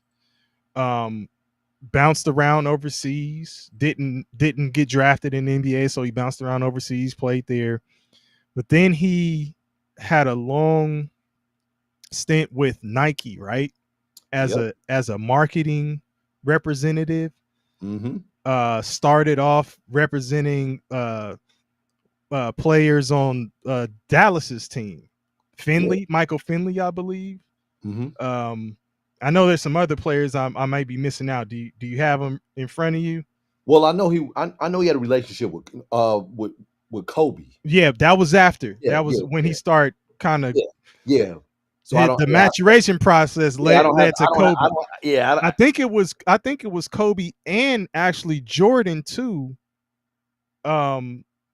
Before Jordan was, maybe it was before Jordan was out of the league, like the later stages. I'm not exactly sure, but I believe he worked with Jordan and he also worked with Kobe. A few other big time players, none bigger than those two, obviously. But he became like a national marketing rep for Nike at some point. So building all these relationships. He's cool with all these guys, and people like him, and he seems like a solid guy. You got to do the meme. but my question, and maybe you saw this in your research, is where's the connection with him? Was it because he was representing the Dallas players to where they felt comfortable enough to say this is our guy, because he succeeded Don Nelson, right? Yeah. Right. So those are big shoes to fill. And you're like, this is the guy right here. So I'm like, okay, what made Dallas say this is who we are putting in this seat right here to lead us going forward in this position? That is a great question. And that's something that I'm trying to figure out the answer to as well. Like, because to everything that I've seen and I've heard when I've spoke to people, Nico was big on the grassroots level with Nike and EYBL. And so he had influence there, and he was doing stuff on that grassroots level. And then when he left, it kind of changed the EYBL grassroots level when he went to the Dallas Mavericks. So I don't know how he got that opportunity, but man, it was an amazing opportunity to have. And one thing that Scotty Boy said too, which, something I thought about as well. He said, let's be real now. Harrison was told to trade Luka. He didn't trade him by his own doing. I'm tired of the propaganda. We're going to get there, Scotty Boy. Don't worry, Scotty Boy. We going to get there. We ball guy. We were just, we building it, Scotty Boy. We building it. We building the argument. If you build it, they will come. Man, you sound like Noah's Ark. Sound like God talking to Noah, man. It ain't Nico's Ark. Yeah, Nico's Ark. Yeah, man. It was a wonderful opportunity to have. When did Nico Harrison get there? Do you know when he 2021, I think. Okay, so because in his first, I think it was his first 3 years, which the track record of what they've been doing isn't bad under his tenure. No, it wasn't. First 3 years, I think they made the conference finals and they went to the NBA finals in one of them years, 2024. Yeah. Yeah. So I think it was 2021. Okay. And he was a part of Jalen Brunson going to New York, right? I'm not exactly sure, but yeah.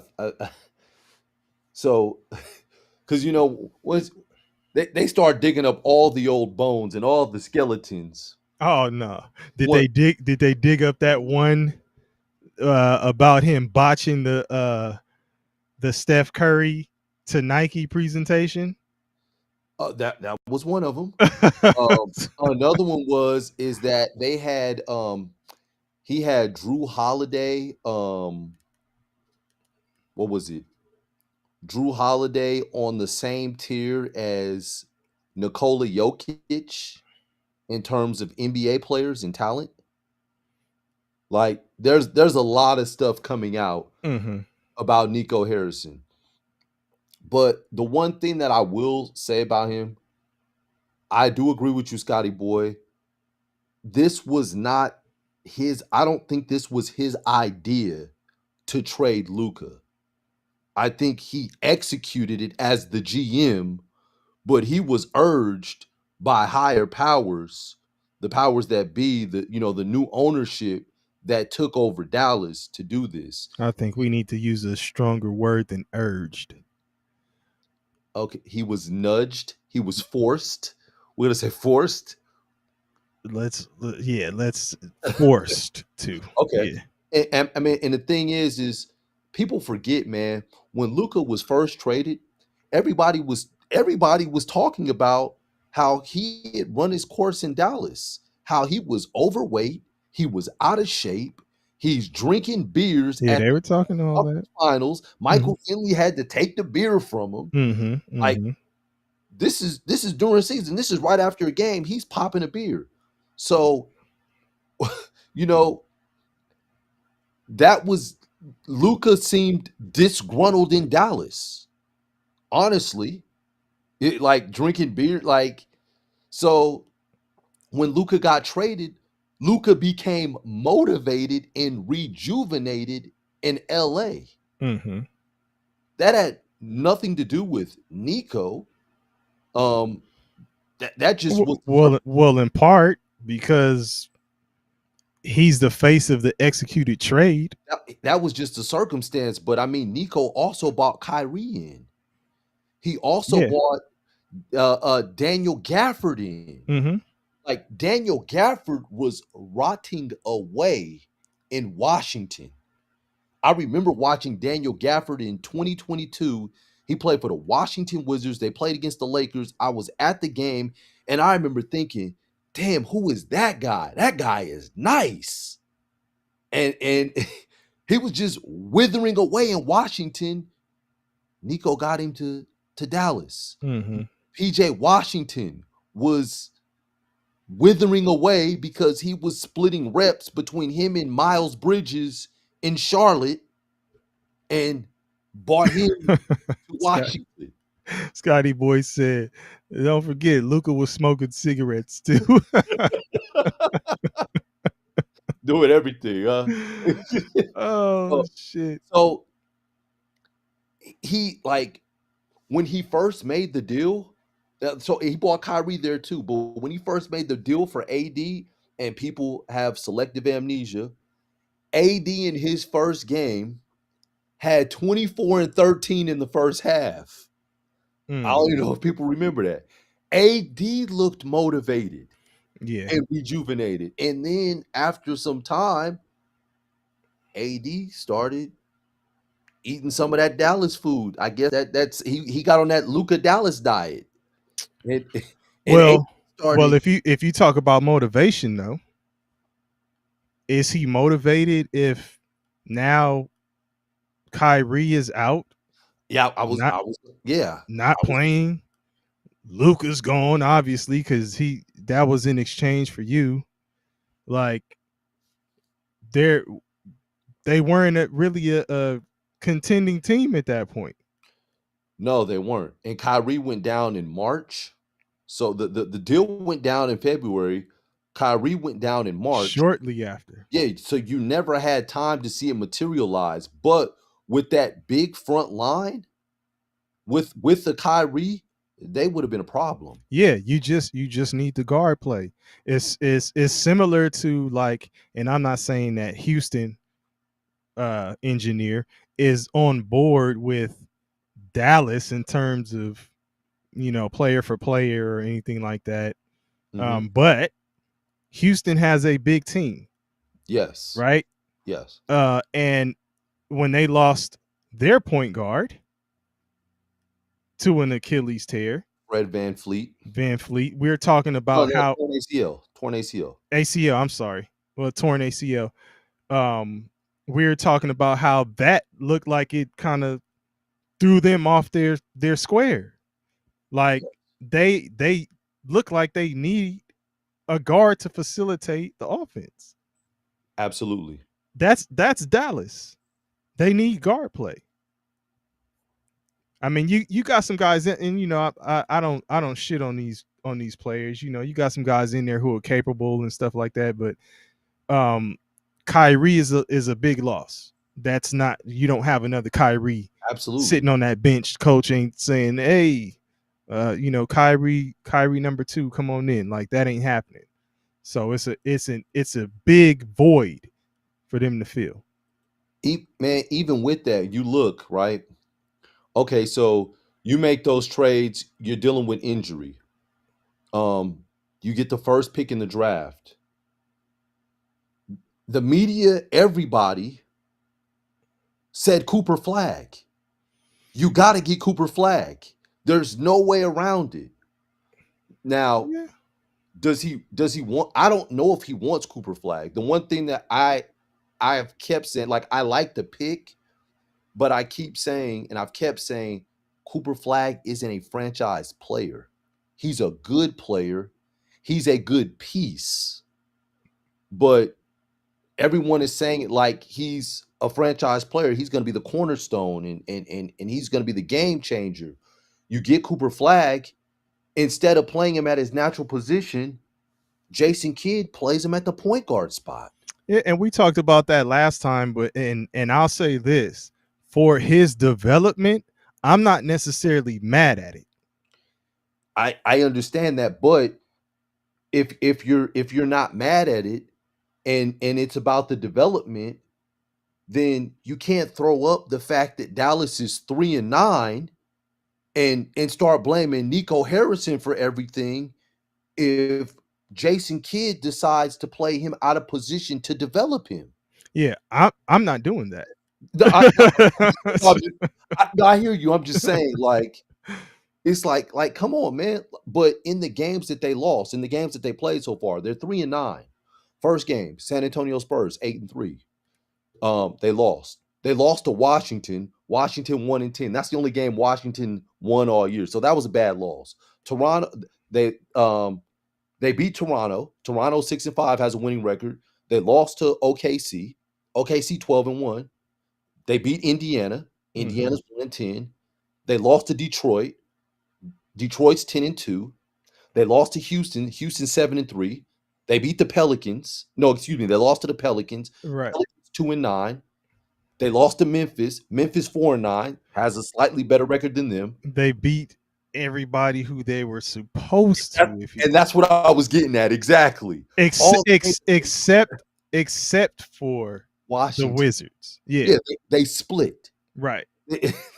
They split with them. But every other loss that they had, those teams have better records than them, and they're probably better teams. And with the pieces that they haven't had their whole team. Like, AD's been out. Gafford's missed some time. Likely's missed some time. Lively missed some time.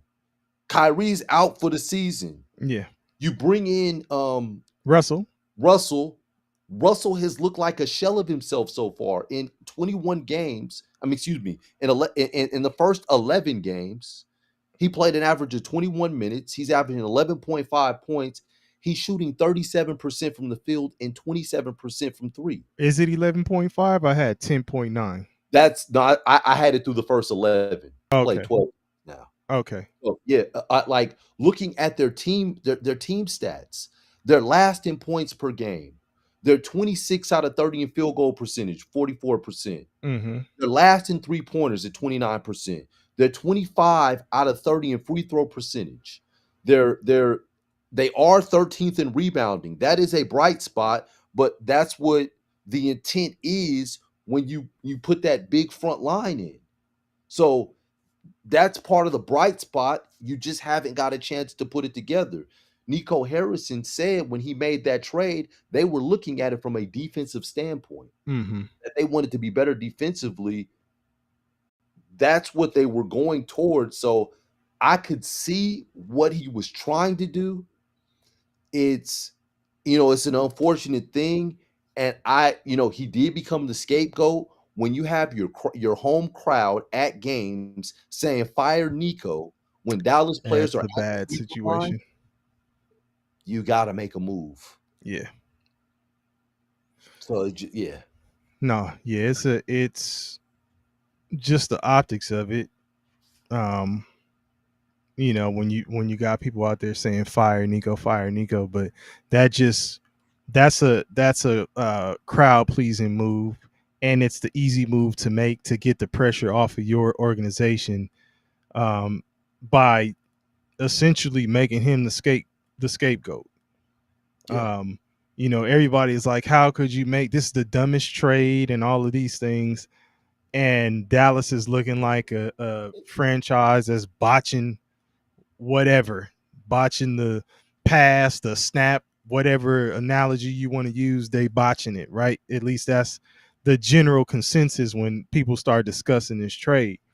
And this is just now. It's like, oh, he was the problem. He was the, he ran our basketball operations. He was the GM. We had to get him out of there. Now we can go, we can move forward and rebuild. So it was a scapegoat thing.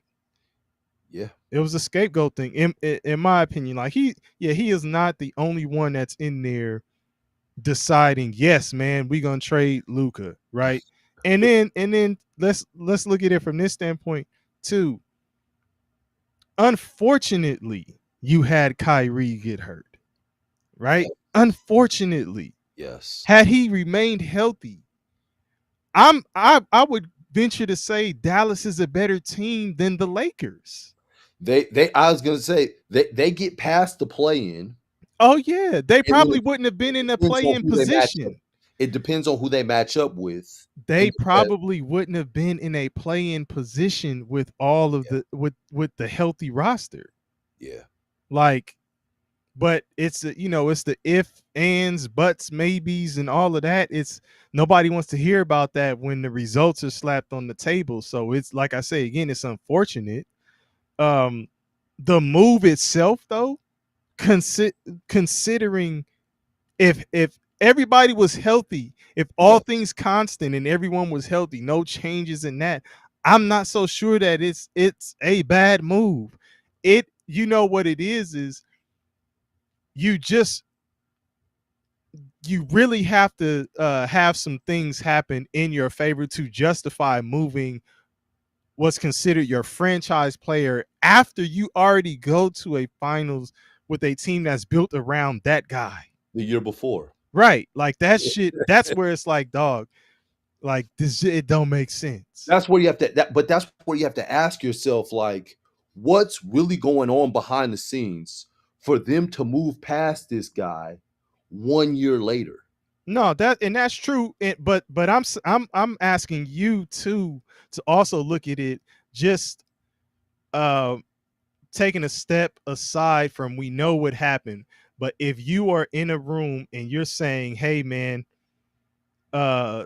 you lose a Luka, but you gain a duo of Kyrie and Anthony Davis with that supporting cast that Dallas had at the time. That was looking like it was about to be a scary team. It was. So AD didn't have to play the 5, and he doesn't want to play the 5. He was back to the 4. Yeah. So I mean, I get it, superstars move, so it'll always be questioned, especially based on the results. It'll always be questioned, but what's funny to me, man, is that they keep, like, I'm looking at some of the media outlets and they're like, you move your biggest international star. Like, for me, I guess it matters, but I'm not looking at it like that. Like, doesn't matter if he's a domestic star, if he's it's your star. You moving your star. Yeah. But we talked about this too, KP, about international versus US players and the push for that. Like, the league is changing. Mm-hmm. That's another discussion in itself. But gotta get you one. Gotta get you one. Like a wavy light. I mean, that's trickling down to NCAA, as we were saying, where you're getting the professional basketball players to come over from overseas to take up these college roster spots. But people are mad because the G League players are doing essentially the same thing. You sent me something about that earlier. Well, I'm sure we'll talk about that again at some point. Absolutely. Yeah. So let's keep it rolling to a segment a new segment we got for you. Are you rolling or not? Right? Mm-hmm. So what we'll do is just throw out some things that are happening in the sport, in basketball, and KP, if you rolling with it in chat, y'all can also tell us if you rolling with it or not. But KP, if you rolling with it, obviously you say I'm rolling, and you just give me your reasons why you rolling, and we'll go from there. Now, if you ain't rolling, you're probably going to hear Stop requested. this is my stop. I'm not rolling. I'm out of here. All right. All right. So All right. Come on. What you got? So the first thing. We on the bus. So Bradley Beal is out. He's got a fractured hip. The Clippers will still make the playoffs. You rolling or not? You asking me that question, brother? I'm asking you that question. You rolling or not?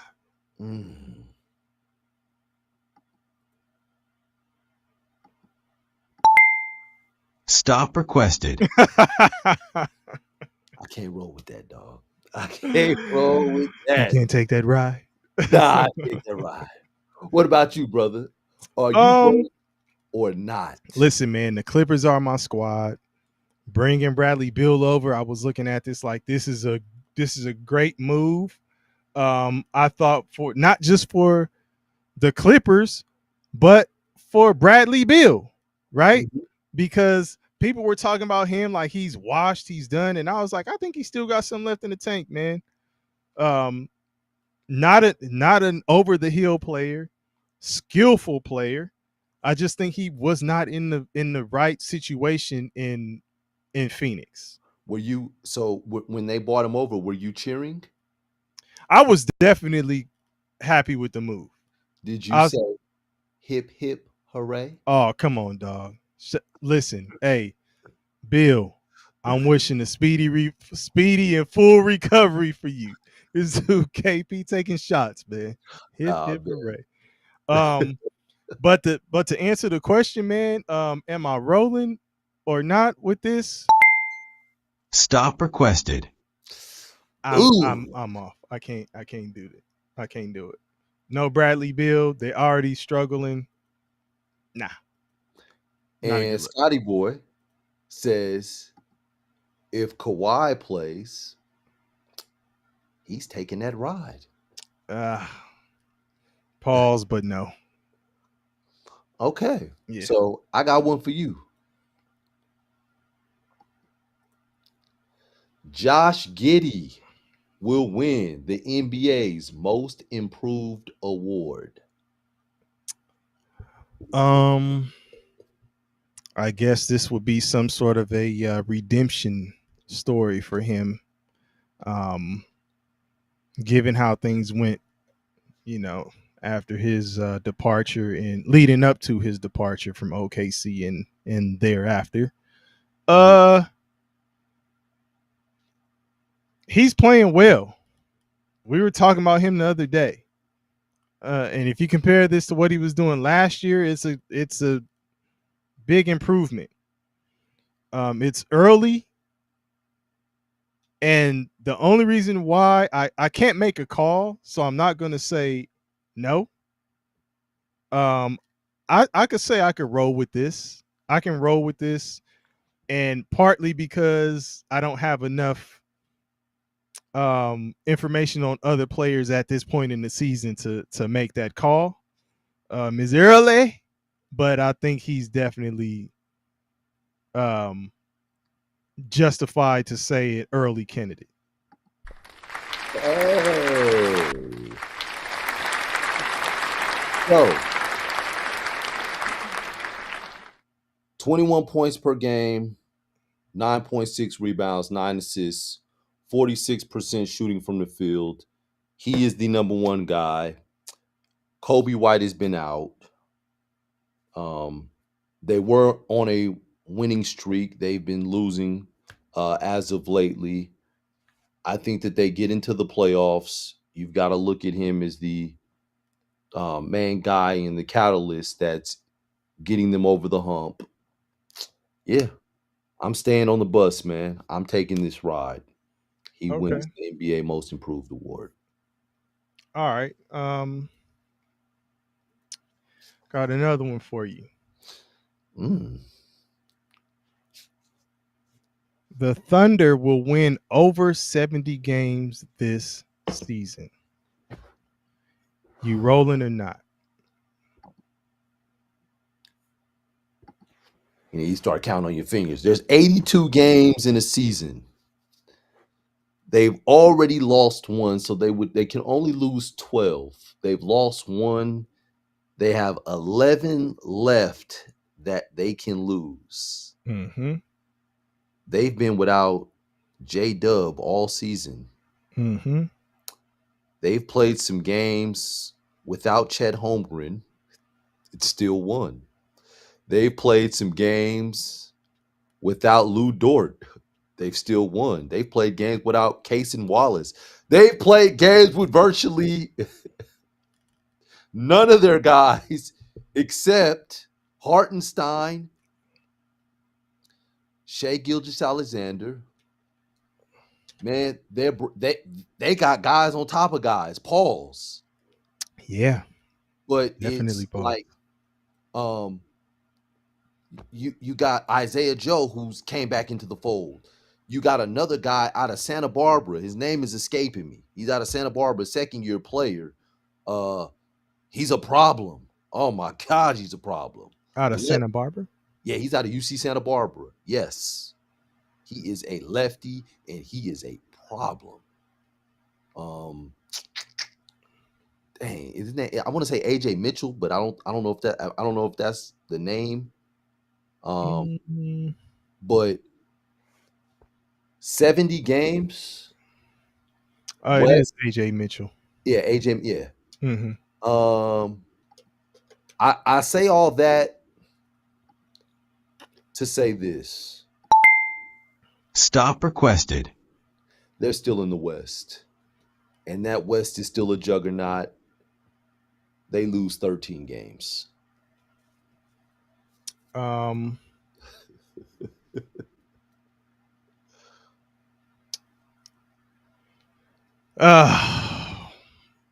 they win over 70 games?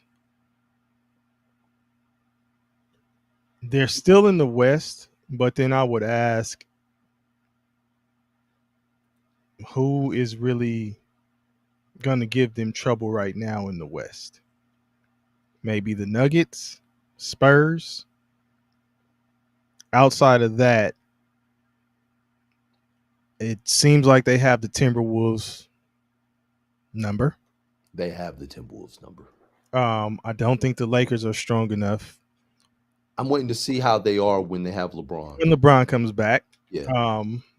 Engineer, no shot at your squad, the Rockets, but we have to see what's going to happen with them. I'm not going to be as long-winded as KP was on it. But I too Stop requested. The 70 is it's a grind. So I'm not sure that's going to happen. They'll get close. Yeah. They'll get close. I got them at 69. Okay. Oh, yeah. Pause again. But go ahead. All right. So y'all be teasing me about his name, so I'm going to give him a new nickname. A healthy Vic Dub. Vic Dub. Who's Vic Dub? I don't know. Who is Vic Dub? I'm going to say his first name and I'm going to point at you. Victor Wembanyama. Okay. Not to be confused with Victor Wembanyama. So a healthy Vic Dub will be this year's NBA MVP.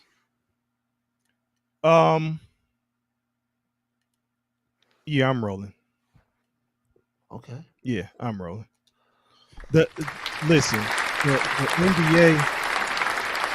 NBA wants it. The NBA wants it. So if he's playing well, it's gonna happen.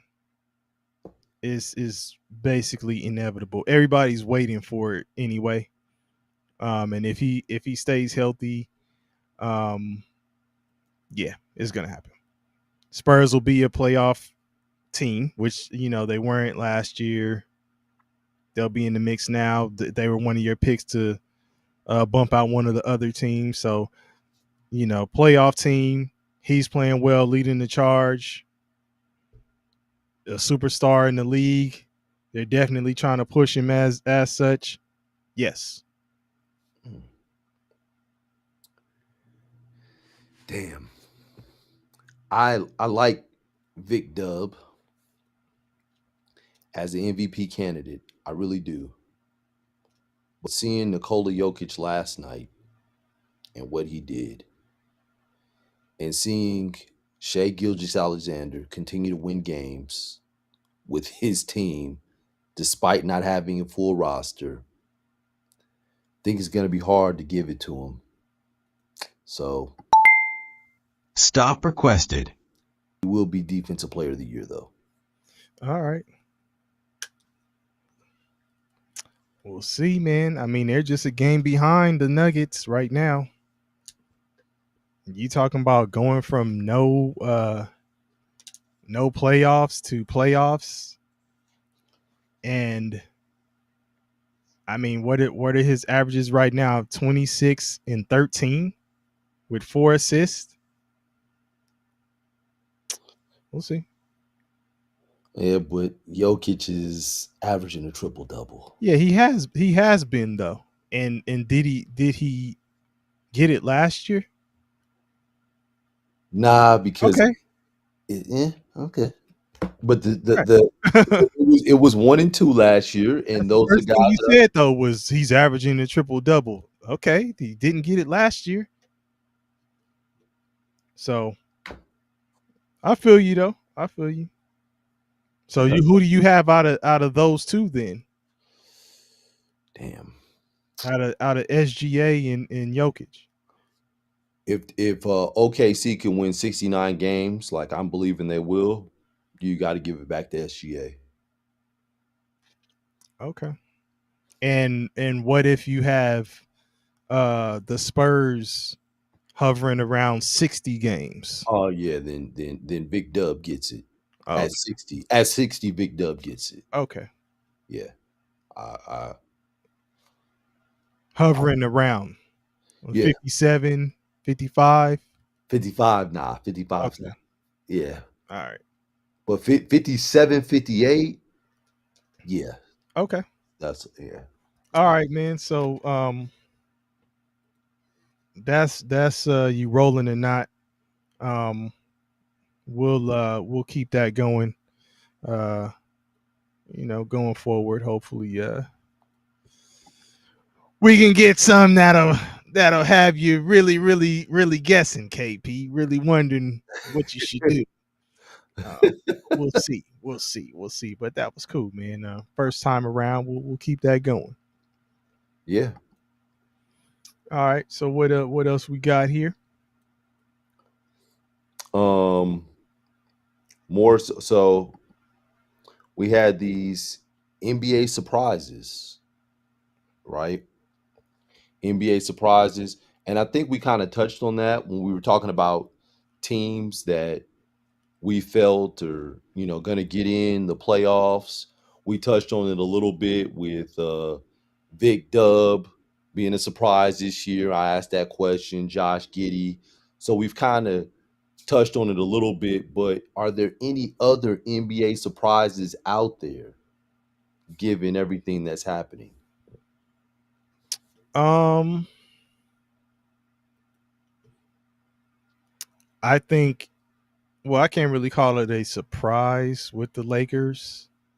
Without LeBron James, they're playing well, Mm-hmm. and we'll see if that stands. But I mean, you do have Luka, and if he is who everyone says he is, then they should be winning, right? Still, he did it with Dallas, so why not here with the Lakers? Maybe because the Lakers roster isn't strong, the supporting cast isn't as strong would be the rebuttal, but he's still one of those guys. So, I would say Western Conference, the Blazers are being in the mix right now. A little bit surprised, especially given the things that are going on surrounding that franchise. Their head coach being caught up in the gambling situation and stuff, and then they're still, in the thick of it. It's early, but they're still doing okay, right? Mhm. I am surprised that the Clippers are stinking the way that they are. Yeah. Even with Bradley Beal not playing, I would think that having Harden, Zubac, and Kawhi Leonard is enough to keep the party going. Damn, you didn't even mention Chris Paul.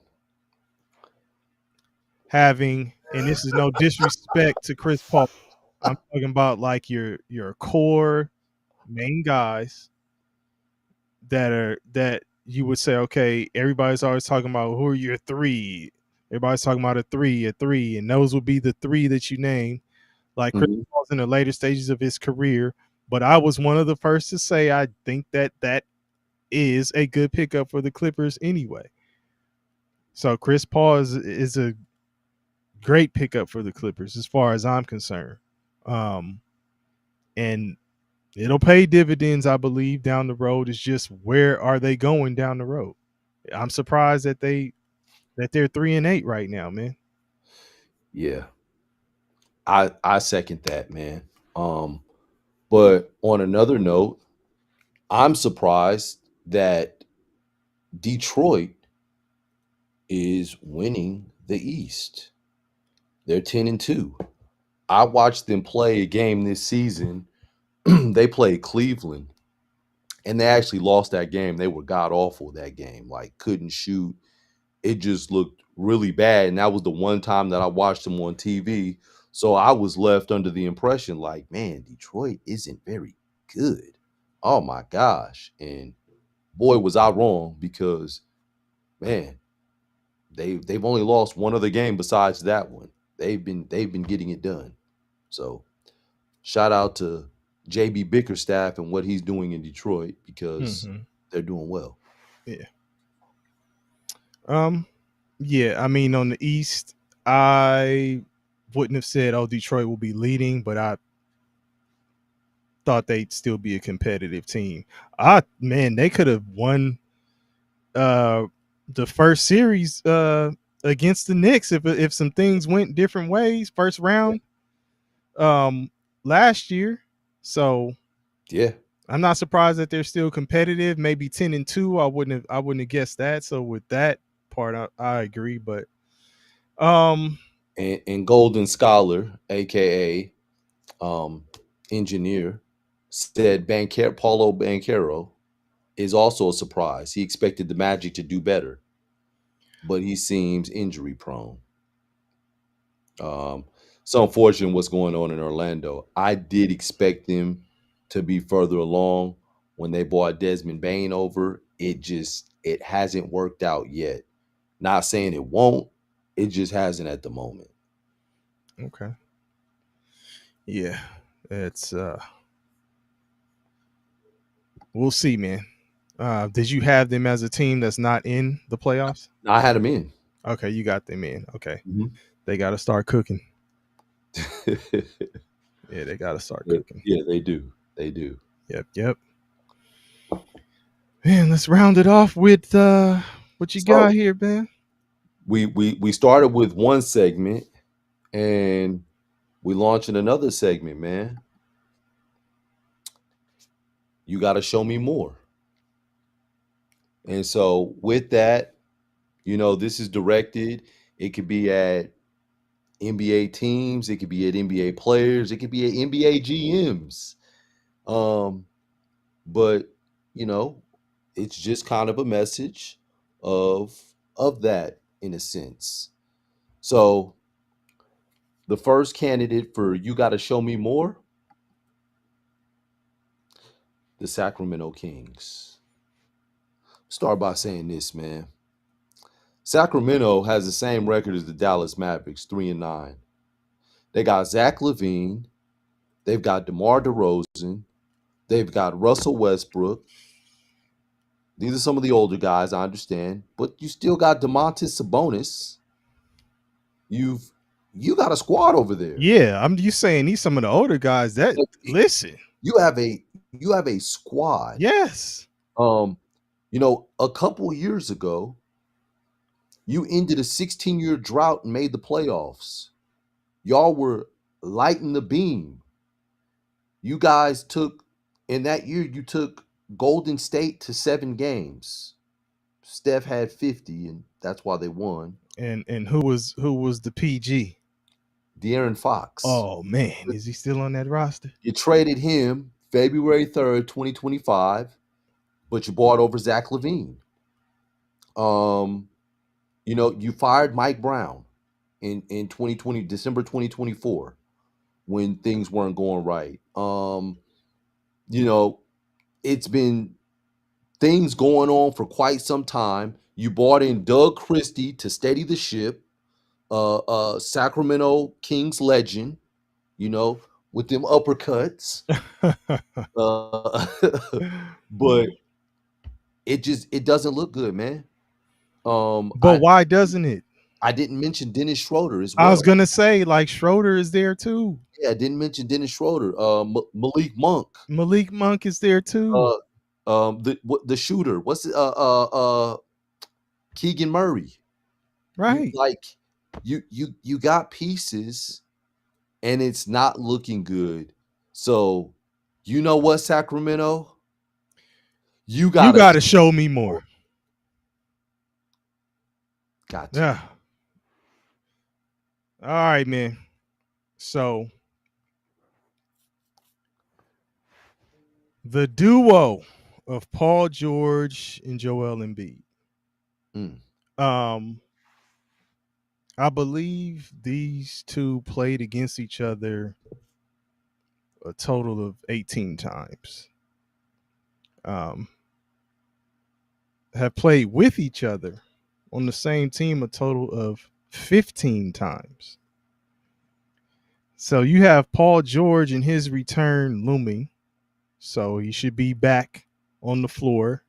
I'm hearing that he's been cleared for, he's in the final stages of, He's been cleared for contact. Yeah, well, he's in the final stages of his return. Let's just say that. Okay.